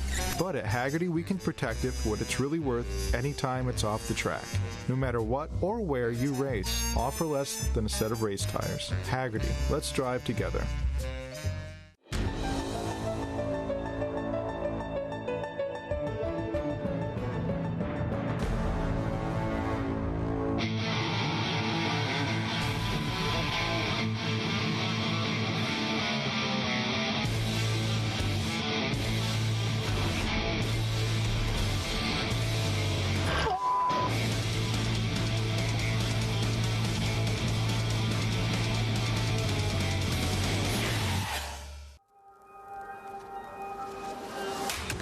good is this? Look at this view from Lostowski. It brings all my fans, it brings the audience into the car with me. Speed turn, 140-mile-an-hour entry speeds. The quickest and most efficient way for me to get information to my drivers is from using the V-Box HD2 system.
And get ready for race day with Mission Foods. The world's best racers and tastiest products come together to make every race delicious. Fully loaded tacos, fast wraps, piled high nachos. Whatever you crave, Mission will help you be race ready with easy to make recipes that will take your race day to the finish line. Keep your racing delicious and enjoy all the mouth-watering action. Brought to you by Mission Foods. Too fast, too tasty. Big thanks to everybody at Mission Foods for everything they do to help us bring you the races. It's been a great weekend with Mission Foods here. Mr. Gonzalez has been up here racing with us. Had to leave, not here today, but we appreciate everything they've done for us. Forward to seeing them at the next race at Virginia International Raceway in 2 weeks. All right, let's head back down trackside. Here's Ben once again. Well, ladies and gentlemen, first I want to present the New York State Police Honor Guard for being here, presenting the colors. So thank you guys so much for coming in for this. Reverend Fife, if you don't mind holding both microphones and deliver the invocation, please.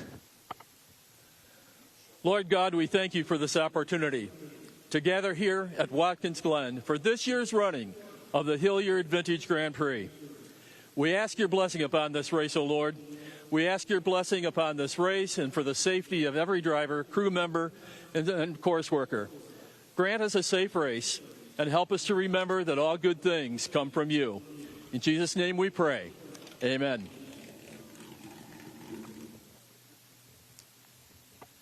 Amen. Thank you so much, Reverend Fife. Anna, if I could get you to come over here just a little bit. Ladies and gentlemen, you are in for a real treat. Anna Hurd to deliver the two national anthems. Anna, take it away. Oh, Canada, our home and native land, true patriot love, in all of us commend. With glowing hearts we see thee rise, the true north strong and free. From far and wide, O Canada, we stand on guard for thee. God keep our land glorious and free. O Canada, we stand on guard for thee. Oh, Canada, we stand on guard for thee.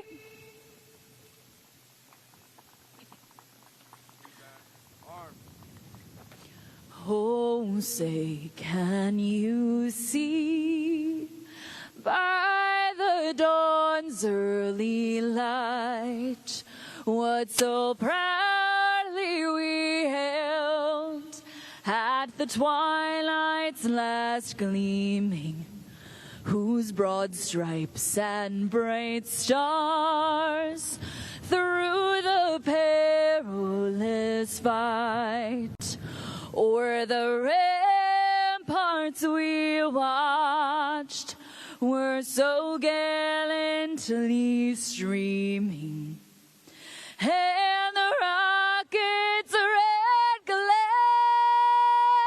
the bombs bursting in air, gave proof through the night that our flag was still there. Oh, say, does that star-spangled banner yet wave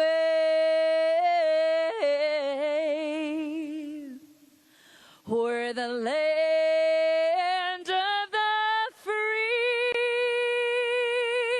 and the home of the brave?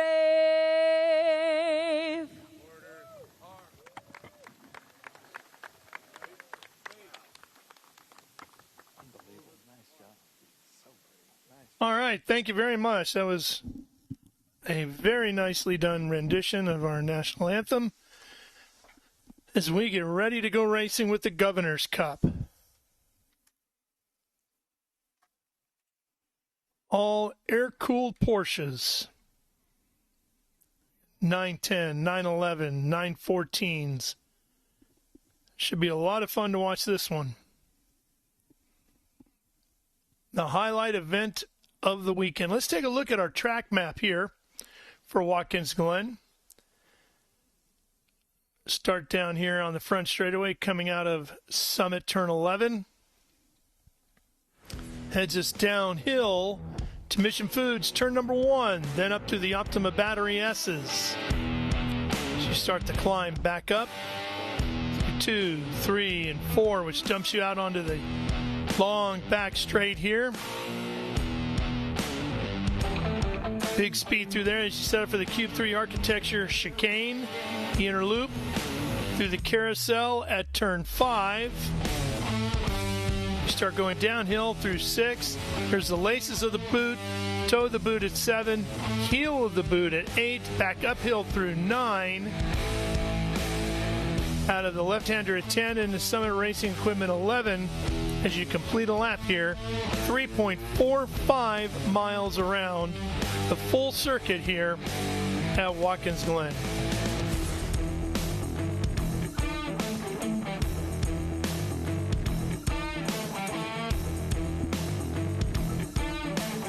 Just some gorgeous countryside around the racetrack here.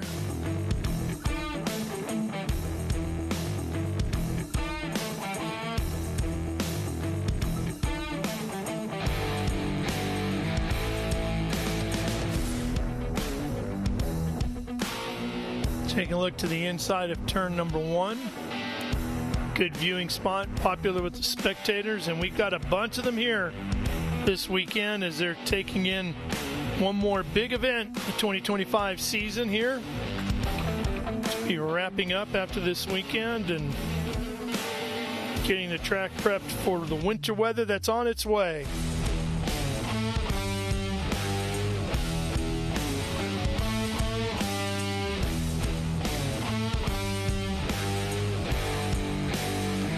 Campers have been having a great weekend.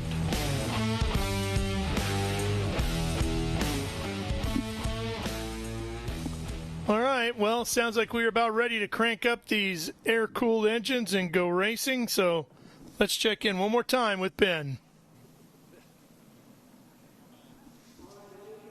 All right, ladies and gentlemen, I am visited by the chairman and CEO of Hilliard, our proud title sponsor for the Hilliard U.S. Vintage Grand Prix, Jan Vandenblink. Jan, to deliver the most famous words in motorsports, take it away. On behalf of all of us at Hilliard and Elmira, New York, celebrating our 120th year, drivers, start your engines!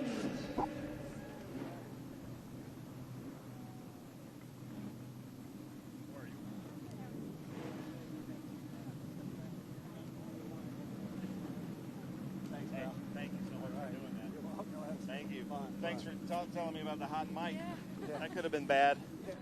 Good look at that gorgeous lime green IROC RSR, Tom Linton.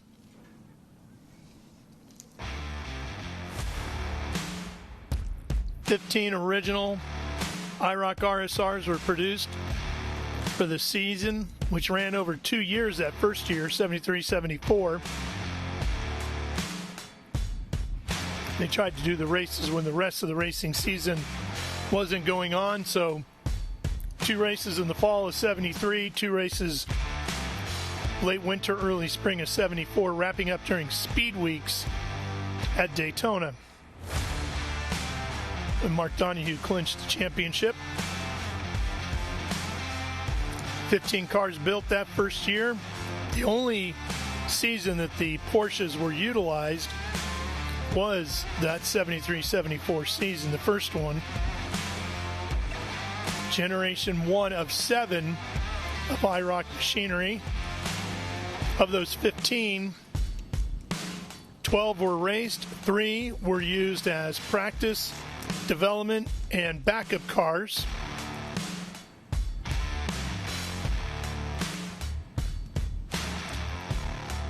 Seven generations included Porsches, then the Chevy Camaro, Dodge Daytona, the Dodge Avenger, and finally the Pontiac Firebird.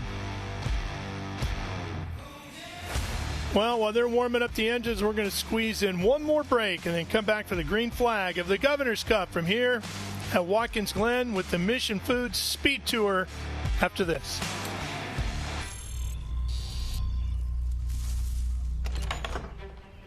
Yes. Hon, the WeatherTech's here. WeatherTech is the ultimate protection for your vehicle.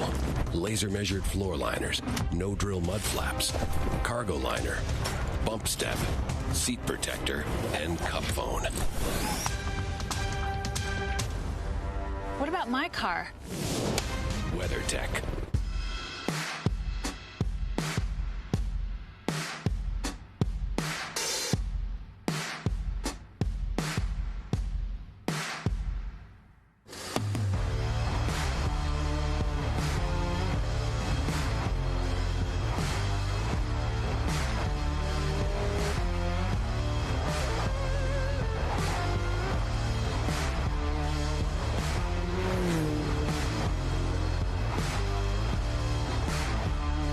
Performance packs 100 years of friction dynamics into every product.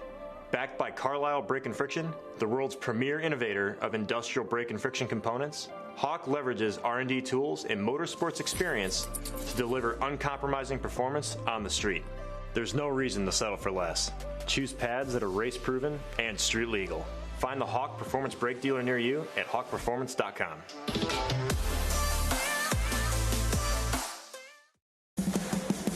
What does it mean to be built with Summit?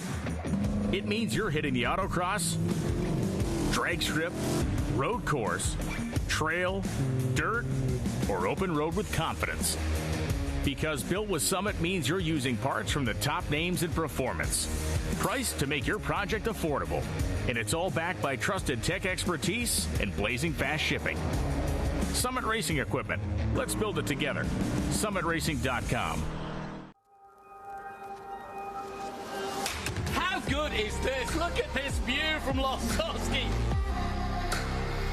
It brings all my fans, it brings the audience into the car with me. Speed turn 140 mile an hour entry speeds. The quickest and most efficient way for me to get information to my drivers is from using the V-Box HD2 system.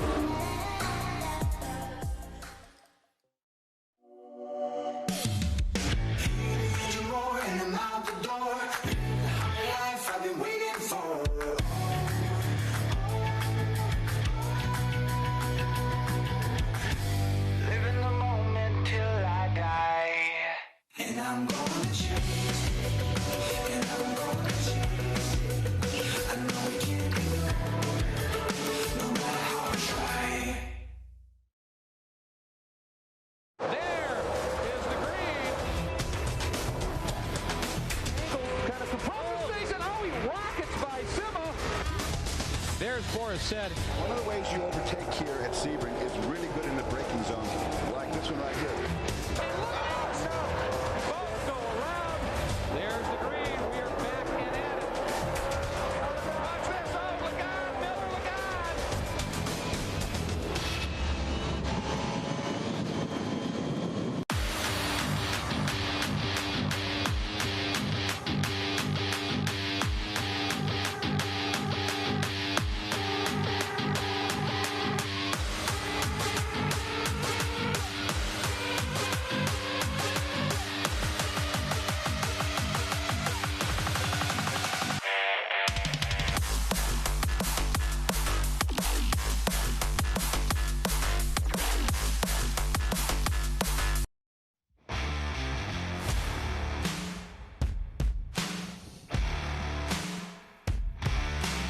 Well, you can see we got some sunshine. It had started to cloud up pretty heavily there, Ben, as we were getting into the lunch break. And it wasn't just getting cloudy, it was getting dark clouds. But things seem to be a little bit brighter now. Yeah, this is the Governor's Cup race. I think maybe Kathy Hochul ordered us some sunshine for the Governor's Cup race for the start. We had the Jan Vandenblink here with Hilliard, the title sponsor of the Hilliard U.S. Vintage Grand Prix, as a part of the Mission Foods Watkins Glen Speed Tour. This is the Governor's Cup race. We expected 12 air-cooled Porsches to take the start, but right now only 5 are coming around to take the green. Not sure what happened there.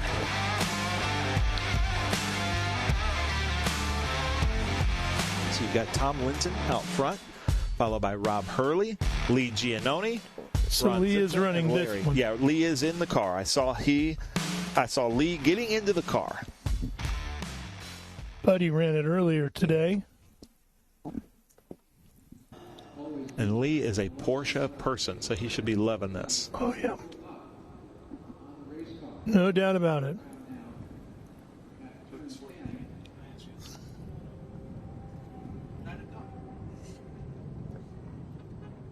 Here they come, headed down towards Summit Racing Equipment, turn 11. And then out onto the front straightaway.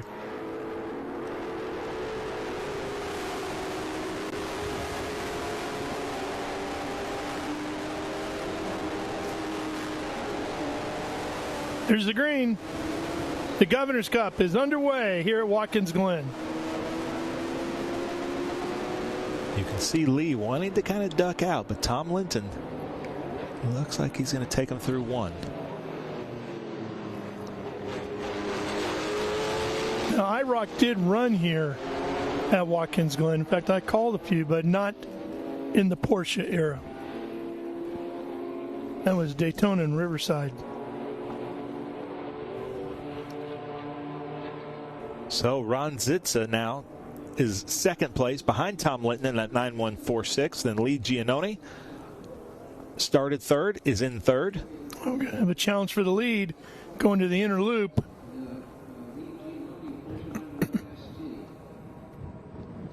And a new leader coming out of it. That is our race director for International GT in that 9.146. So from fourth to first by the inner loop.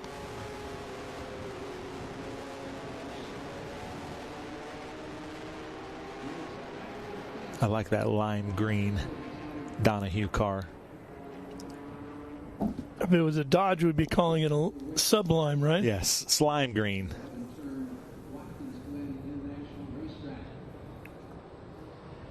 Lee Giannone still third. Coming down, Ron Zitza, then Tom Linton. I was going to say, we got a pretty fast staff, don't we? Mm-hmm. Put our staff up against just about any other racing staff out there. We do have some fast drivers in the staff. I am not one of them.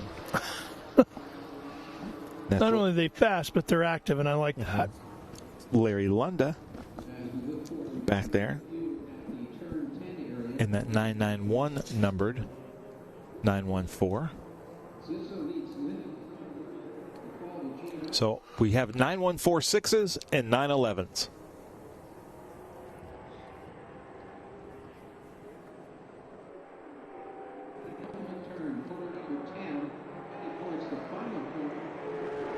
Ron Zitza is going to lead him through. Lead the first lap.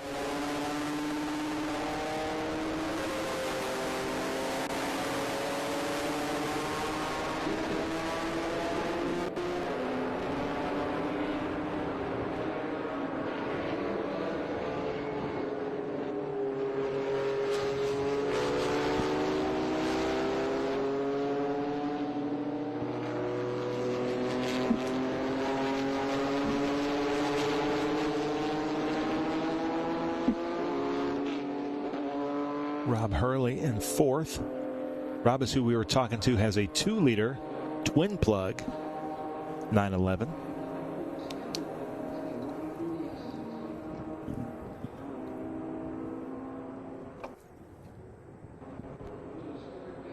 As they come around the Cube 3 inner loop, Tom Linton trying to keep Ron Zitza honest. All of these are Group 8 cars except for Tom Linton in the lime green car. He's the only Group 12.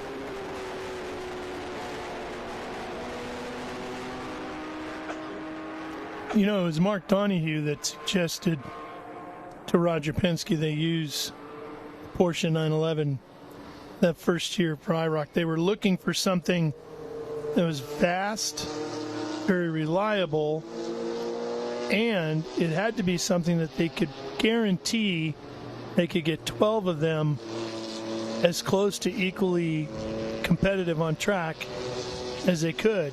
And of all the different opportunities of makes that were out there, they felt Porsche 911 was the one car they knew we get our hands on it, we can dial these things in and get them all pretty close. And of course, they were all painted by the factory.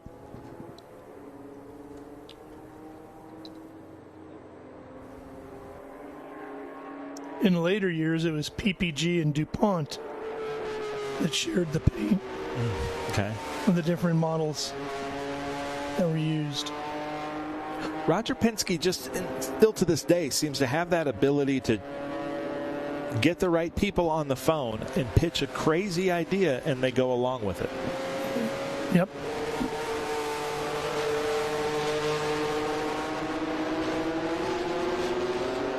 So Ron Zitza out front in that Porsche 9146. And you know who wasn't in that first year of competition for IROC? Al Unser Sr. and Mario Andretti. Reason being, they were both contracted Firestone drivers, and the series utilized Goodyear. And Firestone didn't want to have their top two guys seen racing on any other brand of tire. And that just ruins it for everybody, doesn't it? Sure did that year. Because they were at the height of their game back then. Mario was already a world champion, Indy 500 winner, a Daytona 500 winner all by then.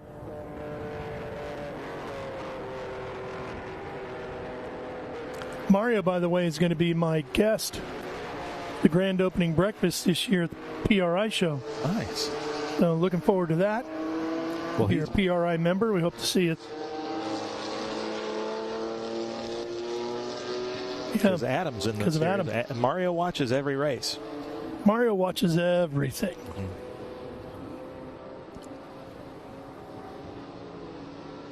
So that's Tom Linton, our lone Group 12 driver. Not sure why Dave and Tyler Hagan decided not to join this race. They both finished their other races. That'd have been cool to see the 910 out there. Here comes Lee Giannone. Lee is in a Porsche 911 ST.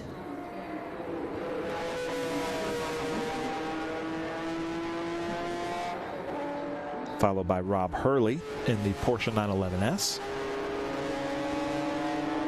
And this seems to be the battle back here for fourth and fifth. Of course, that was all around the same time that Penske was running the 917-30 and the 917-10 in Can-Am. So Roger and Mark had a lot of experience working with Porsche and could get that deal put together. But they had to buy every single one of those cars. And they were about 30 grand a piece, I want to say.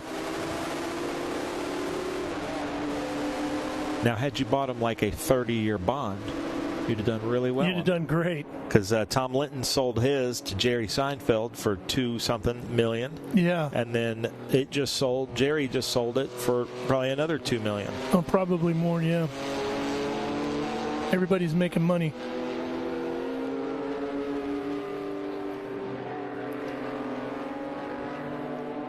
So Rob Hurley leads Larry Lunda up the Hilliard S's.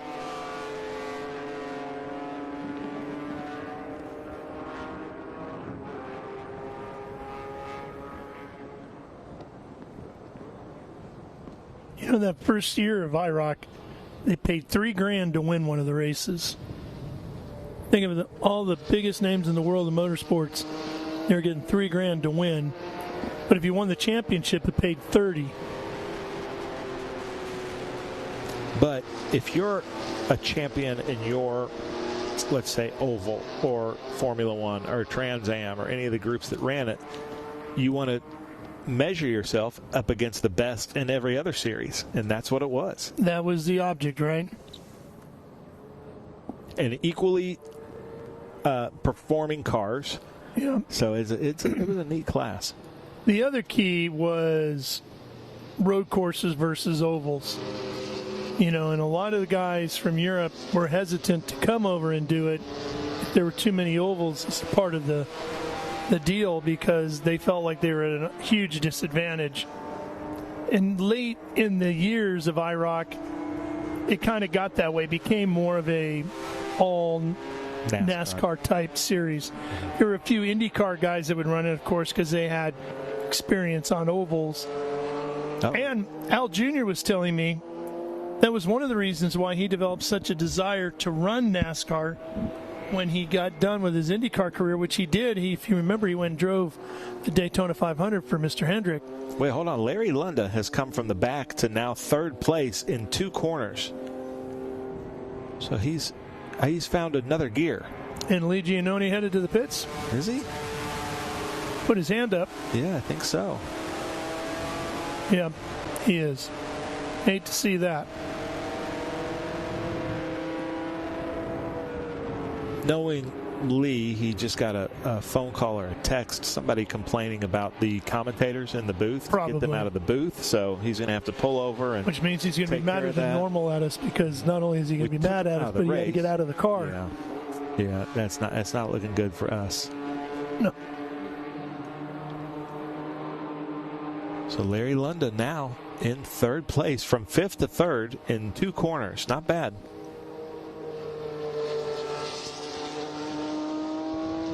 Let's see if Hurley can do anything to him.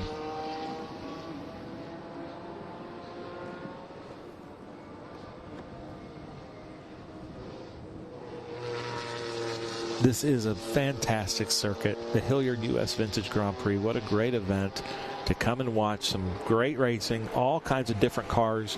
If you don't like the group that's out there, just wait 30 minutes. There'll be a whole other group of cars out there.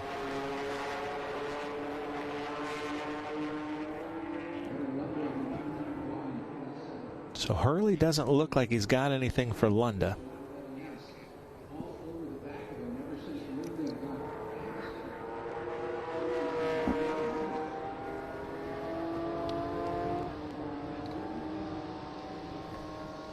The twin plug thing is funny. My Ford Ranger growing up had twin plugs, little 2.3 liter, and it's fire engine technology. They just, for fire engines back starting, I think in the 30s, they just wanted redundancy, you know, so that if one plug fouls, another plug is there to make sure it burns off all the fuel.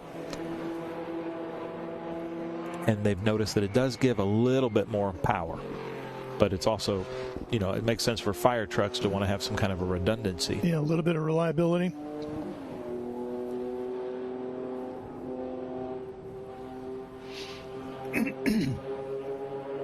So Zitza still out front, running a 2:12.6. Linton a 2:17.6.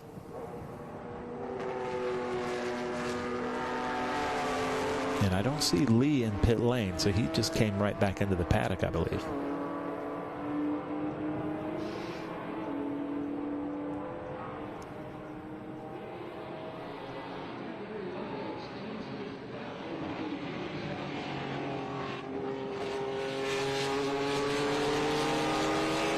There's your race leader.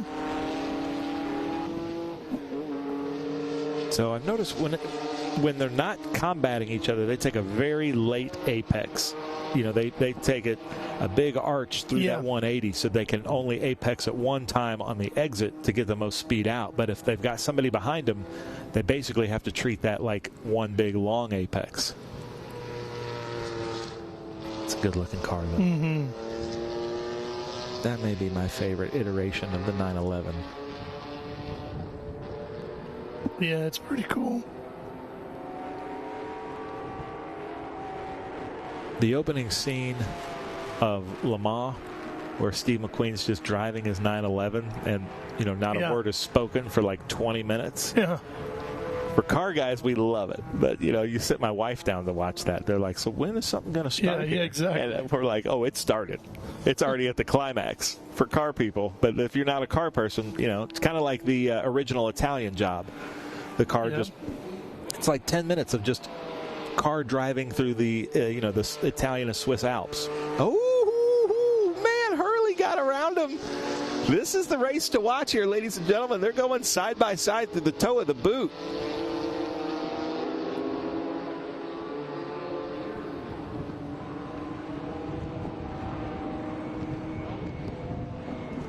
We were talking about this yesterday, how Porsche kind of came out with that 914 in conjunction with Volkswagen as just kind of, you know, a cost-effective way to get into Porsches.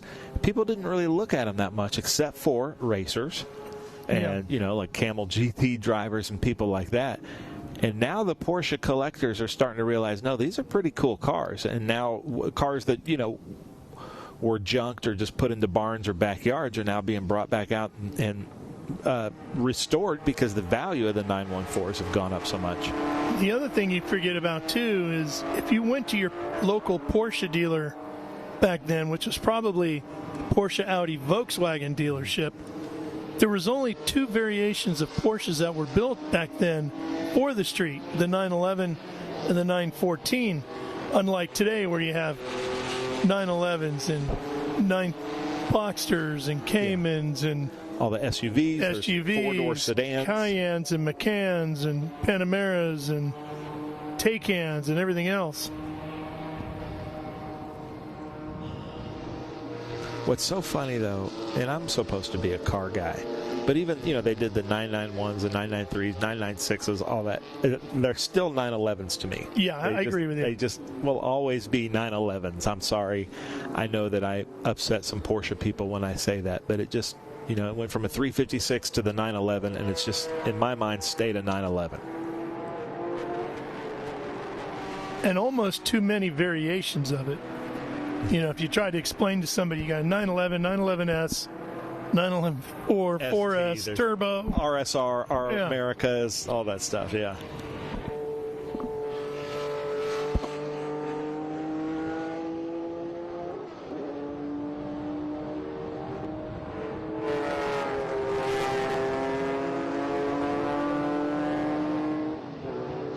So Hurley now around Larry Lunda and making a pretty big gap on Larry this lap.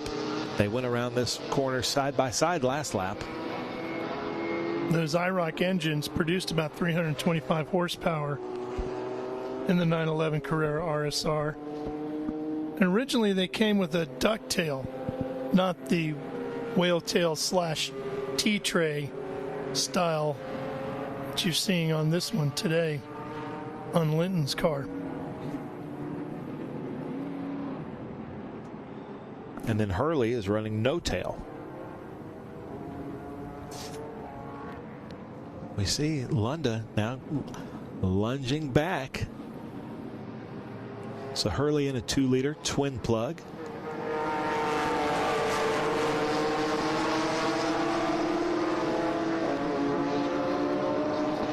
And you heard what Ron Zitza said is he wanted a Roadster. Here he is, 914, because they're easier to get in and out of. I agree with that.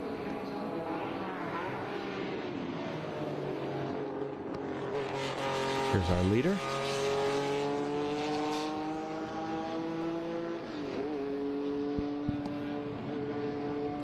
When I think of a classic 911, those wheels in that 9146, those are the wheels that I picture in my mind. The Fuchs? Yep, the classic 911 wheels.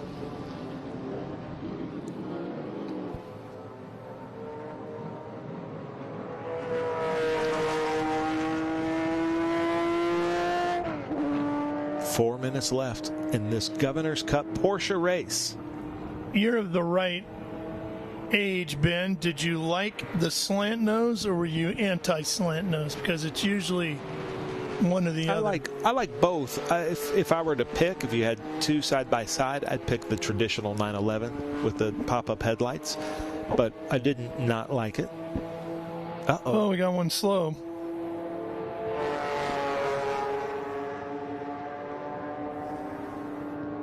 That's Linda going towards the bus stop, getting passed by our leader. Here's second place, Linton, going across the line. I do like the slant noses. I also am one of the few that even when it came out with Risky Business, I loved the 928s and loved the pop-up headlights on the 928s. Loved the 24s and the 944s. I like the 944 better because of the wider fenders.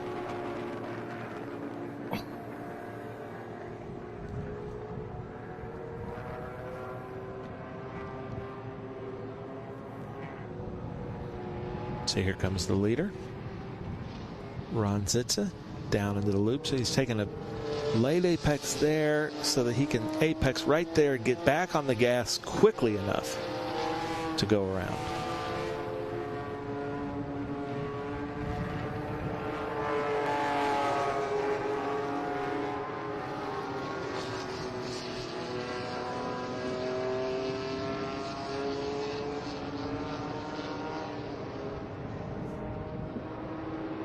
We've got a lot of great races coming up. We've got next is the Dick Mooney Do Not Miss race. That's going to be the Group 6, Group 12 race.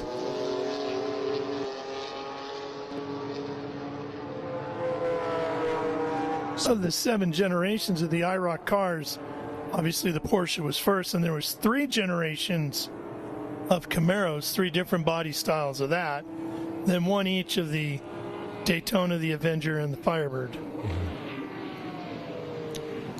And as we talked about yesterday, the first 2 were my favorite, the Camaro and the Porsche. Yes, the first generation Camaro was awesome. Although I do have a soft spot for Dodge Daytonas and Avengers. The chassis, pretty much when they got to the Camaros, especially the later generation Camaros, carried on through 2 variations of Dodges.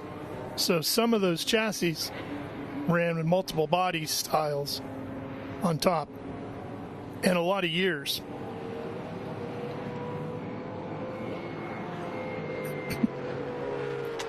And at first they were all Banjo Matthews, 110-inch, basically a NASCAR Cup car.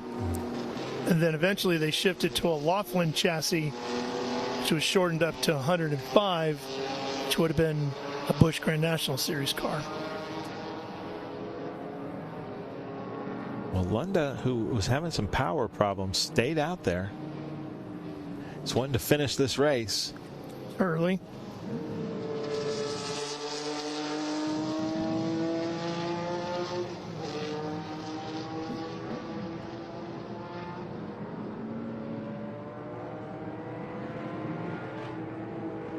If you're interested in the Porsche IROC cars, there's a great book by our good buddy Matt Stone all about the IROC Porsches, just the IROC Porsches. Wow.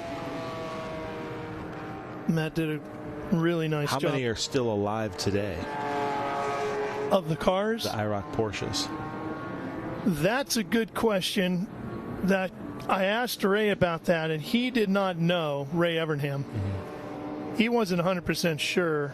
And you know Ray well enough to know that he spent 3 days researching it to try to find exactly that. Yeah. Yeah. Now. So if he doesn't know, the answer isn't there. Right. He is. Now that's that checkered. Yep. Checker flag for Zitza. Linton should be coming around next. Here he is. There were 2. I know of 3. There was 4 now. There were 2 at Monterey. I know Mr. Penske has the Donahue car, and as Linton told us, Jerry Seinfeld just sold one to some guy very lucky in Europe. So that's 4 of the 15 that we know of. So about a 4th. Here comes Linton, all the way from Santa Fe, New Mexico, driving that car. And the 2 that were in Monterey actually were on track. which was really cool. One red and one in Mexico blue, which was a beautiful color. Linton taking second. Oh, is he coming in? Just cross the start-finish line, Lunda. Maybe he'll do it down pit lane. I was going to say, he could do that too, right? Yeah.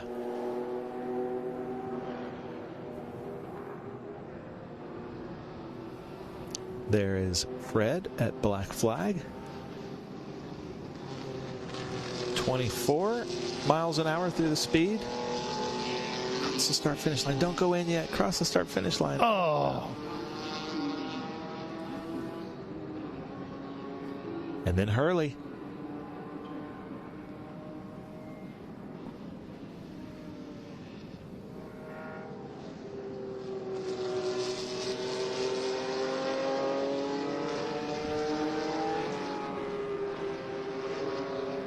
What is it about that body shape that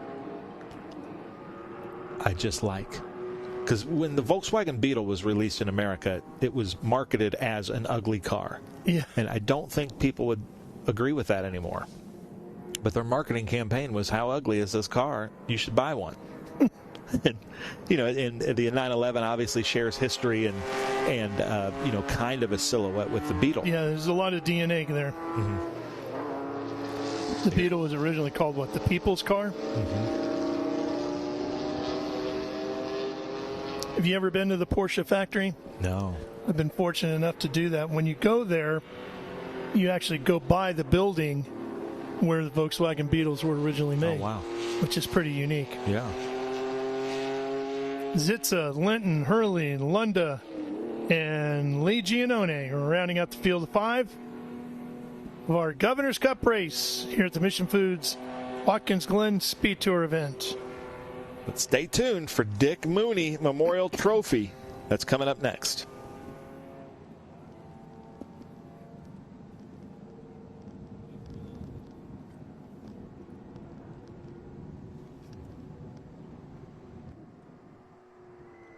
All right, well, while we do that, I want to set up a video of my friend Jim Barfield, person that probably knows more about stock cars than anybody else here in the paddock, longtime crew chief for Bill Elliott back in the day. So, Jim, tell us about these stock cars.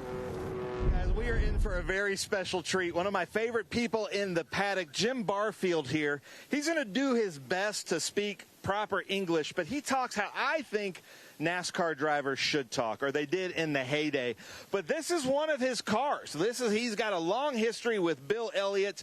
He and his friends, they run a restoration group, but they are basically kind of re-gifting the American public with these beautiful NASCAR stock cars from all eras. So, Jim, first of all, let's talk about this number 9 here, because it itself has an extensive history, and then we'll talk about your restoration shop.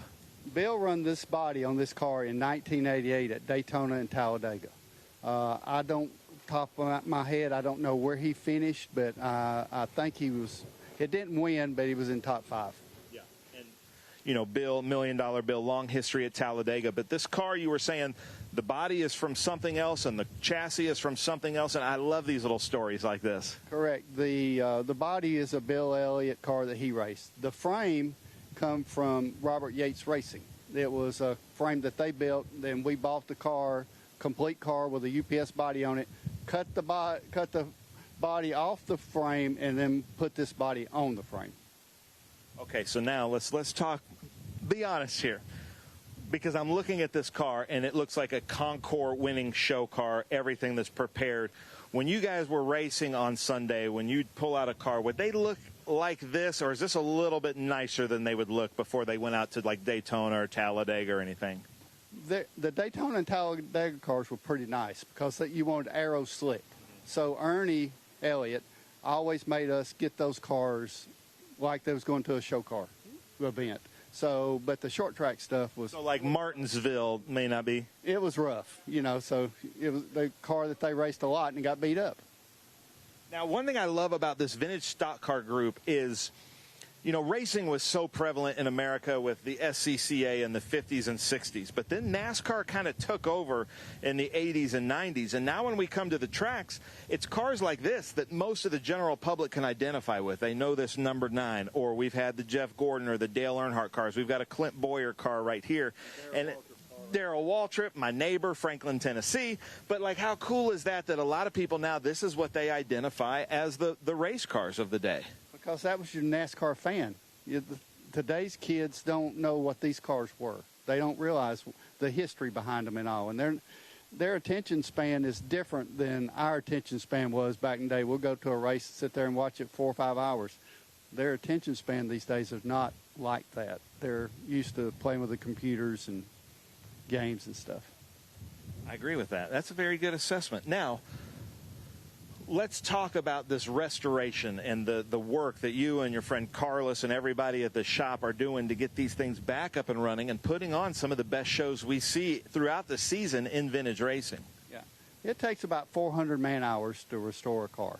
So that's a lot of work, a lot of expense. So you take people that come in and buy cars, you know, they still get a good value because a stock car completely done is about $100,000. And where you go buy a Porsche or something, they're about $250,000, $275,000. So the value for the cars is really nice. Now, back in the day when you were building these cars, did you do like what Robert Duvall did in the barn in Days of Thunder? Would you talk to it? Would you whisper to it as you were building it? You cussed it more than you talked to it, so a lot going on there. So, and you had, 10, 15 people in the shop, so it all happened on a nice, timely matter. Like, a lot of the cars, we would roll out of the paint shop on Monday morning and race that car that weekend. So a lot went on. So that is crazy. Now, with your extensive history with Bill Elliott, you come to Watkins Glen once a year. Do you have still notebooks of how to set up a proper stock car from Watkins Glen or Talladega or anything like that? The setups we use today are way different than what they used back in Bill's era here. So those notes wouldn't do you any good. Good to know. So we've talked a little bit about this number 9 here, but let's come over.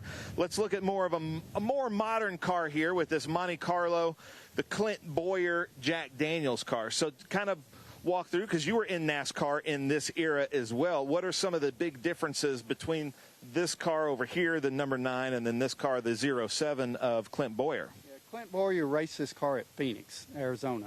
But you can just look at the body lines and how much more sleek, more aerodynamic it is. It makes less drag and more downforce. So this is a better car than the car over there to do what we're doing. And what year would this have been? This is a 2003 or 4, I believe. And the thing about this stock car group is there's like SC3, SC3, SC2, SC1. So even if you have a stock car from different eras like Mike Slutz or the Marty Robbins car, Borchetta would have been later, anything with the steel bumpers.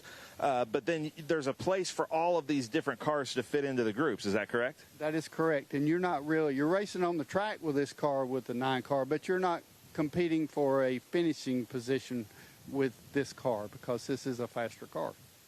That's unbelievable. Ladies and gentlemen, you need to watch this stock car group. It's one of our fastest growing groups in vintage racing. They do a lot of SVRA events. They do a lot of events with NASCAR, with HSR. A lot of fun to watch. This is kind of the group. And a lot of our drivers, Jim, are kind of going from cars that I'd consider very cool vintage cars, but they're going into here like the Frasers because it's a little bit safer. It's a little bit better from a cost perspective. Once you buy the cars are a little bit safer. The parts are easy to find, especially with somebody of your accent. And a lot of our drivers are going to the stock car because it's also one of the most fun groups out there this weekend. Correct. This is the safest race car at the track. I mean, Joe Nemechek had a tremendous wreck yesterday at VIR, running about 184 miles an hour and barrel rolled the car. He's at home today sitting watching TV. If you'd have done that in another car, he might not have been with us. Yeah, that's unbelievable. So that's another thing that sticks out. These vintage stock cars, the parts, you can drive up to Mooresville, and they're all over the shelves of a lot of these shops. So keep it up. Now, Jim, this is the most reserved I've ever seen you. There must be a TV Jim Barfield, and then there's the mechanic Jim Barfield. But thank you so much for your time. Anything you can add? No, sir. I think we covered everything. Nice. Well, there you go. That's our vintage stock car group coming up this weekend here at Watkins Glen.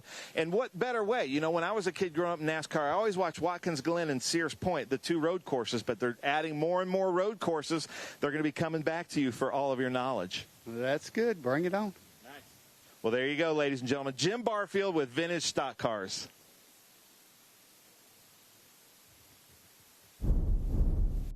Yeah, how about a street race in San Diego? Coronado Island. That is going to be really cool. Years ago, for 2 seasons, we raced SVRA at Coronado. Yeah, now, it was a big deal. Track, but it was really cool, yeah. So this is the Group 6 Dick Mooney Memorial Race, Group 6 and 12A. And this is the Mission Foods Watkins Glen Speed Tour. We've got Jody O'Donnell, Cord Kistart, Jeff Lyman, Renee Tercilla, John DeGainer, Victor Korda, Ray Zisa, Scott Shadle, John Shannon, and Randy Williams. That's our top 10, but we'll have to go through the rest of it after they take the green flag here. Keep your eyes on Jody O'Donnell in that big black #1 Corvette. Inside row 1 as they come to the green. He jumped out to the early lead yesterday, but it was raining. He got down to turn 1. That thing got away from him, and around he went. He was able to finish the race, but he lost the lead. And what did he get back up inside the top 5, didn't he? He was second. Second, yeah. Oh, and he got loose on him again, Ben. Yeah. He was right smack in the middle of the track, too. Can't say it was because he was up on the curbing or anything. And Cord behind him, I spoke to Cord today. They lost 5th gear. So he's only got a 4-speed in that Corvette, so he's going to be hurting about right there, right where they are there, and then down the front straight. Then Renee Tercilla right behind him, and then Lyman, Jeff Lyman in that Chevrolet Corvette. John DeGainer and Victor Korda. Had a nice chat with John and his dad the other night. Really great people. Yeah. And when it comes to those Devons, I don't know if there's anybody out there that knows more about them than they do or has more parts. Yeah. And I am proud to say that is a very fast Devon, but there are some MGA parts in that, so that might be the fastest MGA. But basically they took the femur bones from an MGA, and that's a part of their rear frame on that Devon. Yeah, it's got a little bit of everything in it, doesn't it? It's got what, a Corvette engine, a Ford rear end, is it? The MGA pieces, and a fiberglass body. Yep. Ooh, and look at this battle for the Jaguars back there. That's going to be fun. I have something cool. Lauren Palika is an intern with Donovan Motorcars. She's an engineering student, and right now she's doing a huge study on tire degradation. And she started talking to me, and it was one of those things like, listen, lady, I don't think you understand my intelligence level because you're talking to me like I'm a scientist. But she's having a blast. So Brian and everybody at Donovan is really impressed with her hard work and the things that she's doing. And she's making the Donovan cars faster, and she's working with that Ligier LMP3 car this weekend as well. Oh, that's great. So we love that. So yeah, ladies and gentlemen, if you want to get involved in racing, it's not just behind the wheel, because with almost every one of these cars, there's 4 to 6 people that are helping out, working in different areas with each car. So happy birthday, Lauren Palika. Celebrated her birthday just yesterday. I think she turned 20. Scott Shadle, chased by Jim Glass and Ray Zisa.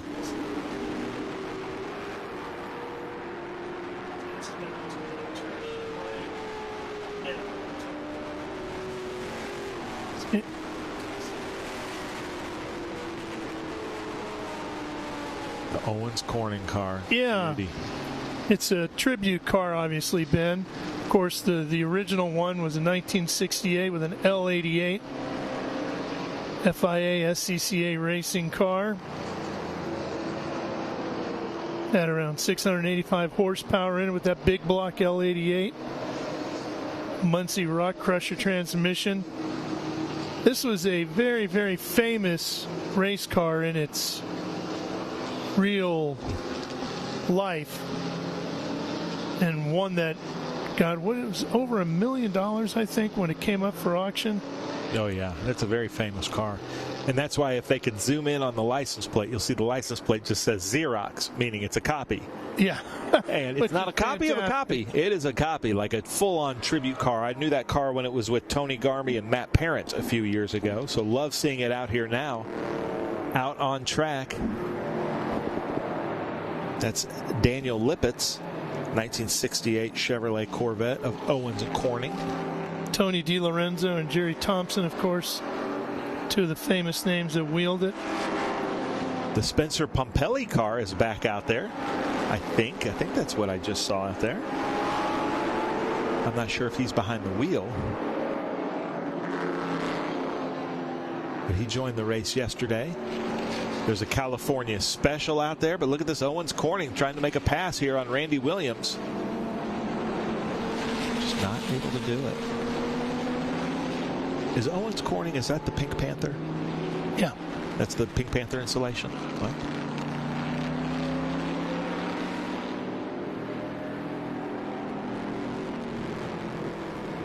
You'd think they'd be pretty good at fiberglass bodies then, right? Yeah, sure would. So Scott Shadle, Jim Glass. So in this group, Ralph, I know that you love the Corvettes. What's the Corvette that you would want? The Owens Corning car. I love that 68-69 body race car. Yeah. I just think it's... I thought you would say that because I thought in our one garage, so my favorite is Tony Garmy's Triumph TR3, and right next to him is the Owens Corning car. So it's like we could have hung out in the same place this weekend. Yeah. That is a pretty car. Jim Glass is that car there. Jim Heck has a beautiful 64. There are a lot of neat Corvettes here. Do you have one that stands out from the season? Like that you've seen? From this year? Yeah. Let's see. The Owens Corning car is going to be right up near the top of the list. Yeah, the CompuWare car that we had at Road America. That's yeah. That was a C6R, wasn't it? I like this Jody O'Donnell. Jody's car is beautiful. So look at when he gets on the brakes. See how they kind of cheat to the middle of the track or don't get right on the apron just because one of those calipers might engage quicker than the other, and all of a sudden you'll see the car jerk a foot to the left or 18 inches to the right until the other calipers hit. And it's just kind of a feature of these older muscle cars like that. And Jody's is a 69.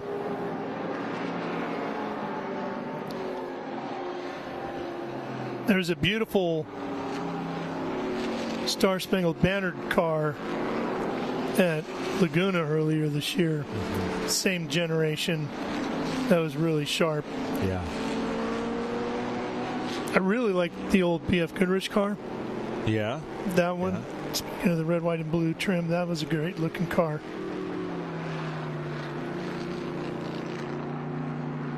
We have a Callaway Corvette here this weekend. That's a really nice one. Yeah, those are always very interesting. Ray Zisa in his yellow Corvette, followed by that California Special.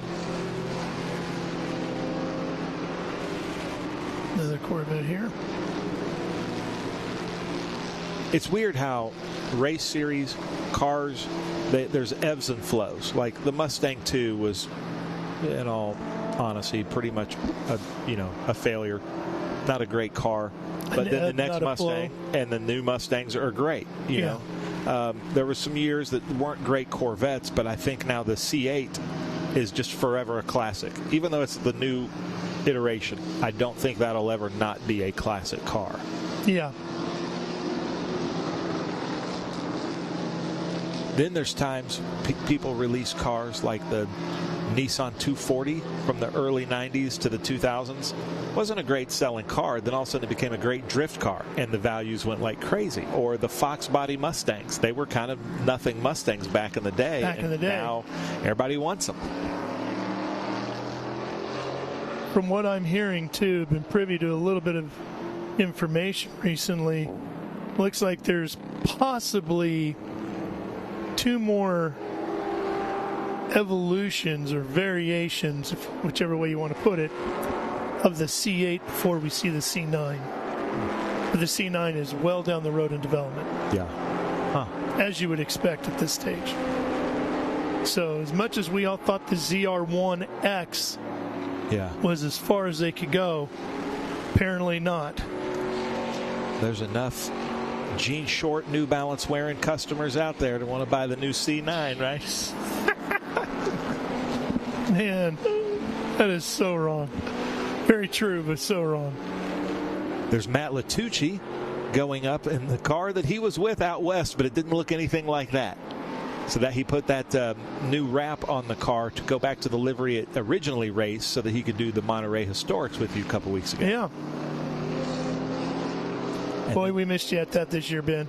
I have never been. Oh. I would love to go. Son, I read about it. I watch it. You got to come next year. Next year, they're celebrating Japanese performance.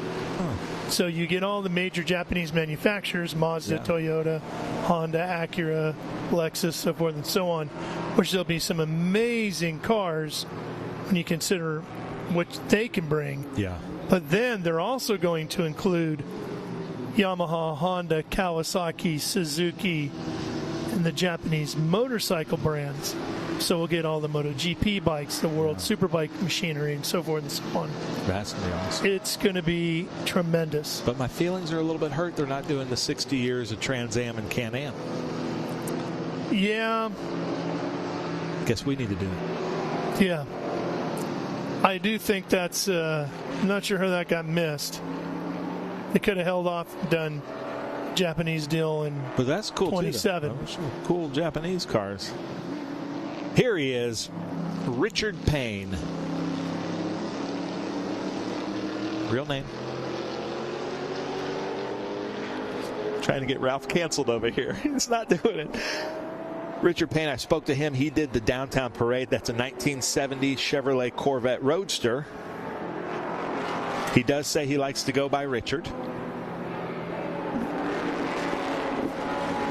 That's a red and yellow Corvette. The number 77, 1970. We're trying to hold it together in here. Someday I'm going to just add a name to your grid sheet and make you read through the grid real quick, and then you're going to come into a name speed bump. Don't look at Ben. Don't look at Ben. Don't look at Ben. But Richard Payne, he's run this race with us many times. Very fast driver. It's a 1970 Chevrolet Corvette Roadster. And that, I think, is my favorite.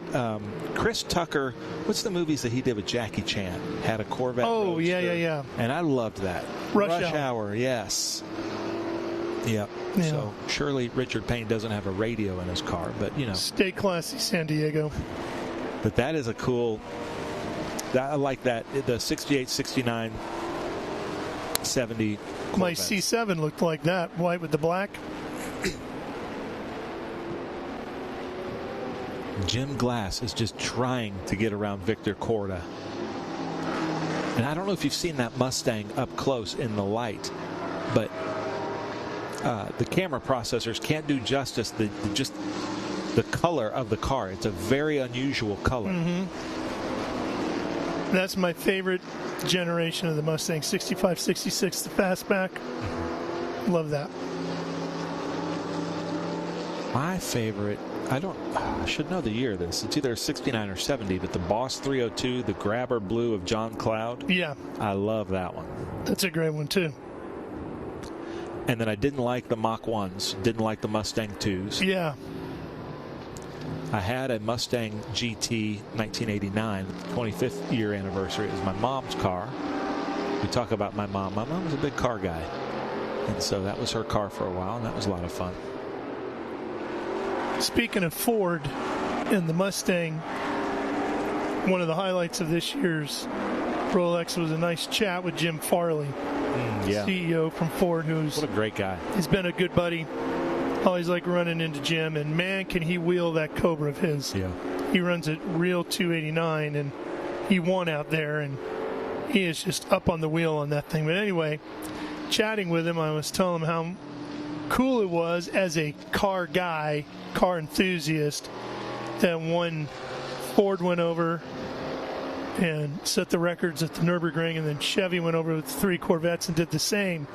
Oh! There goes Corda. Yeah, that thing was completely airborne, jumping back onto the track. Need to give that back. He's probably going to have to give that to, maybe not though, because he came in leading. He was leading, and he lost ground. Oh no! Oh, Jody's just going through the kitty litter. I got real nervous there. So that's our leader, Jody O'Donnell. Did you tell Jim Farley how big of a Chevy fan you are?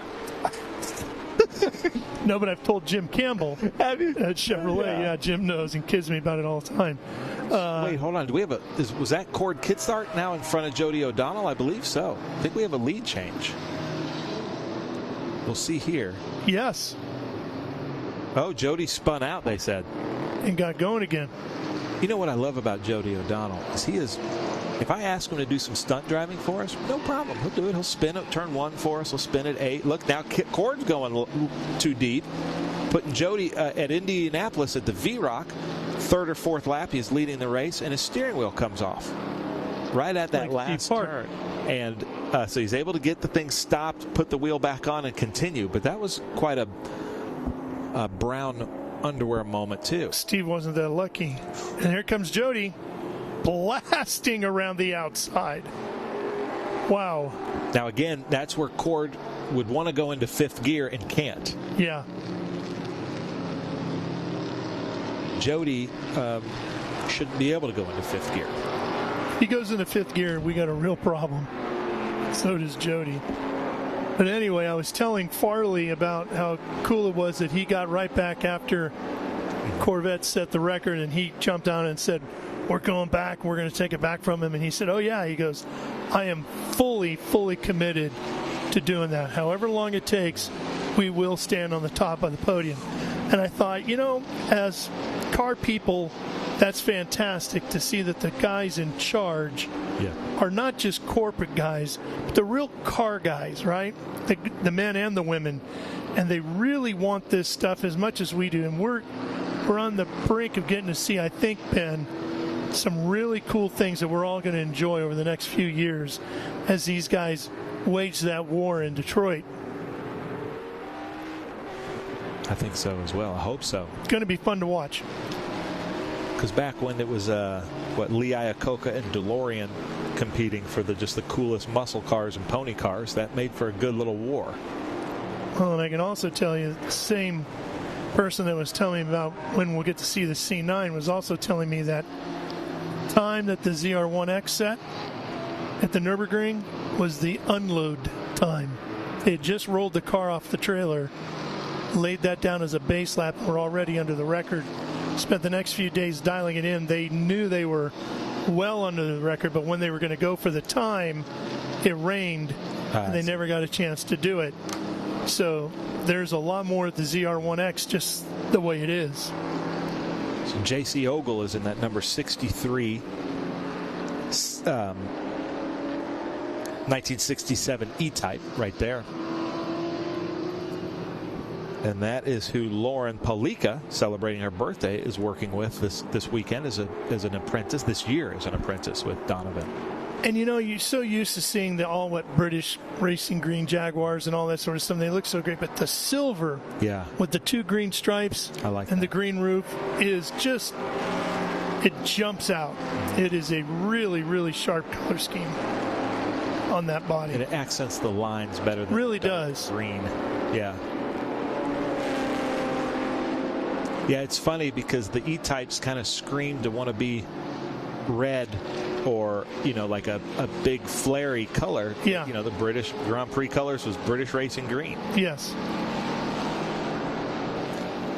So that's a good way to do it. And he's got the California special ahead of him. Oh no. Richard.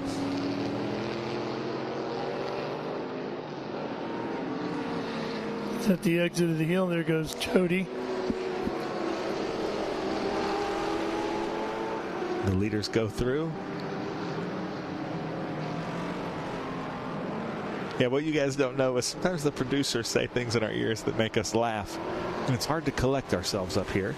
As Jack goes through, then Zisa. He won't even tell me what he said. And would that be like a mid-'80s Corvette? That's early a T4, yeah, like an 84, somewhere in there. Uh-oh. This has been the battle the whole time. It's the one we've been waiting on. Victor Korda.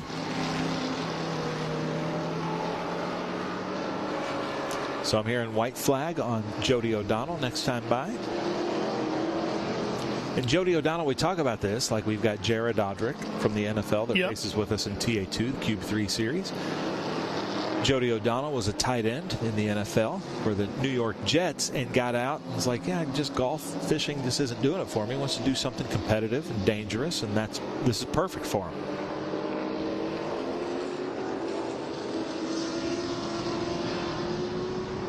Victor Korda around Jim Glass. Jim Glass makes some very well-prepared Corvettes.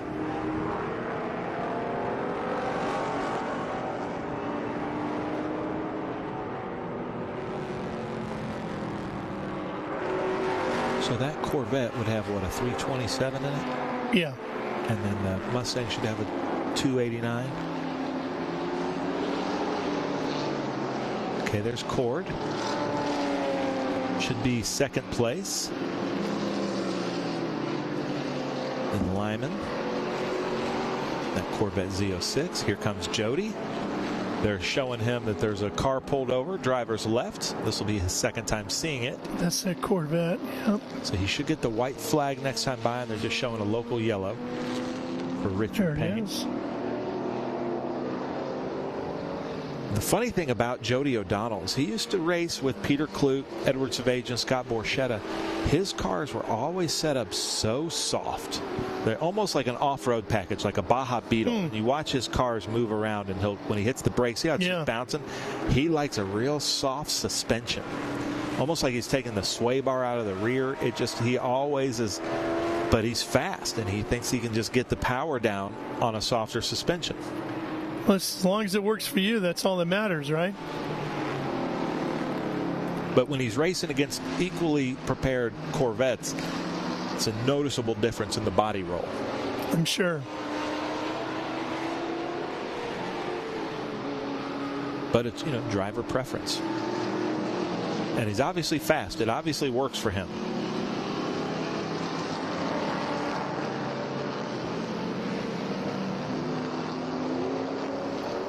That should be Shadle. Scott Shadle doing really well in our points championship this year. Well, he's raced with us just about every weekend, hasn't he? No matter where we were. And we saw Latucci come through. Jody O'Donnell. This is it. You could win the race here. About a half a lap to go, Jody.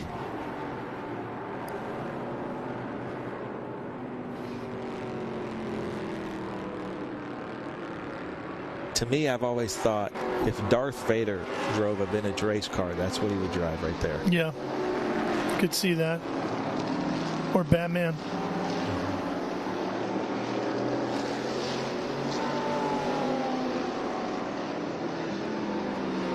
Or an all-black Python. Yeah. That would work too. Well, Ralph, it looks like either way, a bow tie is going to win the Dick Mooney Memorial Trophy Race, 12A and Group 6. Jody O'Donnell is going to win for Group 6, I believe. Let me make sure. Yes, he's Group 6 AP. And Cord Kistart is going to win for Group 12. Jody has had two very eventful first turns yesterday and today. Yesterday he got back to second. Today he will lead it all and take the win here. Checker flag falls, and Jody's the big winner at Watkins Glen. To be a tight end, you have to have fast hands. Nobody realized that, but to get around those defensive ends, you swat their hands away, and that's what he was doing. His quick hands there at turn one. And now look at this. Victor Korda and Jim Glass coming up to traffic, and I can't tell if that was faster traffic or slower traffic ahead of them. I want to say faster. Lots of Corvettes out there, though, Ralph. And that could be Ben, the only thing the Jets win this weekend. That's the best Ralph Shaheen joke we've had all year. That's amazing. I love it. And you had to like that, too, with all the Corvettes out on track. Oh, I loved it. Yeah. Yes, it was great fun. So, two Fords, though, in front of this Corvette. That's the car that Pompelli was in yesterday, I believe. Yeah. Then Victor Corda coming through with those louvered rear end of that Mustang.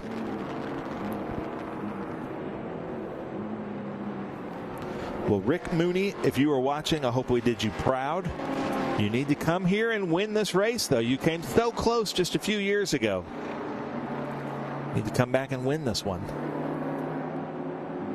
As they're coming to a close, there's Matt Latucci all the way from out west with Huffaker. And then we also had Ogle finishing in the Jaguar, the Owens Corning Corvette coming through. They can just take that one right around to the media parking lot and leave me the keys, and I'll be ready to take that one home. Yeah. There's our winner. Nice job, Jody O'Donnell. Welcome back to SVRA. We've missed you. Back on top where he belongs.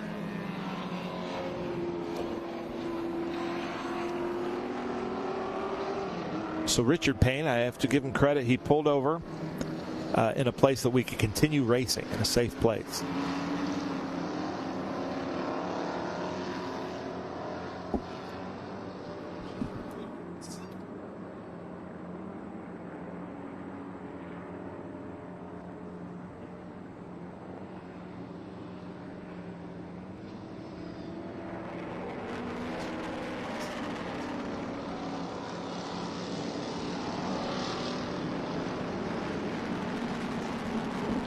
All right, Ben, what is up next on the schedule? So that was our Dick Mooney Memorial. Group 10, that's going to be the stock cars, the Trans Am cars. That's also going to be some fun music out on track, the ground pounders. Then after that, my favorite race of the year, the Collier Cup.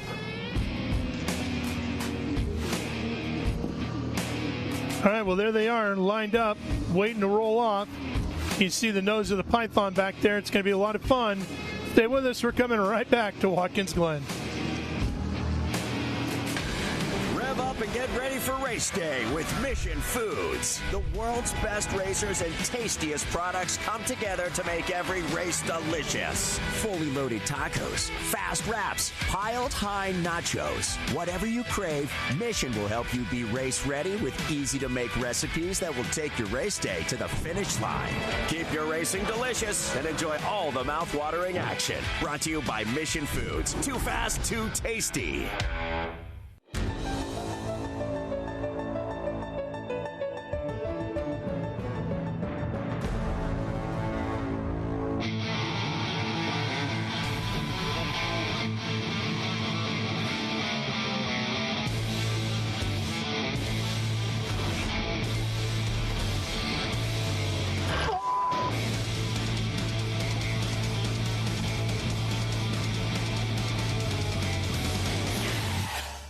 Okay, so pretend this is your race car. It's on the trailer, and you have an accident. Ouch! At least your truck's insurance will pay for another one? Yeah, not so fast. Standard insurance won't replace your race car, whether it's in the trailer, in the paddock, in the garage, or the repair shop. But at Hagerty, we can protect it for what it's really worth anytime it's off the track. No matter what or where you race, all for less than a set of race tires. Hagerty, let's drive together. What does it mean to be built with Summit? It means you're hitting the autocross, drag strip, road course, trail, dirt, or open road with confidence. Because built with Summit means you're using parts from the top names in performance. Priced to make your project affordable. And it's all backed by trusted tech expertise and blazing fast shipping. Summit Racing Equipment. Let's build it together. SummitRacing.com. In racing, every second counts. Communication isn't just important, it's everything. Established in 1996 in Daytona Beach, Florida, Speedcom Communications was born from a passion for racing and a vision to revolutionize motorsports communication. Trusted by competitors across the world.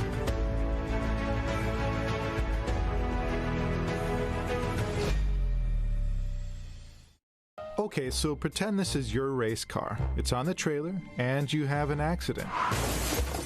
Ouch! At least your truck's insurance will pay for another one? Yeah, not so fast. Standard insurance won't replace your race car, whether it's in the trailer, in the paddock, in the garage, or the repair shop. But at Hagerty, we can protect it for what it's really worth anytime it's off the track. No matter what or where you race, offer less than a set of race tires. Hagerty, let's drive together.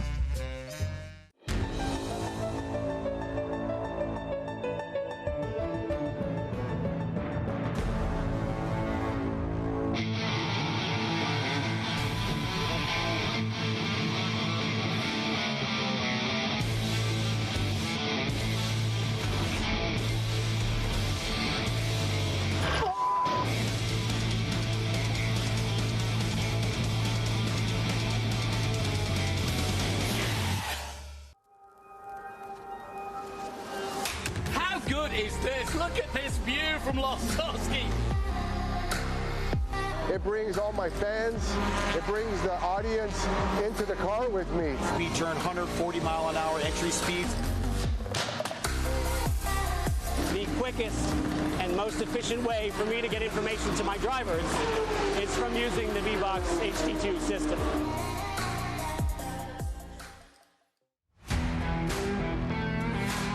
And here we go with Group 10. Should be one of the loudest and most fun categories of the weekend. There's a big bringer of the noise right there. Yeah, Bernatovich. And is that the Callaway? That's the Wicht car, isn't it? Number 7. Yeah. Yeah, Charles Wicht in a Chevrolet Callaway, Corvette Callaway. Then Bruce Raymond with, is that Crazy Pants back there? I can't tell. Mandy. She made the Snake Eyes headlights. I love those headlights on there. Oh. And then that's the LMP3 that Lauren Palinka is working with. Paulika is working with this weekend, the number 27. Then Wolsifer. You didn't get to see this last year, but he set records last year at Mid-Ohio with just an unbelievable lap in that number 31. Really? He went out on slicks, and it started pouring. Oh, boy. So he, I think, holds the longest ever recorded racing lap at Mid-Ohio history, because at 5 miles an hour was way too fast. Because, you know, Mid-Ohio is so slick. Sure. Then he's out there in slicks. It was a great lap. We're going to have to show that in the replays at some point. Then the 222, Scott Kissinger, Porsche GT3 Cup. And then Christopher Berry in that Porsche GT3. That's a beautiful green car. I really like that car. It's got a little bit of everything going on there, doesn't it? Green, yellow, orange. Then George Vidovic in that Python that he makes in Australia, loosely based on a Cobra.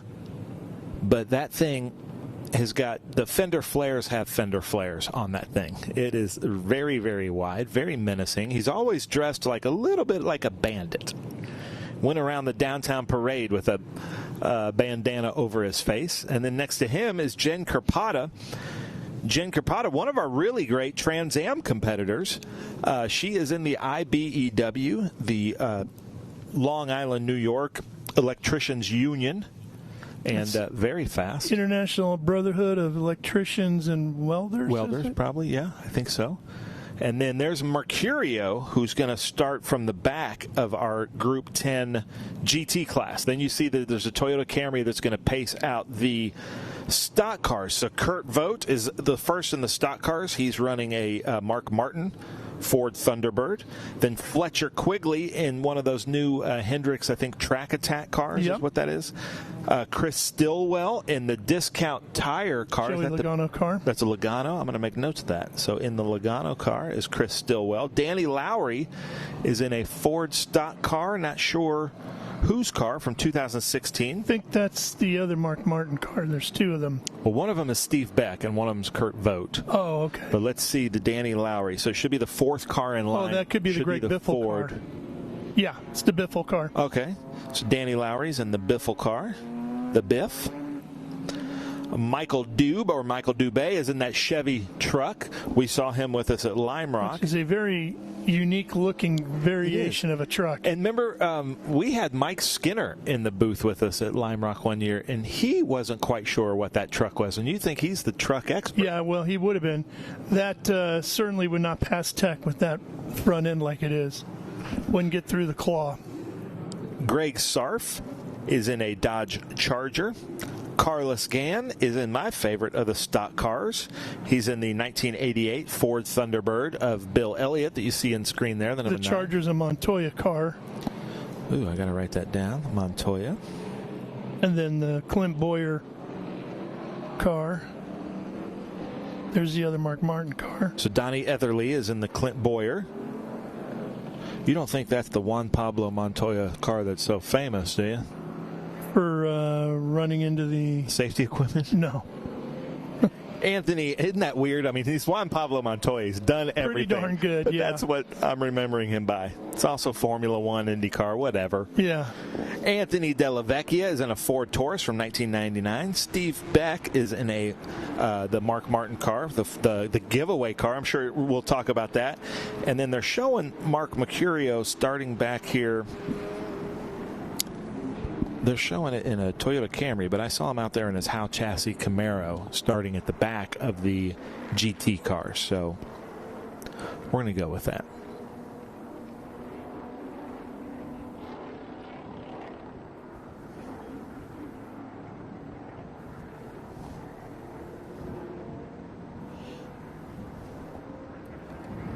So they're coming around. We've got 20 cars that are going to take the green flag here in split starts. The first is the Porsche GT Cup cars, LMP3 cars, and then like Trans Am cars. And then the next are full-on vintage stock cars.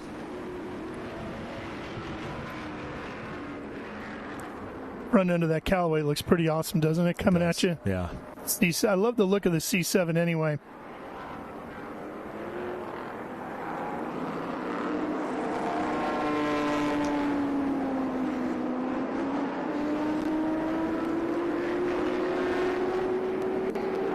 Mercurio standing way back. I'm not sure what he's doing back there. Bernatovich dominated this show yesterday, and he's off trying to do the same here today. Callaway's going to sneak out front.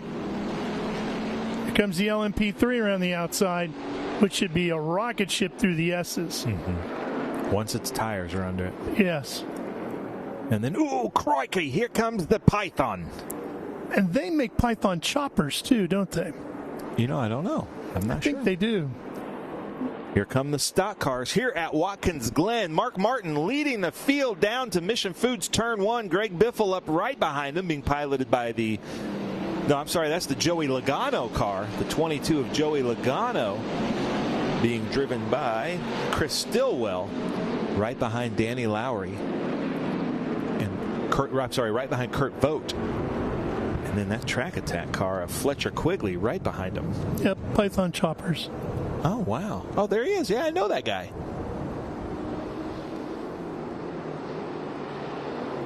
Okay, so Bernatovich now in second, Wicht ahead, going a little bit deep. Then there's Bruce Raymond, Wolsifer. The LMP3 is Von Glace. We saw him out in his Formula B earlier as well.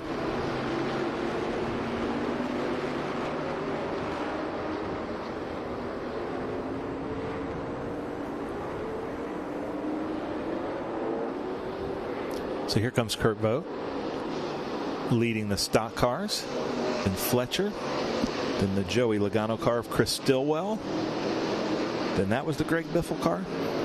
Yep, Greg Biffle is the Danny Lowry.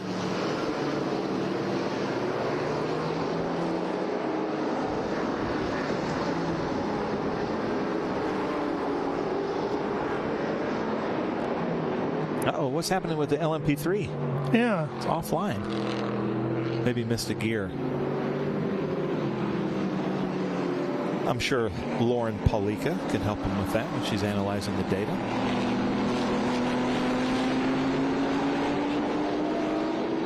I love the headlights of Bruce Raymond's Mustang TA2 car. Currently in 3rd overall. About to fall to this LMP3 car, which he should. That's a car that's just, we had nowhere else to put it because he's racing in the other class that car should be in.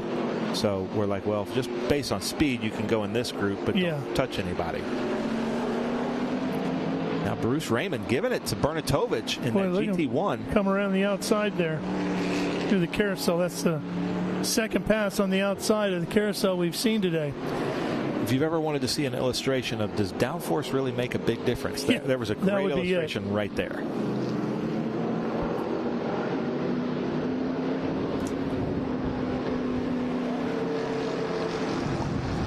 There's Bruce Raymond with the snake eyes. You'd think the Python would also have snake eyes.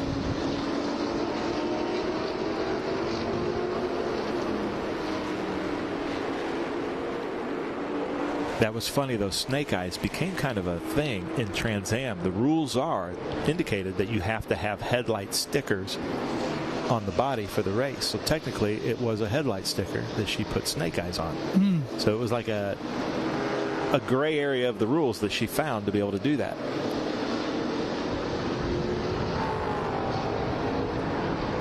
Mark Martin car of Kurt Vogt.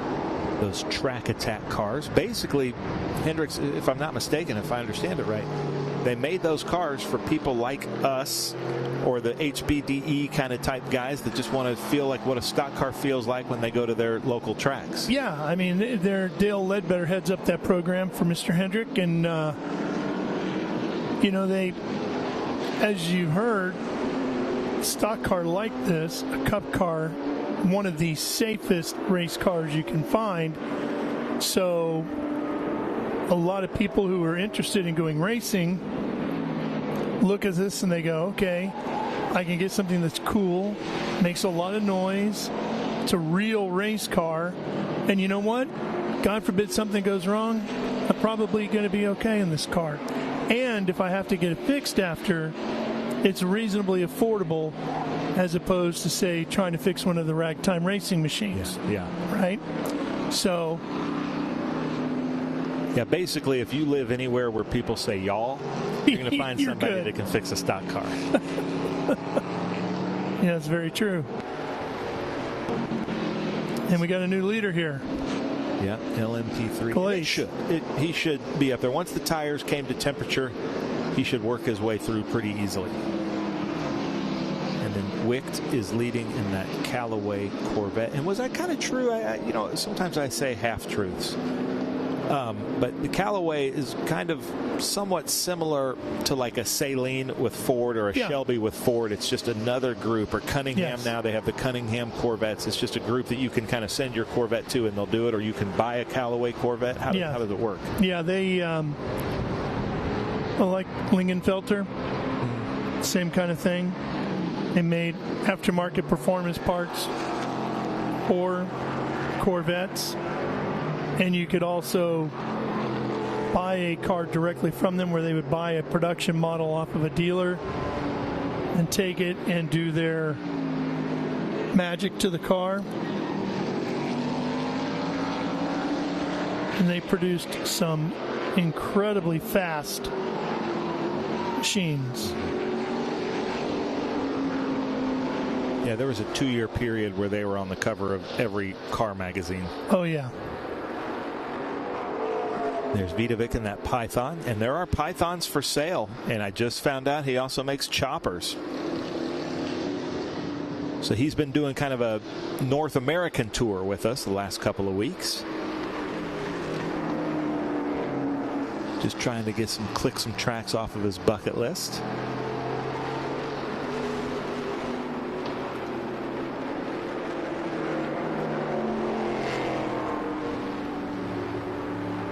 What is it about that car that is just, is there a different front end? I really like that car. They Corvette, or is it just the livery, the way he's done the stripes? But that's a cool looking front end. Well, I think they tend to round them off a little bit. It kind of gets that a little bit of a look to it. I think the widened out fenders are helping that.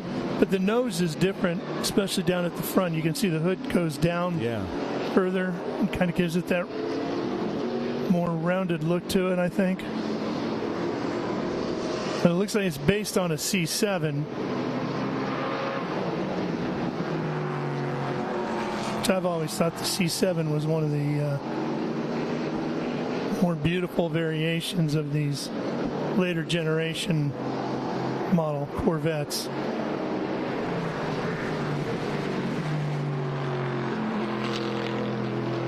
And because it's the year, or it's the iteration right before the mid-engine Corvettes, do you think their values are they're gonna be pretty easy to buy in the next 5 years? You know, that's going to be a very interesting thing to see play out, right? It will be the last of the front-engine Corvettes. So if you were buying them, you would certainly want to have the last one that rolled off the line if you could get that.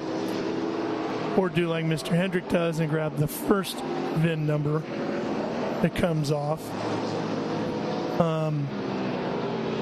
I think I think a C7 will end up being more desirable than a C6 or a C5 to go along with what you're saying.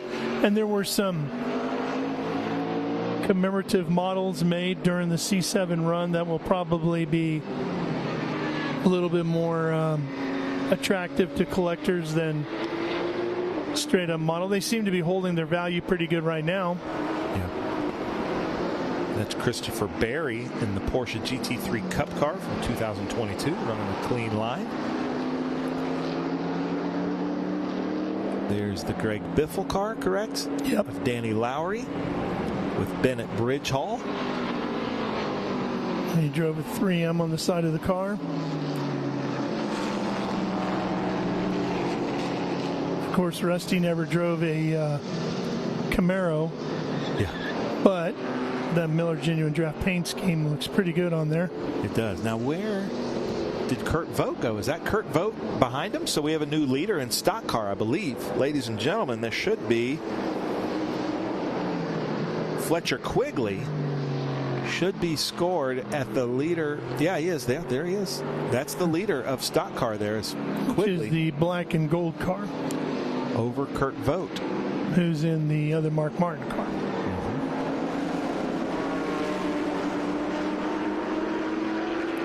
This vintage stock car group is quickly growing. Lots of fun with Carlos Gann and Jim Barfield being huge helps in that, as is Joe Nemechek. And you can come out here and race some of these older stock cars like this and have just an absolute blast. Now, Kurt Vogt, being the president of the Shelby Club and the owner of Cobra Automotive, probably has to race a Ford. Be a good idea.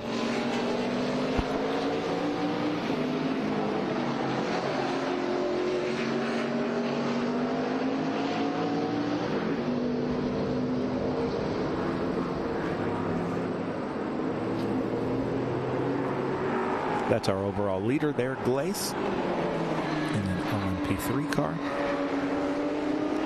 Just out here running laps. Because Quickly, he's running, too. yeah, because he's running another group. But then we've got that truck. That is Michael Dubé. I say that with a question mark. I'm sorry if I'm mispronouncing it. Could be Doobie. Could be. And if he doesn't have a dog named Scooby, I'll be really upset.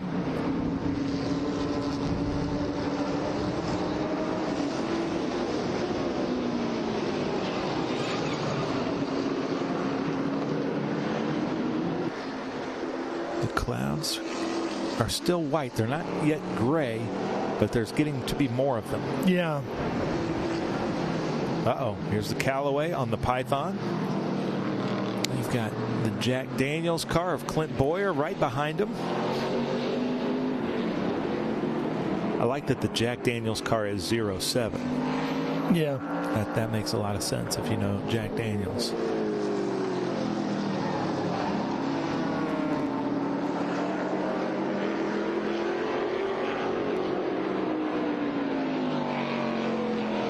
There's the Bill Elliott car, Ford Thunderbird.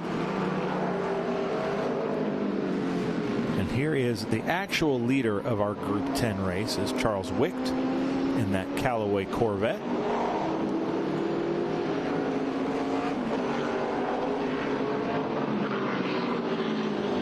And here's Doobie. That's the truck.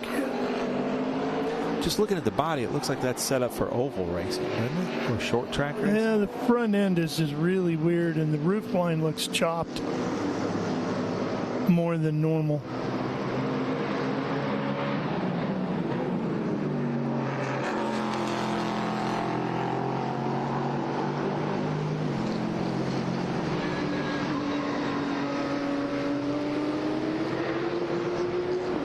You know, call me crazy, but if I'm watching oval NASCAR racing, I prefer the Craftsman Truck Series. Trucks put on a good show. I'll take the Northeast Modifieds. Oh, I don't even know what that means. The Wheeling Modified Series. Okay. Yeah, I think those guys put on a whale of a show. Oh, so Kurt Vogt's caught back up. He sure has, and we've got a battle for the lead here in our Where does stock that car Porsche class. go? Yeah. It really depends on which way the Porsche goes. It sure does. Go to the outside, cutting back inside. Two different types of Cup cars. Oh, the Track Attack car got wide. Yep. Boat goes in front of him. Now they're going to have to wait until the main straight, I think, to get around that 222 of Scott Kissinger, just because those Porsches can brake and they can turn. Well, Vogt cleared as them. Yeah. Just before the final corner. Oh, and Kissinger's going to get between them. Vogt's going to love that.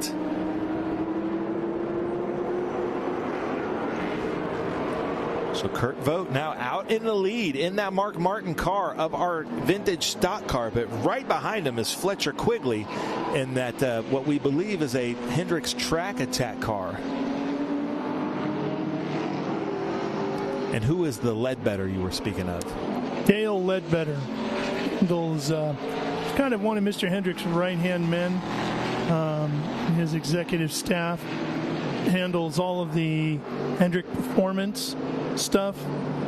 And Mr. Hendrick is involved in buying and selling cars at auctions. Dale's a big part of that. And also this Track Attack program, 10 Tenths Motor Club, all that type of stuff that's affiliated with Hendrick Motorsports, but not necessarily under the Motorsports umbrella. That makes sense. There's Anthony Della Vecchia, that 1999 Ford Taurus. Dale's an incredibly knowledgeable guy. Bet.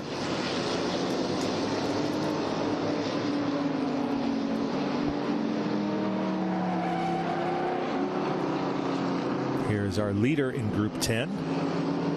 We've got a spin over there. The last corner. Oh, and that's Bernatovich. It sure is.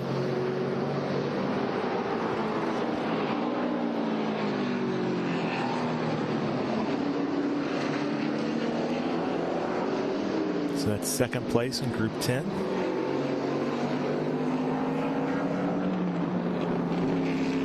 And look at this. Here's the leaders of stock car. Kurt Vogt. Let's see if this Hendricks Track Attack of Fletcher Quigley can catch any kind of a draft and try to do something at turn one. I think he's too far back for that. And then here comes the overall leader of the LMP3 making his way through.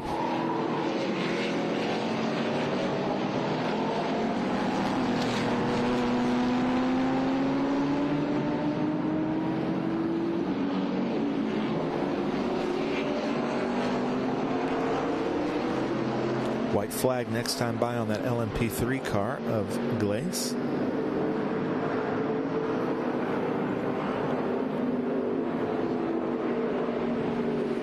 All right, Kurt Vogt. Pressure's on, buddy. Kurt Vogt in the Mark Martin car. The Valvoline car. We have two of them out here. That's a Ford Thunderbird from 1997.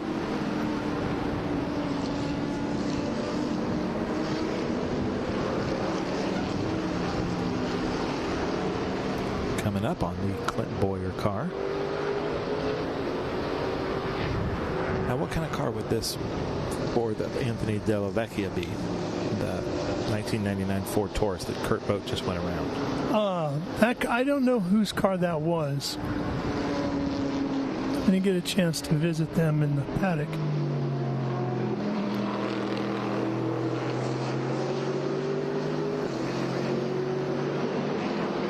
There's a handful of cars that didn't make it out on the track. There was a Kelly Byers car that did not get out on track. There was an old Marcus Ambrose car. There's a Ricky Rudd Levi Garrett car that actually won here at Watkins Glen. Practiced but did not race.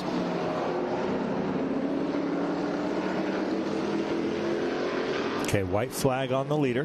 Here's the leader. But again, that's a Group 11 car in the Group 10 race because he's going to be racing a Group 11 car in the Group 11 race.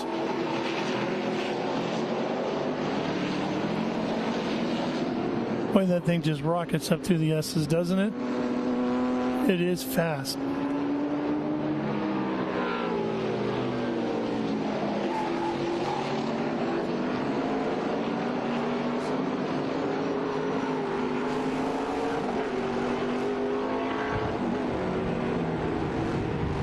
But it does hold to the ground, doesn't it? Yeah, Ligier LMP3.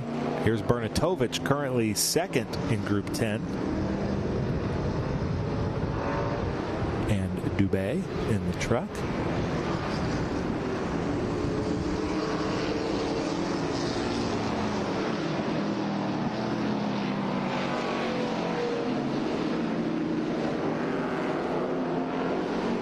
Not sure how far Charles Wicht is ahead, but here is the battle for stock cars, and it's close. Yeah, it's a really good one. Is the number 24 the most famous driver for Hendrick? Jeff? Yeah. Well, you can make a big argument with Jimmy Johnson with 7 championships. Yeah, I think that's a tough one. But Jeff's probably the most instantly recognizable. The rainbow paint scheme and all that.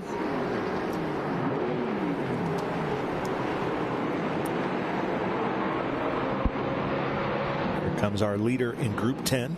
Group 10 overall, Charles Wicht. Charles Wicht has raced with us many times in International GT in a Porsche. I've never seen him in this Callaway Corvette, but obviously very agreeable as well. Yeah, he seems to get along with it just fine, doesn't he? Yeah, maybe what I like about this, and I hope I don't offend my Corvette friends, but Corvette, I'll let you know, has been the edges have been too sharp lately. Cadillac has done that too, and this seems to be a little bit more rounded. Or maybe I'm seeing things. No, but you're not. It does seem to be a little. You're not. That so nose edgy. is a little bit more rounded on the Callaway.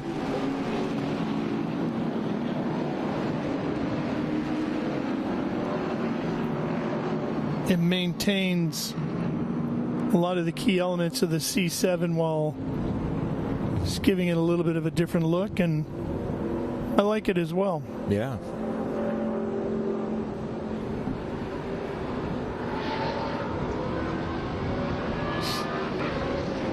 That should be Steve Beck in the contest-winning Valvoline Mark Martin.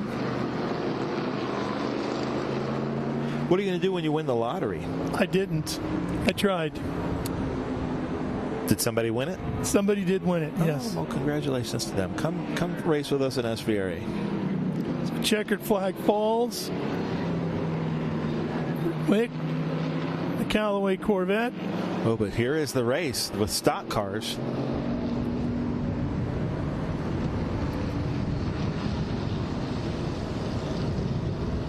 Their body language is showing me they've already gotten the checkered, because they might have gotten it behind Glace. Yeah.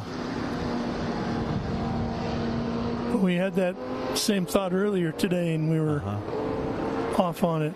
But they're just giving each other thumbs up. That's Greg Sarf in that Montoya car.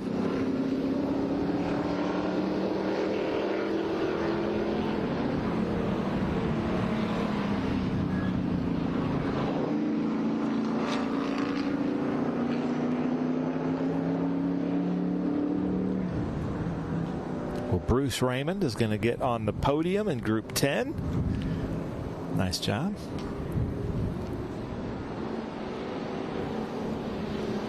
I'm hearing that the 90 of Bernatovich is stuck at turn 1.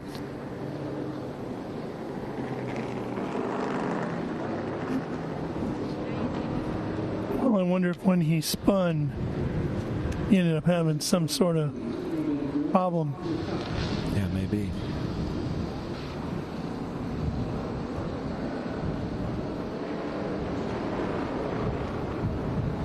Here's a look at it. Glacewick, Bernatovich, Raymond, and Vogt, your top 5. Quigley, Wolsifer, Kissinger, Lowry, and Stillwell rounding out the top 10 as you look on back through the rest of the field. The Python with George Vidovich coming across the line in 17th.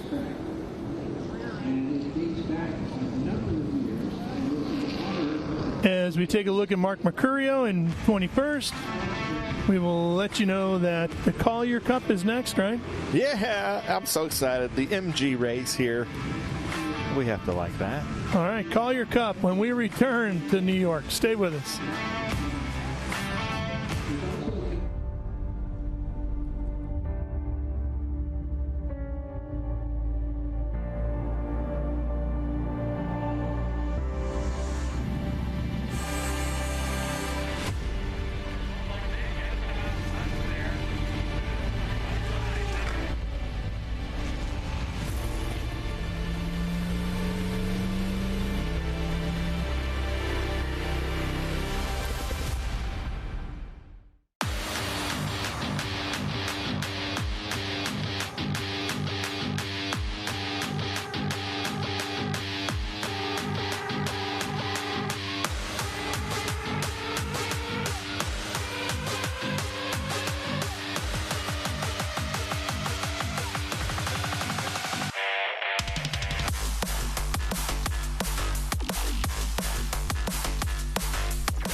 And get ready for race day with Mission Foods. The world's best racers and tastiest products come together to make every race delicious. Fully loaded tacos, fast wraps, piled high nachos. Whatever you crave, Mission will help you be race ready with easy to make recipes that will take your race day to the finish line. Keep your racing delicious and enjoy all the mouth-watering action. Brought to you by Mission Foods. Too fast, too tasty. Architecture is about everything. We change the environment. We are changing how people live in the environment today. So we basically put our fingerprint on the future of what the United States looks like. My overall business philosophy is that I'm engaged with my company from top to bottom. And I think the racing world and helping out the next generation and younger drivers is a passion of mine, and it's getting stronger and stronger every year. With that, that's why I want to be involved.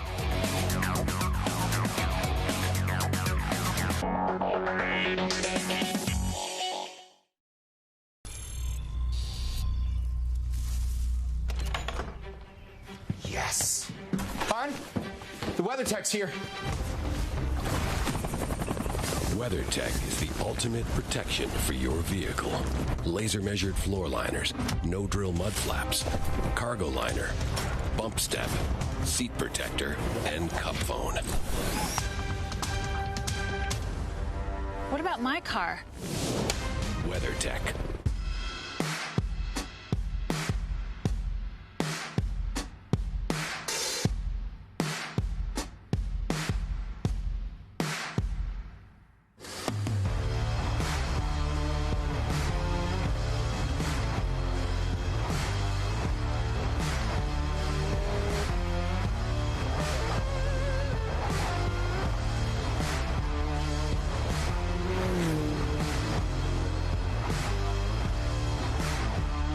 Hawk Performance packs 100 years of friction dynamics into every product. Backed by Carlisle Brake and Friction, the world's premier innovator of industrial brake and friction components, Hawk leverages R&D tools and motorsports experience to deliver uncompromising performance on the street. There's no reason to settle for less. Choose pads that are race-proven and street legal. Find the Hawk Performance brake dealer near you at hawkperformance.com.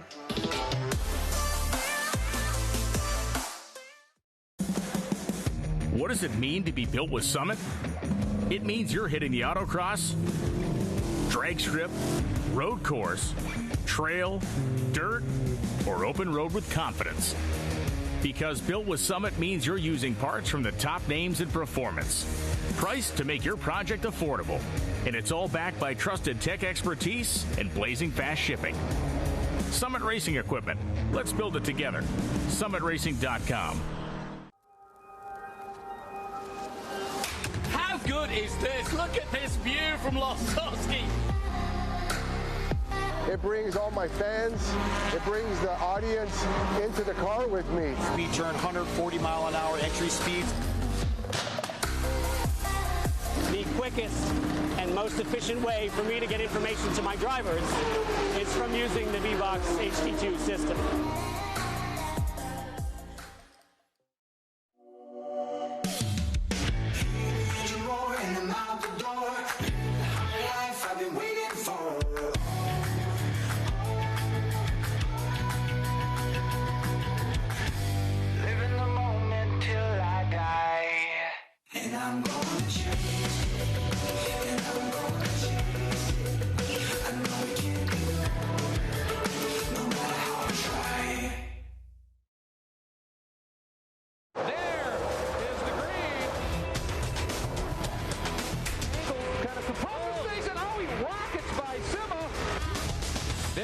Said. One of the ways you overtake here at Sebring is really good in the braking zones, like this one right here. Both go around. There's the green. We are back and at it. Watch this. Oh, look out. Miller, look out.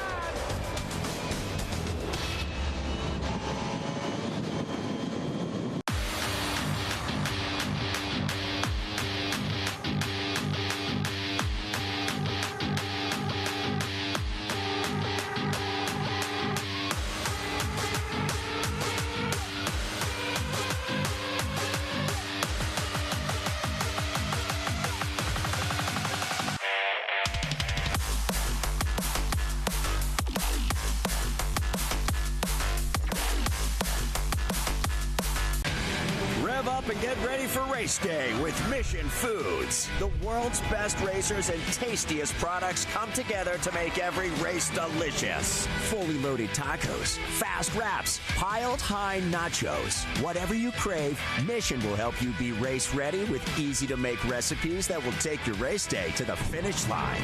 Keep your racing delicious and enjoy all the mouth-watering action. Brought to you by Mission Foods. Too fast, too tasty.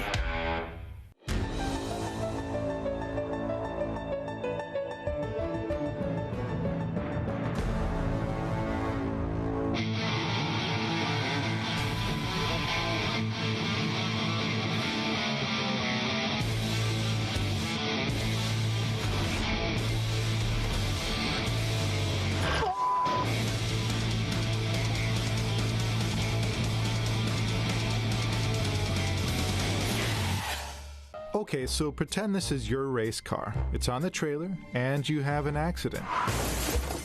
Ouch! At least your truck's insurance will pay for another one? Yeah, not so fast. Standard insurance won't replace your race car, whether it's in the trailer, in the paddock, in the garage, or the repair shop. But at Haggerty, we can protect it for what it's really worth anytime it's off the track. No matter what or where you race, offer less than a set of race tires. Haggerty, let's drive together. What does it mean to be built with Summit? It means you're hitting the autocross, drag strip, road course, trail, dirt, or open road with confidence.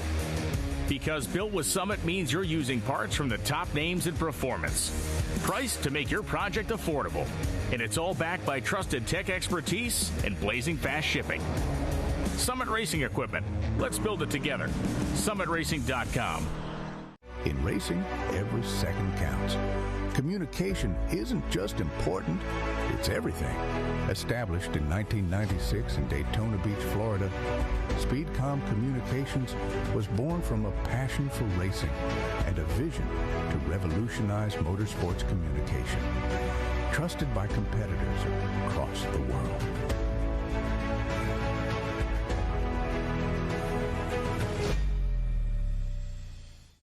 Okay, so pretend this is your race car. It's on the trailer, and you have an accident.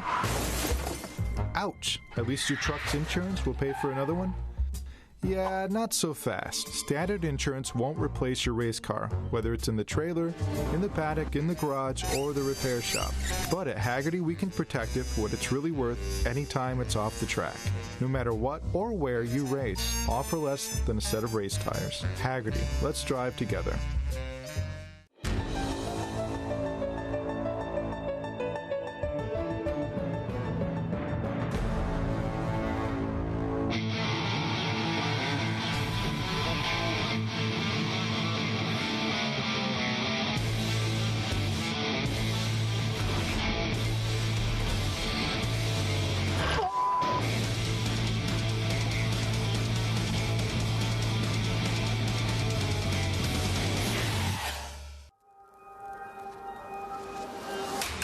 Good is this? Look at this view from Losowski. It brings all my fans, it brings the audience into the car with me. We turn 140 mile an hour entry speeds. The quickest and most efficient way for me to get information to my drivers is from using the VBox HD2 system.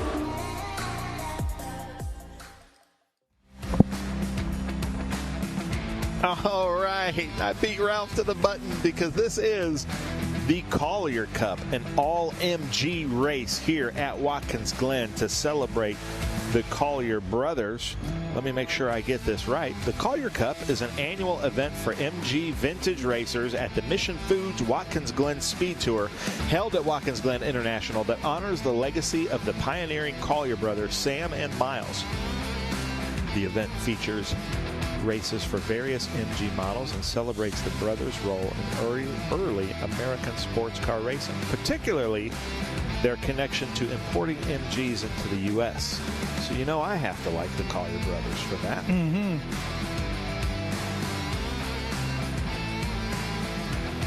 MGs for Morris Garage out of England, started by Cecil Kimber. And they've, one of those companies that just kind of behind the scenes has really elevated sports car racing, production sports cars, MGBs, MG midgets were everywhere in the 60s and 70s. Sure were. So here is our feature race. So we've got Doug Sharipa up front in the 34, Peter Eustavinus in second in his MG midget, Larry Smith in his MG midget. And don't cancel us for saying this. That's actually what these cars are called. Richard Zebkowski in his MG midget, then Garth Gill in the number 585. That's an MGTD. Dave Nicholas is in a borrowed MGA. Mark Brandow in an MGTC. Ted Hershey in that number 37. I don't see him on our list. Not sure what he's in. And Doug Faust in the number 55. Doug Faust is in an MG midget. Give me the rundown for those of us that like MGs but don't know everything there is to know about them like you do. Give me the rundown on the difference between MG, which is MGA, MGB, and TC. So the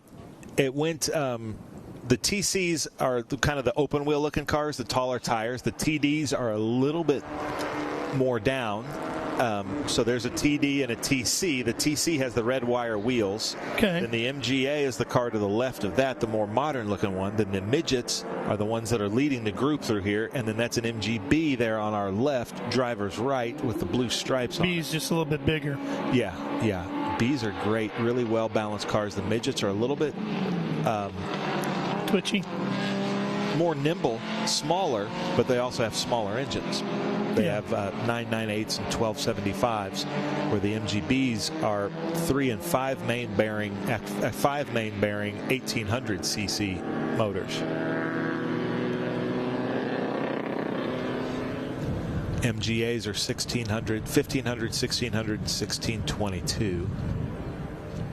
But the midgets, for this kind of racing, you can build those engines, those A-Series engines, to get a lot of compression and a lot more torque for weight than they should have. So that's why they're out front. They make good race cars, as do the MGBs. Very well balanced. MGBs and MG midgets are monocoque unibody, we call it in America. And an MGA is like a Chevy S10 pickup truck from the 90s frame on the bottom of it. So it has a full-on like truck frame, as do the TCs, TFs, TDs. But the cars always were credited for bringing sports car racing to America. The GIs over in World War II noticed these tiny little cars that looked like so much fun to drive through the England countryside, and they started bringing them back. And once MG entered the American market in the 60s, 50s and 60s, they just took off. Most of their sales, I think like 80% of their sales, were the American market, or the North American market. Really? So what went wrong? BMC, in my opinion. Just corporate BMC that took over Triumph, took over a lot of the more boutique car sellers, Jaguar, and 70s oil embargo. It was just like a perfect storm of everything. You know, we lost half of our car companies in the 70s during that time.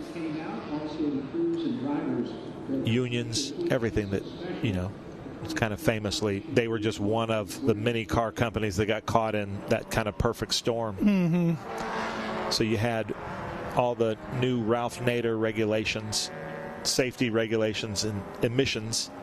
And then you had these little boutique companies that just didn't have all this money to dump into that kind of stuff. MG in 1975 went to the rubber bumper MGBs because of those, and they just didn't look as good. They were down on power, and these cars are already down on power. Yeah. But let's get to this racing, because we've got some great racing here with Sharipa up front in the MGB, and then Justus Venus and Larry Smith in these two MG midgets. And Larry lost a plug, a freeze plug, had to replace the head, went through the gaskets of the head, and was having some other problems, but looks like the car is running here. Got it sorted now, don't they? Yeah. Dave Nicholas is out there in the number 645, a borrowed car. That's an MGA, a Group 3 MGA. I'm not sure why it's a Group 3 car. Usually they're Group 1. But look at Larry Smith right behind Justus Venus. Very equally yoked MG midgets. I'll tell you what, the MG midgets, if you ever get a chance to drive one, so much fun to drive.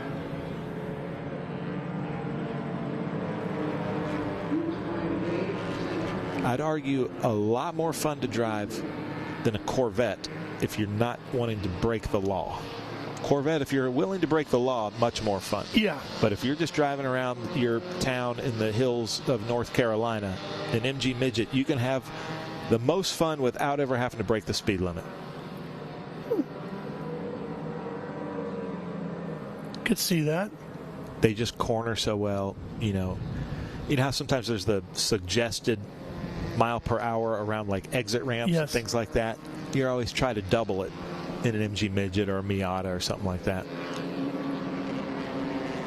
So look at this, Larry right behind Justus Venus. We might have a new leader in the MG midget category coming into Mission Foods Turn 1. It looks like Justus Venus has a little bit more engine than Larry, but Larry's able to maybe outmaneuver.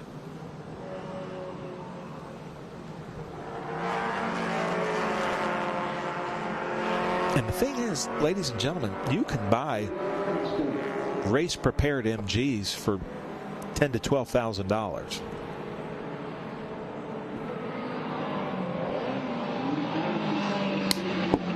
Getting out of the oil dry, not the optimal line. Just trying to stay out of the dust. And honestly, that was a big favor for Venus, because he could have gone through there and really messed up the vision for Larry. Mm-hmm. We were talking about the James Bond DB5. That'd have been like that. It'd been like the smoke screen. Yeah, right. I had a 1970 MGB. One of those cars. You know, everybody has a car they regret selling. That would definitely be that for me. Would it? It was a great car. Well, you can get another one. I know. But that one started almost half the time. Which for MG people, that's very good really odds. Good, yes. Beating the over-under. Yeah. That's Hershey and his MG midget. Tall hoop on that car.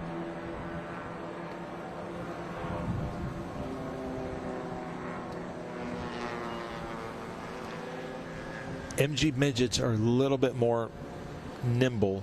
An MGB would be kind of their touring car version, even though it's just a two-seater. But it's a little bit more refined. Nice car. Still an entry-level sports car back in the day and still today. And their values are not that great because they made so many of them. This is where sports car racing took off right here. That car right there, the TC. Always kind of credited as the car that made...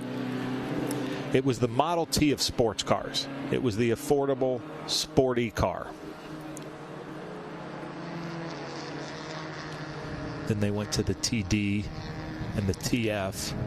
By the time they got to the TF, it was well into the 50s, and that was just old technology, those old, you know, what do you call those, the Landau bars around the bottom and the foot things. So then they went to the MGA,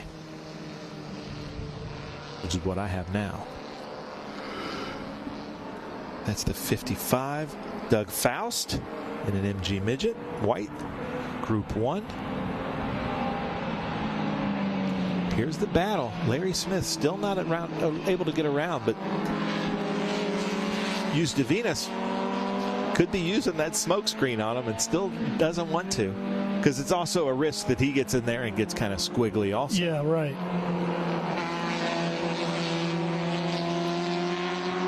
And he also doesn't want to blind his friend with. The thing about the MG Vintage Racers group, the Triumph group is like this, the Minis, they all want to help each other out. Everybody knows it's very hard to, especially on Sunday afternoon, to have your car still running. They will all stop whatever they're doing, help pull engines, transmissions, heads, head gaskets. Everybody wants to make sure as many cars get on track as possible and then beat them on the track. Yeah. But see how Larry, he's catching him in the twisty bits, and then Venus is able to pull out. And you know, these cars are so equally yoked that just one more horsepower, huge, or one more twist of that jet and those SU carburetors could be all it needs. That's Garth Gill in an MG TD.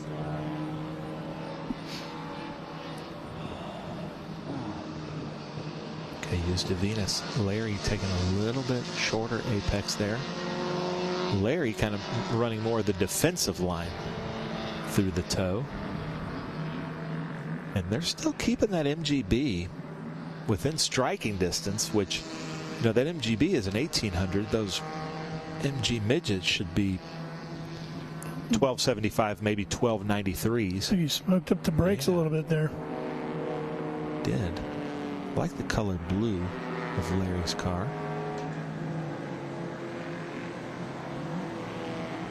Tell you what, though, every once in a while we have an MG midget race where there's like 20 of them. So much fun. So much fun to watch.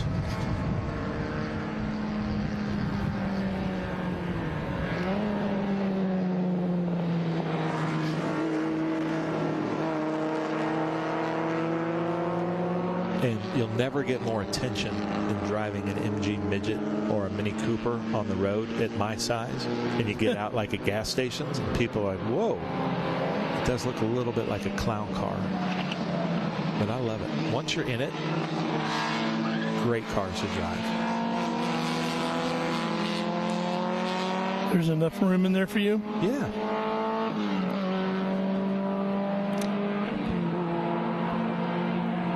No power steering, no power brakes.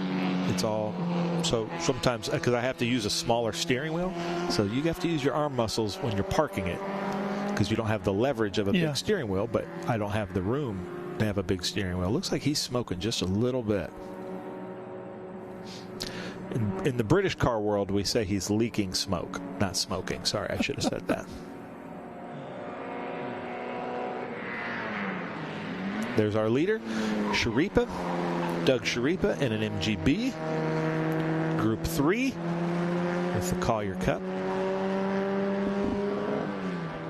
And I should know this, I think it was Sam, but one of the Collier brothers died here on the track in the races that took place from 1948 to 1952. And if you drive the old track, there's a memorial that every year when I'm here, somebody puts flowers by to honor the Collier brothers. And then they came up with the Collier Cup back in the SCCA days, I think dating back to the 50s, and then we kind of inherited it. There's Yus Devenus, and then Larry Smith right behind. Larry Smith has fallen back just a little bit.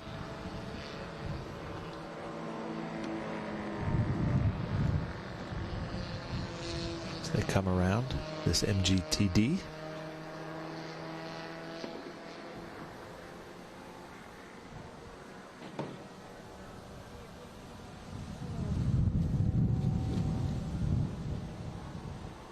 So it's Sharipa, Yus Devenus, Smith, Zepkowski, Faust, Dave Nicholas up to 6th place. We haven't seen him yet. And I am sad to say for all of our MG fans, I think he won 6 championships in the yellow Honeybee that he called it, the yellow MGA Honeybee. And there's rumors that the Honeybee may be no more. He had a bad incident last weekend at Lime Rock. Was able to borrow an MGA from a friend, but we may not see the Honeybee anymore. But he's made it sound like there's going to be a Honeybee 2. It was Sam Collier that tragically lost his life. Yeah, he was leading at the time as well, and made his fortune in streetcar advertising.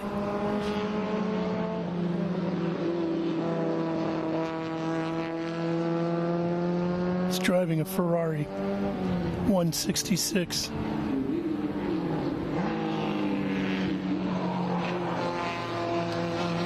There were a lot of MGs, Allards, Jaguar, in the first, from the 1948 to 1952, and every year, then their Cunningham started coming. So the first year it was just whatever you've got, just like anything. But then there's tens of thousands of people down there. Then the next year, some car companies started getting involved, and then by the last year, it was full on professional race car drivers, professional racing, and they're like, we got to do something about this. So that's why we're up here on the hill. That's right. Same situation as Laguna Seca, Road America. Yeah, lots of, Lime Rock. Lime Rock didn't have a race in the city, but they knew they needed to get out to go racing. And here's our leader. You know what else happened here, Ben, that we haven't had a chance to talk about? One of the largest concerts ever. Yeah. The Grateful Dead, the Allman Brothers, and the band played here to a crowd that was even bigger than Woodstock, right here on the property. What was it called? Summer Jam? Summer Jam, yeah. Yeah, and then a couple years ago, Fish played a big concert out here. I think a couple of concerts. It's a great place to do any kind of big festival like that. Yes. As long as you're not burning Greyhound buses. But all of those stories, it's funny, they've had all these bands, these rock bands and everything, but all the big stories were from the 70s and the racers. Around the Grand Prix. Yeah. Yeah, like talking to Michael Printup, who was the president, who's now our COO, who was the president here at Watkins Glen back in the day. He's like, yeah, the Fish concert was great. People were great. Everybody was really nice. They cleaned up after themselves. They'd do it again. And they were told you can never bring a jam band here. Yeah, And no, they were great. You probably don't want the Hells Angels to do your security, but other than that, it's all good. Depends on the chapter. Yeah, that's true also. Very true. So there's Sharipa. It's going to take the white flag next time by. But ladies and gentlemen, this is an all MG race. So this race is not over until that driver crosses the start-finish line. Anything can happen because we're seeing already Eustavinus has fallen back behind Larry Smith. So we have a new second place. Oh, Eustavinus has fallen back. Zebkowski now is in third place overall. Not sure what's happened to Eustavinus, but he is the orange midget that was out there running second strongly. So Larry Smith, don't give up. Anything can happen.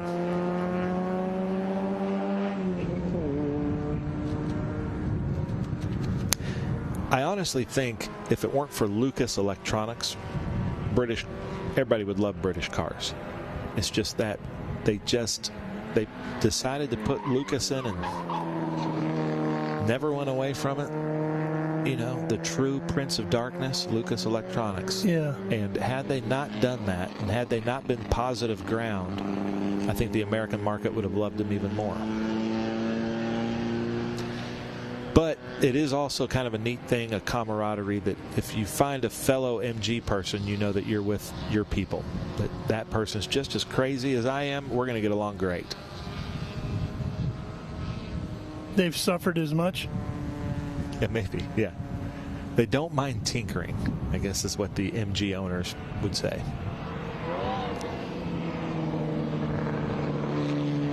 So here he is. Sharipa, Doug Sharipa in the MGB. Still haven't seen my buddy Dave Nicholas in the MGA. And then Larry Smith was third almost this whole race. Just Eustavinus fell out. Was falling back to seventh. Here he comes to take the checker. Final corner. Last little bit of straightaway, and there it is, waving in the sky. Well, that's the white. Sure looks like a white flag to me. I was just going to say. Keep doing it. Man. Do it to my own race. So, Larry, come on now. You've got one whole lap. Come get him.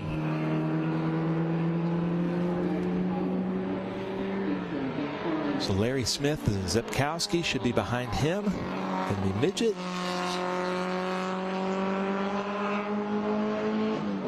Sharipa has a big lead. This is where it gets crazy, and we talk about this in motorsports, but it's even crazier if you're a British car person. You're listening for every noise. You're feeling for every vibration. You're like, if you know anything about British cars, the car could be running flawlessly, absolutely perfect, and boom, no sign. I'm just going to stop running right now, just for fun.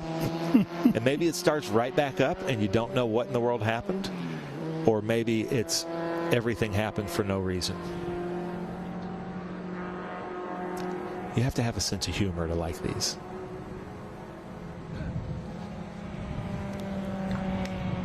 I will say, I give my hats off to the people in the 60s and 70s where an MG was their primary car. That's a risk. Yeah. Because you're like, you might not be getting to work that day. Especially living in a place where there could be some nasty weather throughout the year, right? Like in the UK. Yeah. But here he comes, Doug Sharipa in that early B. A lot of people don't know this, but it was an MGB that was the Ferrari in Ferris Bueller's Day Off. If the Ferrari was ever rolling, it was an MGB. And you can see it in some of the shots. It's definitely an MGB trunk lid or brake lights. But any of the shots that was rolling, they put Ferrari kind of panels on it.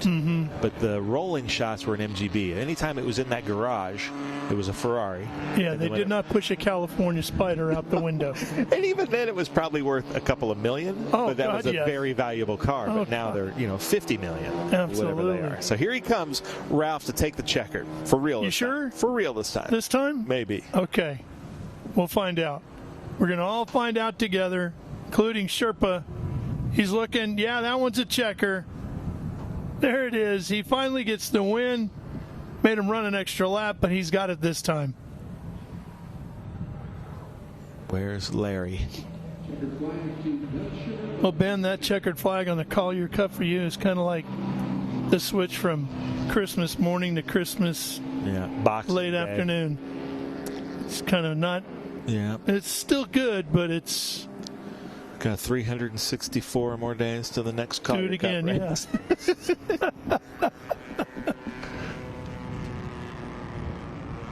Uh-oh, here's Zepkowski. So did Larry Smith cross the line? I think Larry Smith has fallen out, and that happened to Larry late last race, too. He was doing really, really well last year and then fell out. So Zepkowski. Or maybe Larry Smith heard my call of the checker flag and came Thought in. it was over. Pulled the Mark Martin and pulled in a lap early. Here's the TD. Garth Gill.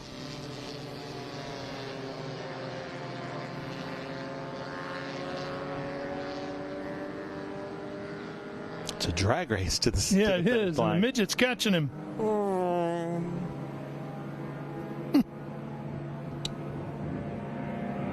It doesn't look like it, but that's only about a 15-year difference between the two cars. And it seems more like 60 years. It's about probably a 10 to 15-year difference between those two. There's the MGA coming through of Dave Nicholas.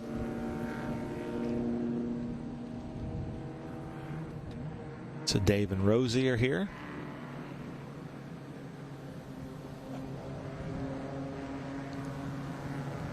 There's Hershey. So is Larry Smith not going to cross the line here? He might have broken Hershey down going to move somewhere. way up through the list? Yeah, Hershey's fourth. Dave Nicholas fifth. Oh, that's going to... Larry Smith isn't going to be able to finish this race. Here comes the TC. Brandau. And look at this TC2. Red wire wheels. It's just sexy.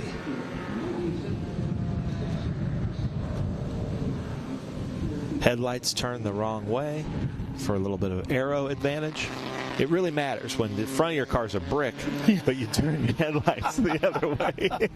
So Doug Sharipa finishes first in an MGB. Then Richard Zepkowski, Doug Faust, Ted Hershey, Dave Nicholas from last to fifth. Larry Smith was running a comfortable second place there and then fell out to sixth place. Garth Gill, seventh. Mark Brandau, eighth. And Peter Usdavinas, ninth.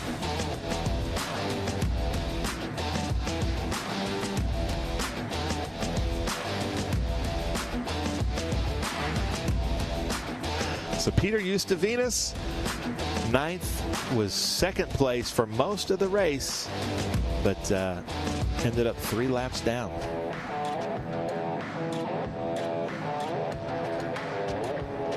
Group 5A, 7-Eleven, and PSSA is next up on the grid here at the Watkins Glen Mission Foods Speed Tour event. We will have that one for you after these words.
Get ready for race day with Mission Foods. The world's best racers and tastiest products come together to make every race delicious. Fully loaded tacos, fast wraps, piled high nachos. Whatever you crave, Mission will help you be race ready with easy-to-make recipes that will take your race day to the finish line.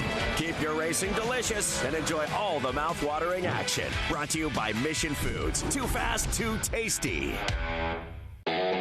Architecture is about everything. We change the environment. We are changing how people live in the environment today. So we basically put our fingerprint on the future of what the United States looks like. My overall business philosophy is that I'm engaged with my company from top to bottom, and I think the racing world and helping out the next generation and younger drivers is a passion of mine, and it's getting stronger and stronger every year. With that, that's why I want to be involved.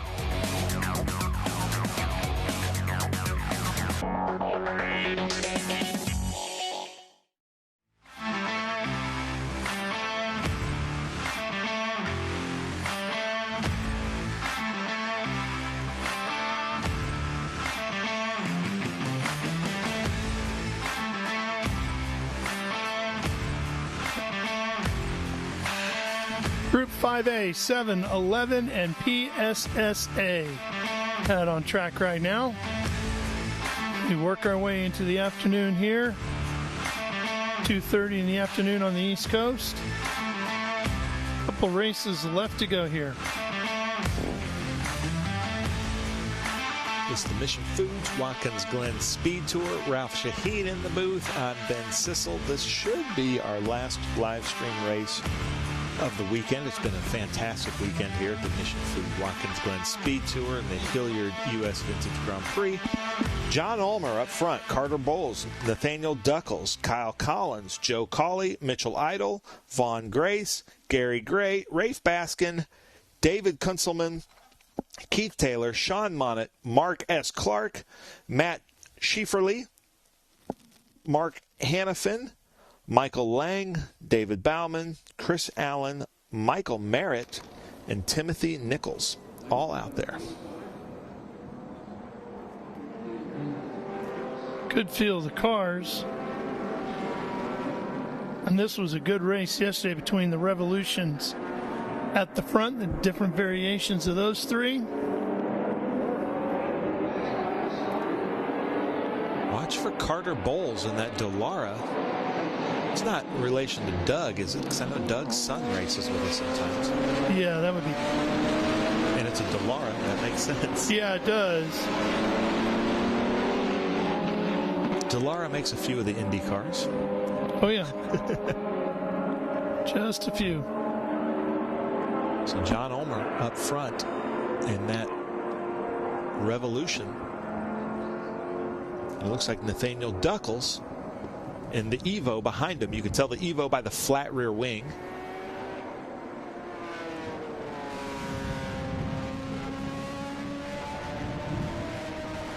Now, I saw that you got Ledbetter to text you back, but it'd be very impressive if you could get Doug Bowles to text you back. Well, I don't know, or I'm sure we could Google what's his son's name. I was going to do that first before I bothered Doug.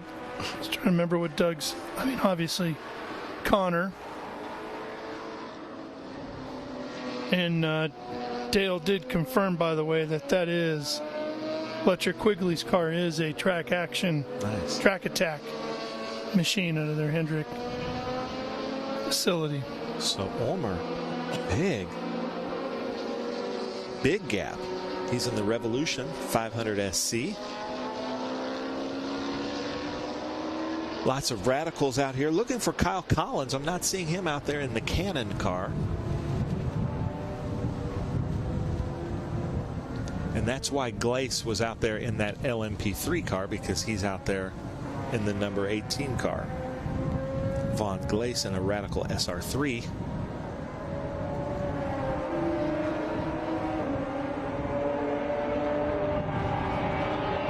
One of my favorite drivers, Gary Gray in the number 379 Radical. And I love this Matt Schieferle in the Lola T212, who was also in the Formula Juniors with us. But look at this battle here between the Dallara, the Revolution, and the Radical.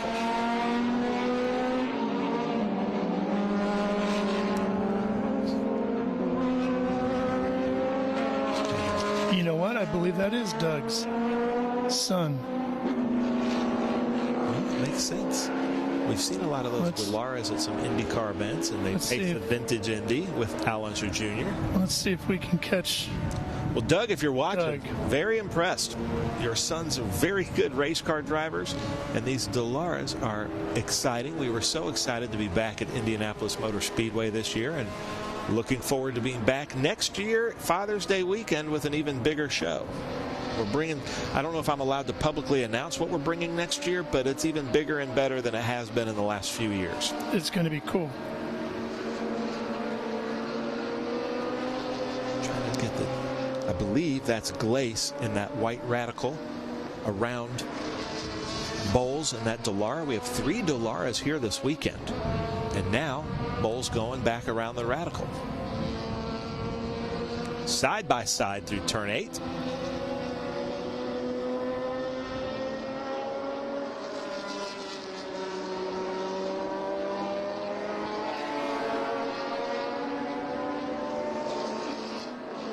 So Glace was out with us in Group 10 in an LMP3 car. And now he's out there in his Radical. Vaughn Glace in a Radical SR3. Here's your leaders coming down the hill. Ulmer and Duckles. Allen, Glace, Bowles, Baskin. Then Idle should be in that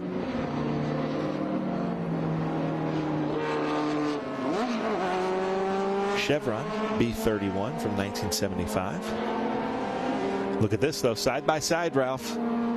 Good fight going to the inner loop. Both of them, the Revolution Evos.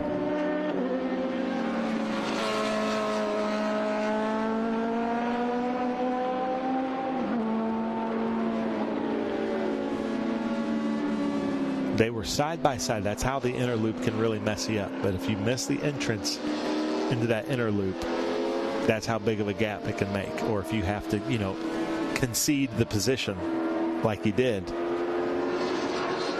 We just got a shot there of Ulmer coming down.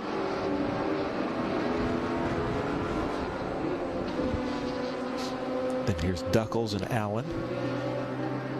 And it should be Glace in the white Radical. And then Bowles. And I know Carter works for Dallara, so I haven't heard back from Doug yet, but I'm going to bet you pretty much that's him. Yeah. Good looking cars are these new Dallara EXPs that they've just released, and I hear that. Oh, one into the wall coming off the final corner. That's our race leader. That's our leader. That Ulmer. Bummer. So we have a new leader now, Nathaniel Duckles.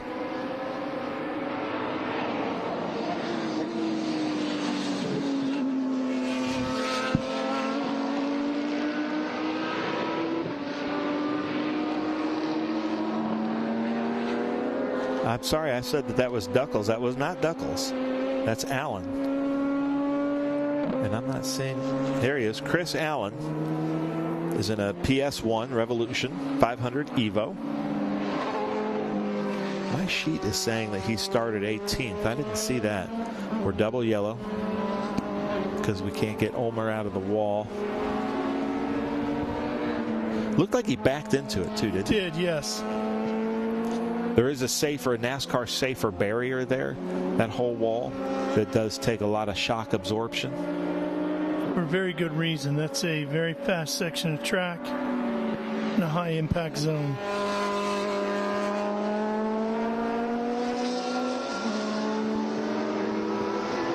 Oh, now he's trying to get into pit lane.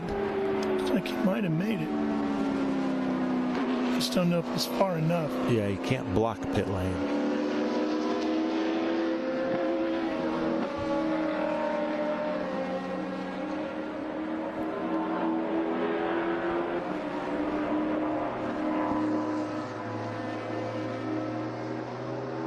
We still double yellow? Can't see any of the corner. There we go. Okay, yeah.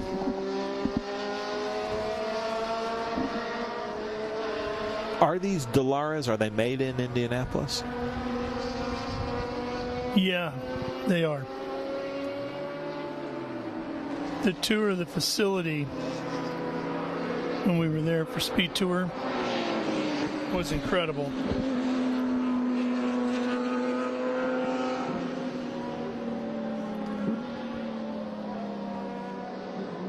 Okay, the pace car. I'm listening to the pace car. He's trying to catch the leader. All right, he's got him.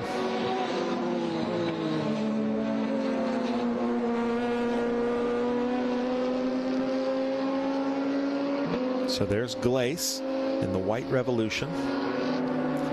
There's the safety car, Argenetta. And we're down to the final few laps of our season as well. Virginia International Raceway will be next up for everybody in 2 weeks. I love going to Virginia International Raceway, but the one that I've got kind of circled on my calendar is Barber. Yep. Not sure, to be honest, how that's going to go because it's the same weekend as Talladega, just, a couple miles down the road. Yeah.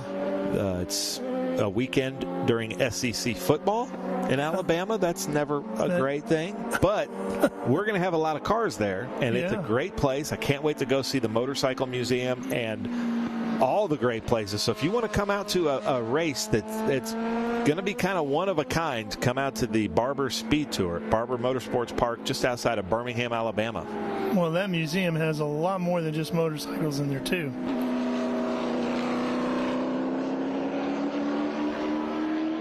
We need to figure out when we want to go through there. We'll give our buddy Robert Pandya a call over there, who kind of handles all the marketing and everything for the museum, for Mr. Barber. Go get a tour over there.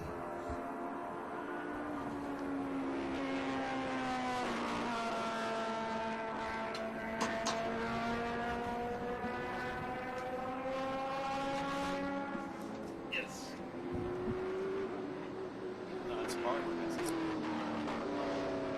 Yeah, so our producer, Chevy/Ford guy, Cam Leone, is asking if Barber is where the giant spider is on the inside. Was it turn 5? I don't hairpin? know. But yeah, it is turn 5. And yes, it is. They call Barber Motorsports Park the Augusta National of racetracks. And it is. It is beautifully manicured property, incredible attention to detail. And one of the things they have done is they have scattered massive pieces of art all around the property. Some inside the track, some on the outside of the track as you're driving in.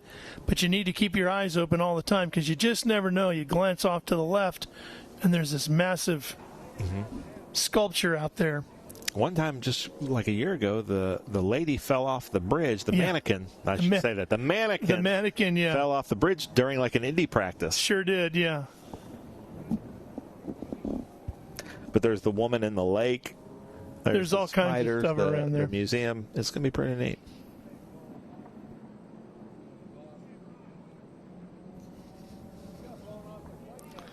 Well, we're going to be a minute while they clean this up, so we're going to go ahead and step away for a short break, and we'll be right back.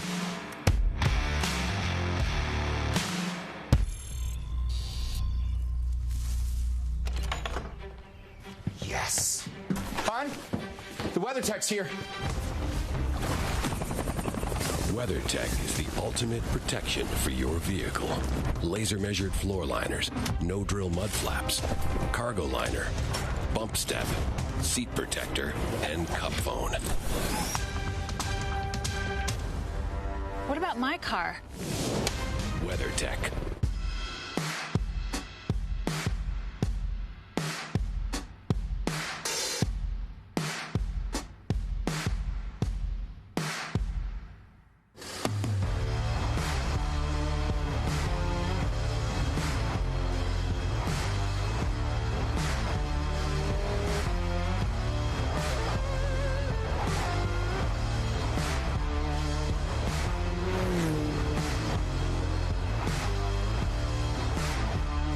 Hawk Performance packs 100 years of friction dynamics into every product.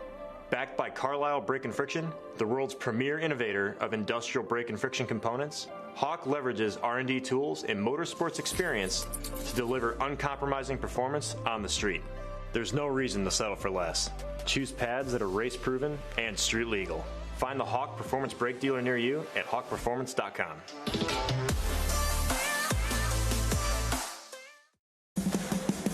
What does it mean to be built with Summit?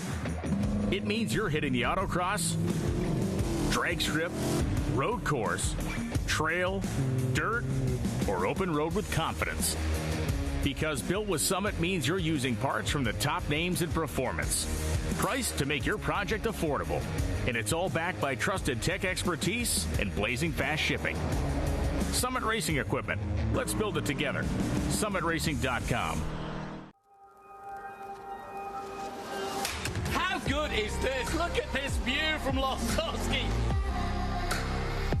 It brings all my fans, it brings the audience into the car with me. Feature 140-mile-an-hour entry speeds. The quickest and most efficient way for me to get information to my drivers is from using the V-Box HD2 system.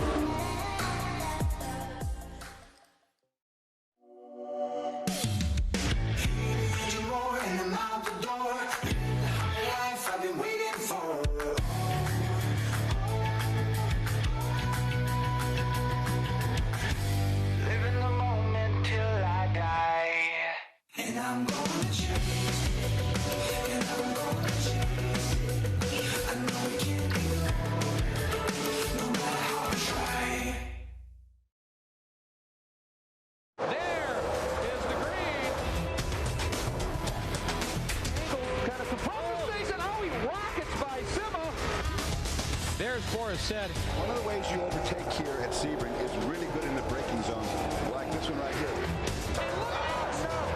Both go around. There's the green. We are back and at it. Watch this. Oh, look out. Miller, look out.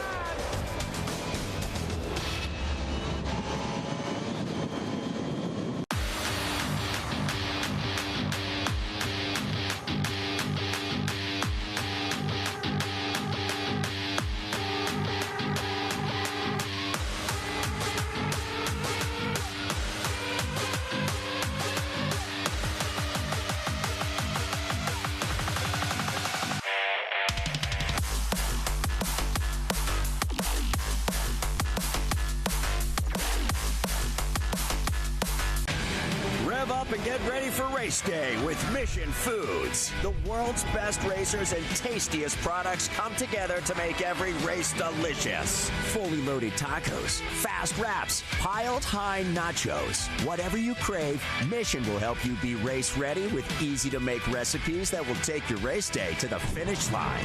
Keep your racing delicious and enjoy all the mouth-watering action. Brought to you by Mission Foods. Too fast, too tasty. And we're back to green.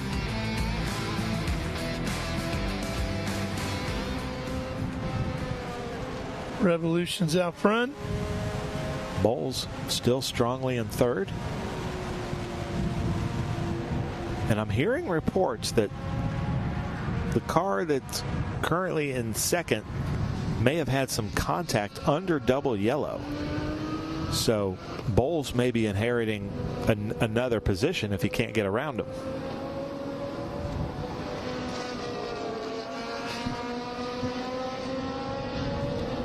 Carter's been doing a good job behind the wheel there to Lara.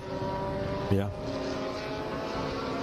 Yeah, and Glace has fallen back to fourth in that radical.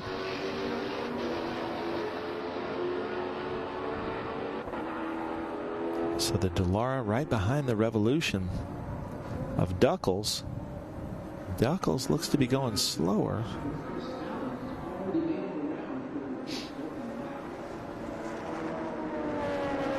So important to carry good speed out of this corner, but it's also so difficult to do because you've got that wall right there to your left. Yeah, it's very similar in some ways to the kink at Road America because you're headed right at that wall. Incredibly intimidating. Now let's see if Bowles can stay in it up the S's, stay right behind Duckles, and maybe get a good draft into the inner loop. This track will definitely test your mettle. Between the S's, the carousel, that last corner. Not a lot of time to just rest.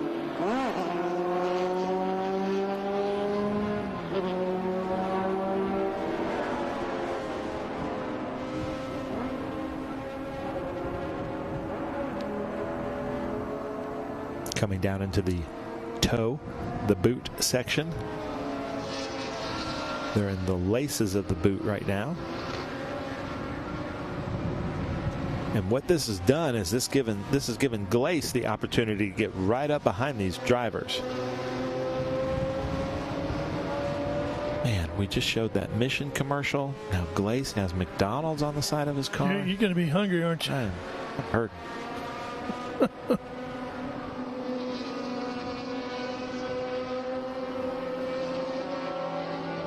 Bowles. Oh, no. Is that Gary Gray down there?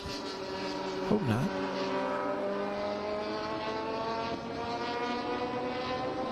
Yes. It's Gray in the 379. Looks like he's trying to fire it back up. All right, white flag has been shown to the leader. I'm pretty sure about this one, Ralph. That's a 2014 Radical SR8. There's our leader. Chris Allen in his 2024 Revolution 500 Evo.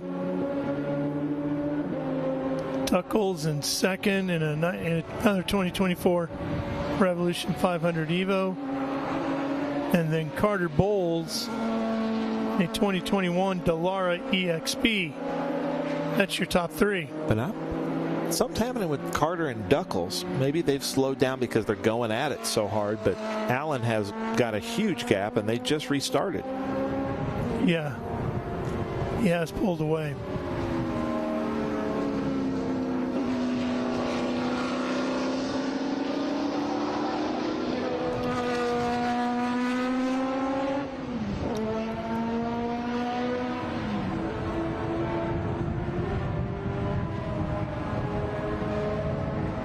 Here they come. This is the group right here. This is Duckles, Bowles, and Glace. Yeah, Glace in the 2014 Radical SR8.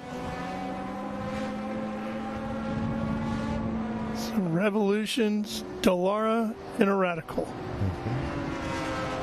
There's going to be the Revolution. First to the checkered flag. Checkered flag waves. Chris Allen taking the win. Here's that final battle. Ooh. Boy, ducked inside. Glace. And the Radical is going to get up on the podium. Just sneaking inside of Bowles off the final corner. Maybe. Carter dives out, but I don't think he had enough time. No, he did. He got it. Oh, my gosh. Oh, man. By 0.02 of a second. Well, that was an outstanding finish, wasn't it? He stayed in it and got just enough of a draft to get there. Because that's not really a very long run in the exit of that corner to the checkered flag. There's Mark Clark in the S2. Then number 77 there, I was looking at that car earlier today. Spent most of its time racing in Japan. Matt Schifferle owns that car. It's a Lola T212. T2, that's tough to say. It is. Especially late in the day on a Sunday. Yeah.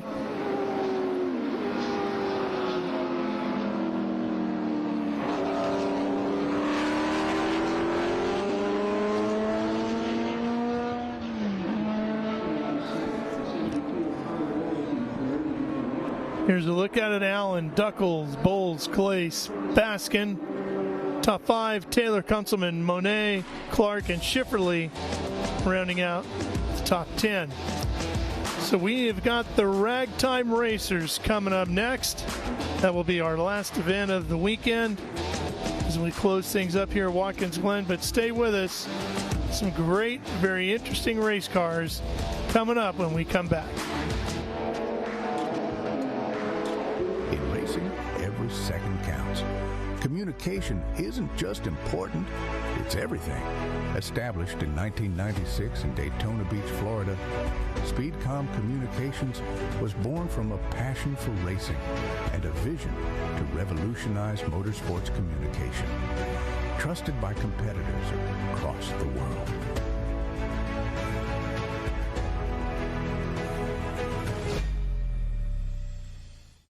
Okay, so pretend this is your race car. It's on the trailer, and you have an accident. Ouch! At least your truck's insurance will pay for another one? Yeah, not so fast. Standard insurance won't replace your race car, whether it's in the trailer, in the paddock, in the garage, or the repair shop. But at Haggerty, we can protect it for what it's really worth anytime it's off the track. No matter what or where you race, all for less than a set of race tires. Haggerty, let's drive together.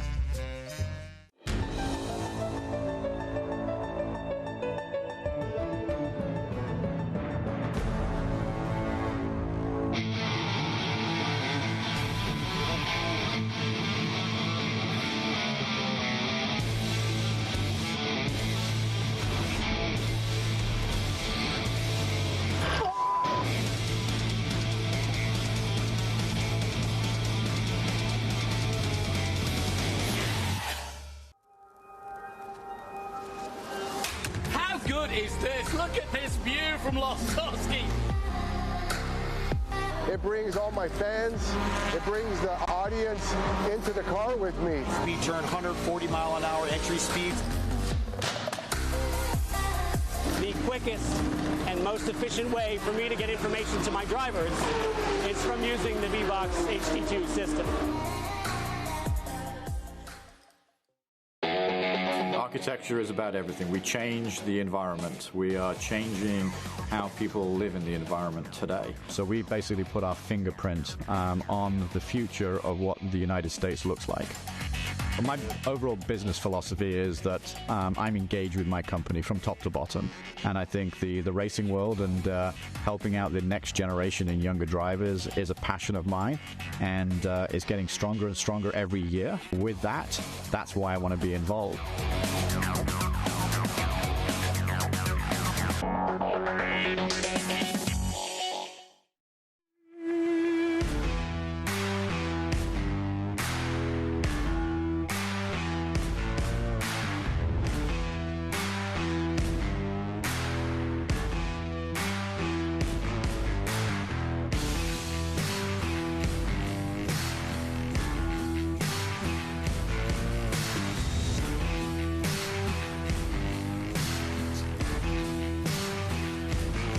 Well, ladies and gentlemen, welcome back to the Mission Foods Watkins Glen Speed Tour. And do we have a treat for you, the RagTime Roadsters.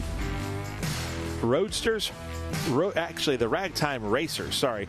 Racers and cars from the RagTime era from 1909 to around 1920. And some unbelievable cars at that. One of the highlights, of course, is that tribute car right there to the Marmon Wasp that Ray Haroon drove to the first ever win in the Indy 500 in 1911. That's a tribute car. However, there's a national in the field, car number 20, that really was in that first ever Indy 500 and finished 7th. It's racing here today at Watkins Glen. There it is right there out front. Big number 20.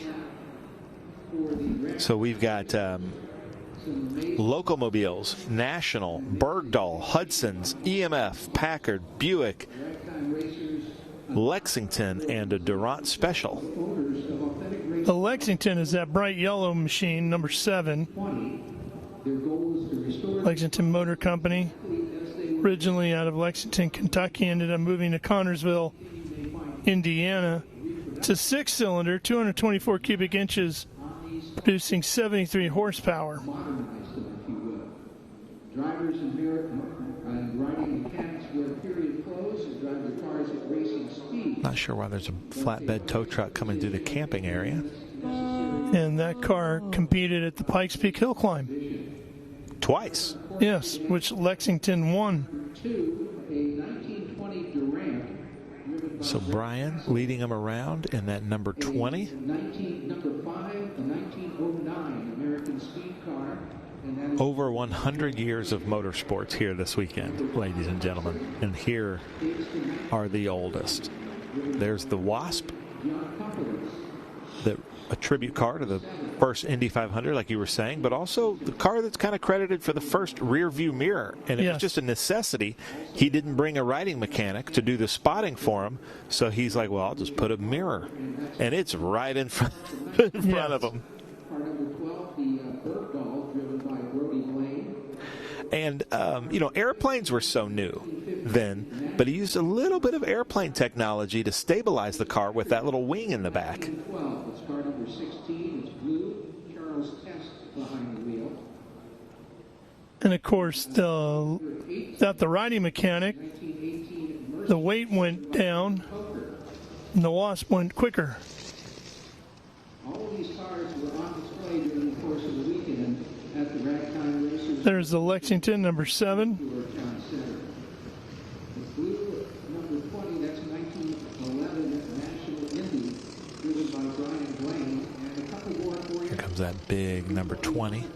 Like Ralph said, finished 7th in the original Indianapolis 500. The owner of National back in that day was one of the owners of the Indianapolis Motor Speedway test track. Yes. That they could go out there and test out their new technology and their new cars. Look at everybody's waving at the spectators. That orange number 15 to the right side of the screen is a 1915 National with a 6-cylinder, 365 cubic inch engine producing 55 horsepower. The number 16 is a Packard, 430 cubic inch, 4-cylinder T-head, 40 horsepower. The first Packard was built in 1899 by the Ohio Automobile Company, later named the Packard Motor Car Company. The first race car was known as the Gray Wolf, a lightweight aerodynamic car powered by a 275 cubic inch. This car was found in Argentina in the 1950s, still in racing configuration. How cool is that? For decades, this one vanished, just flat disappeared, and folks, the Grimes family. All right, so here they come around to take the green flag. I wish you could hear the sounds that these cars make. You can hear every revolution. Their cylinders are so big that you can hear every time these things fire off. Stewardship of Tom LaFerrera. He oversaw the recommissioning, if you will, while preserving it in its original 1909 character. You talk about dedication to something. It's amazing the work that goes into these cars to keep them up and running, and to have these people take them out, put them on a racetrack, and ride them at race speeds. Pretty amazing. They come by, get Here they come to take the green. Green flag is out. And this is technically an exhibition, but Ben, you know as well as I do from having ridden in these cars before, like I have, these guys will run them pretty hard. Yeah. Yeah, for sure. They will run them to their almost to, they'll go 810 level of performance. Yeah. And they're not, they're wearing the leather helmets and they're out there running exhibition, and all the passes should be very good, or at least point by. All the drivers need to be aware, but to have these cars on track at speed like this is something that just doesn't happen anywhere. I'm not even sure Goodwood has anything like this. They didn't when I was there.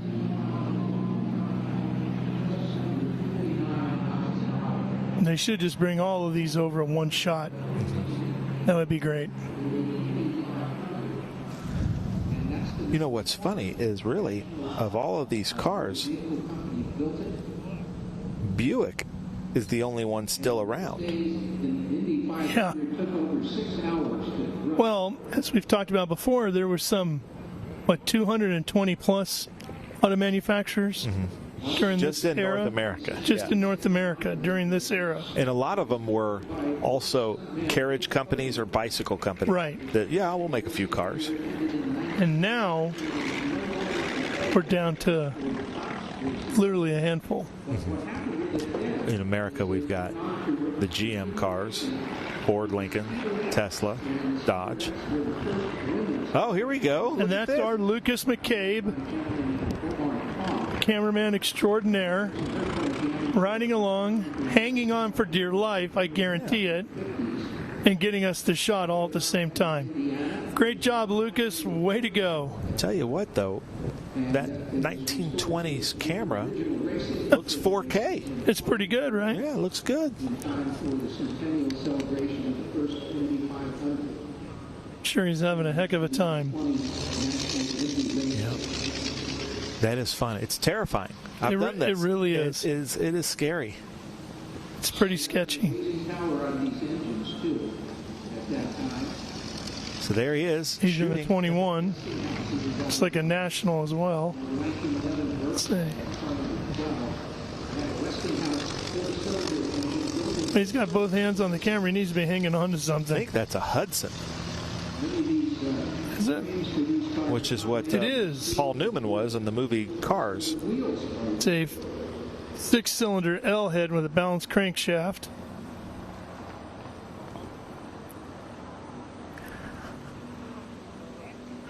And they're rocking back and forth. You see that? Oh man, Lucas, hold on. He's coming down into turn 8, right-hander. Those big carriage bicycle tires and wheels. I wish we could get audio because we'd hear Lucas screaming.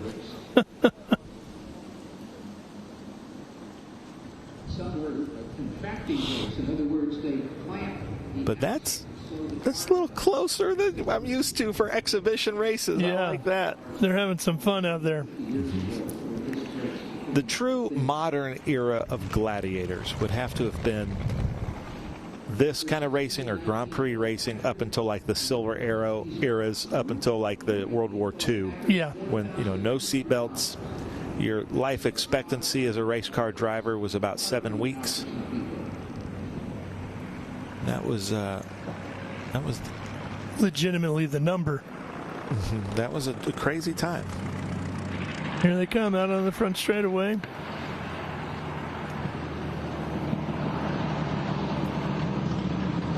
Number 33 is an EMF. There's that 15 that they called it butterscotch when we were at Indy.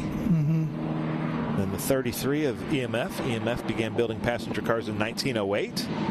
This was found disassembled in a barn in upstate New York. To this livery in 2005. Oh yeah, here we go. Show you how are they in climb up through the S's. Lucas, you're winning a race right now. You get a pretty good idea how blind these corners are too. Lucas is screaming, I just want to go fast.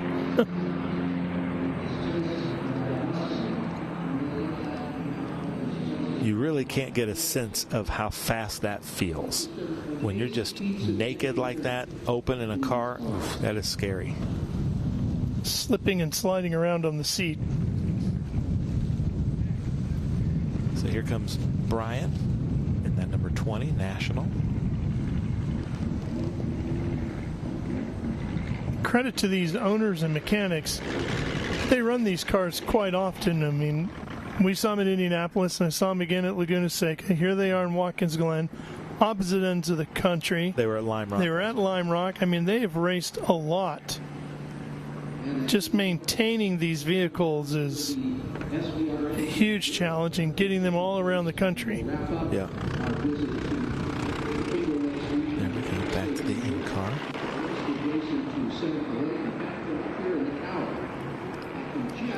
I'm such a nerd. I'm looking at the gauges. What's the car doing? What's the temperature at? Look at that.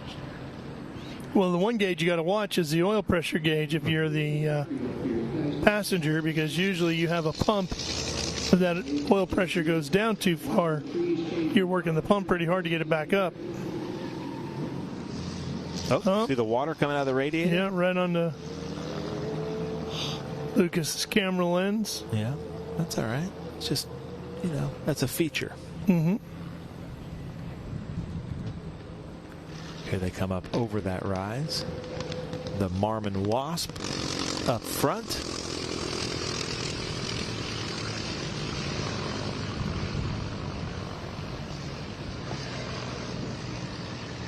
That's a pretty car.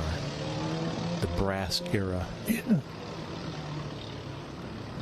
I was talking to one of the people connected with the foundation that is involved in the preservation of these cars, and he said one of the hardest things to do, well, there's a lot of cars around, a lot of them are in museums, and people are reluctant to bring those cars out and load them up and take them across the country. A lot of these gauges have oil or water in them, in the gauges, and there's a little bit of a float just because they just thought that would be less friction on those needles back in the day.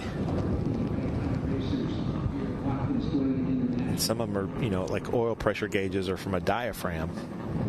Oh, here they go, though. Past right behind the Wasp and the number 20 car that competed in the first Indy 500, and a tribute car to the car that won the first Indy 500. Come on, Lucas, get side by side with them. Make yourself more aerodynamic. 3 wide, Ralph, coming into Mission Foods turn 1. That's pretty good.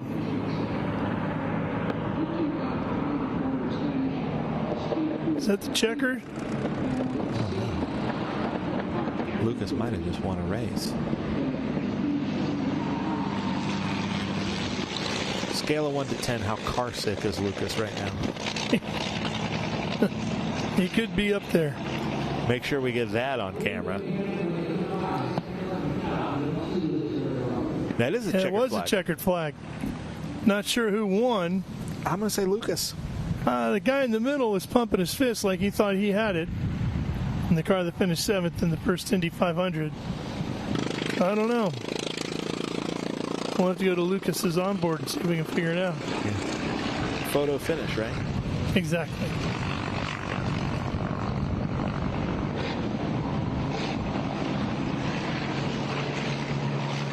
Well, Ben, it's been a heck of a weekend here. Enjoyed it. Pack everything up, go get all your signs and banners and everything, and then is it going to be McDonald's, Dandy's, or Mexican now that you saw the Mission Food sign? No, it might have to be Mexican tonight. We'll see. You have a favorite up here? I don't. Upstate New York's not really known for its Mexican, so we'll have to see. No, yeah. Okay, so Virginia International Raceway in 2 weeks. That's going to be a very fun one.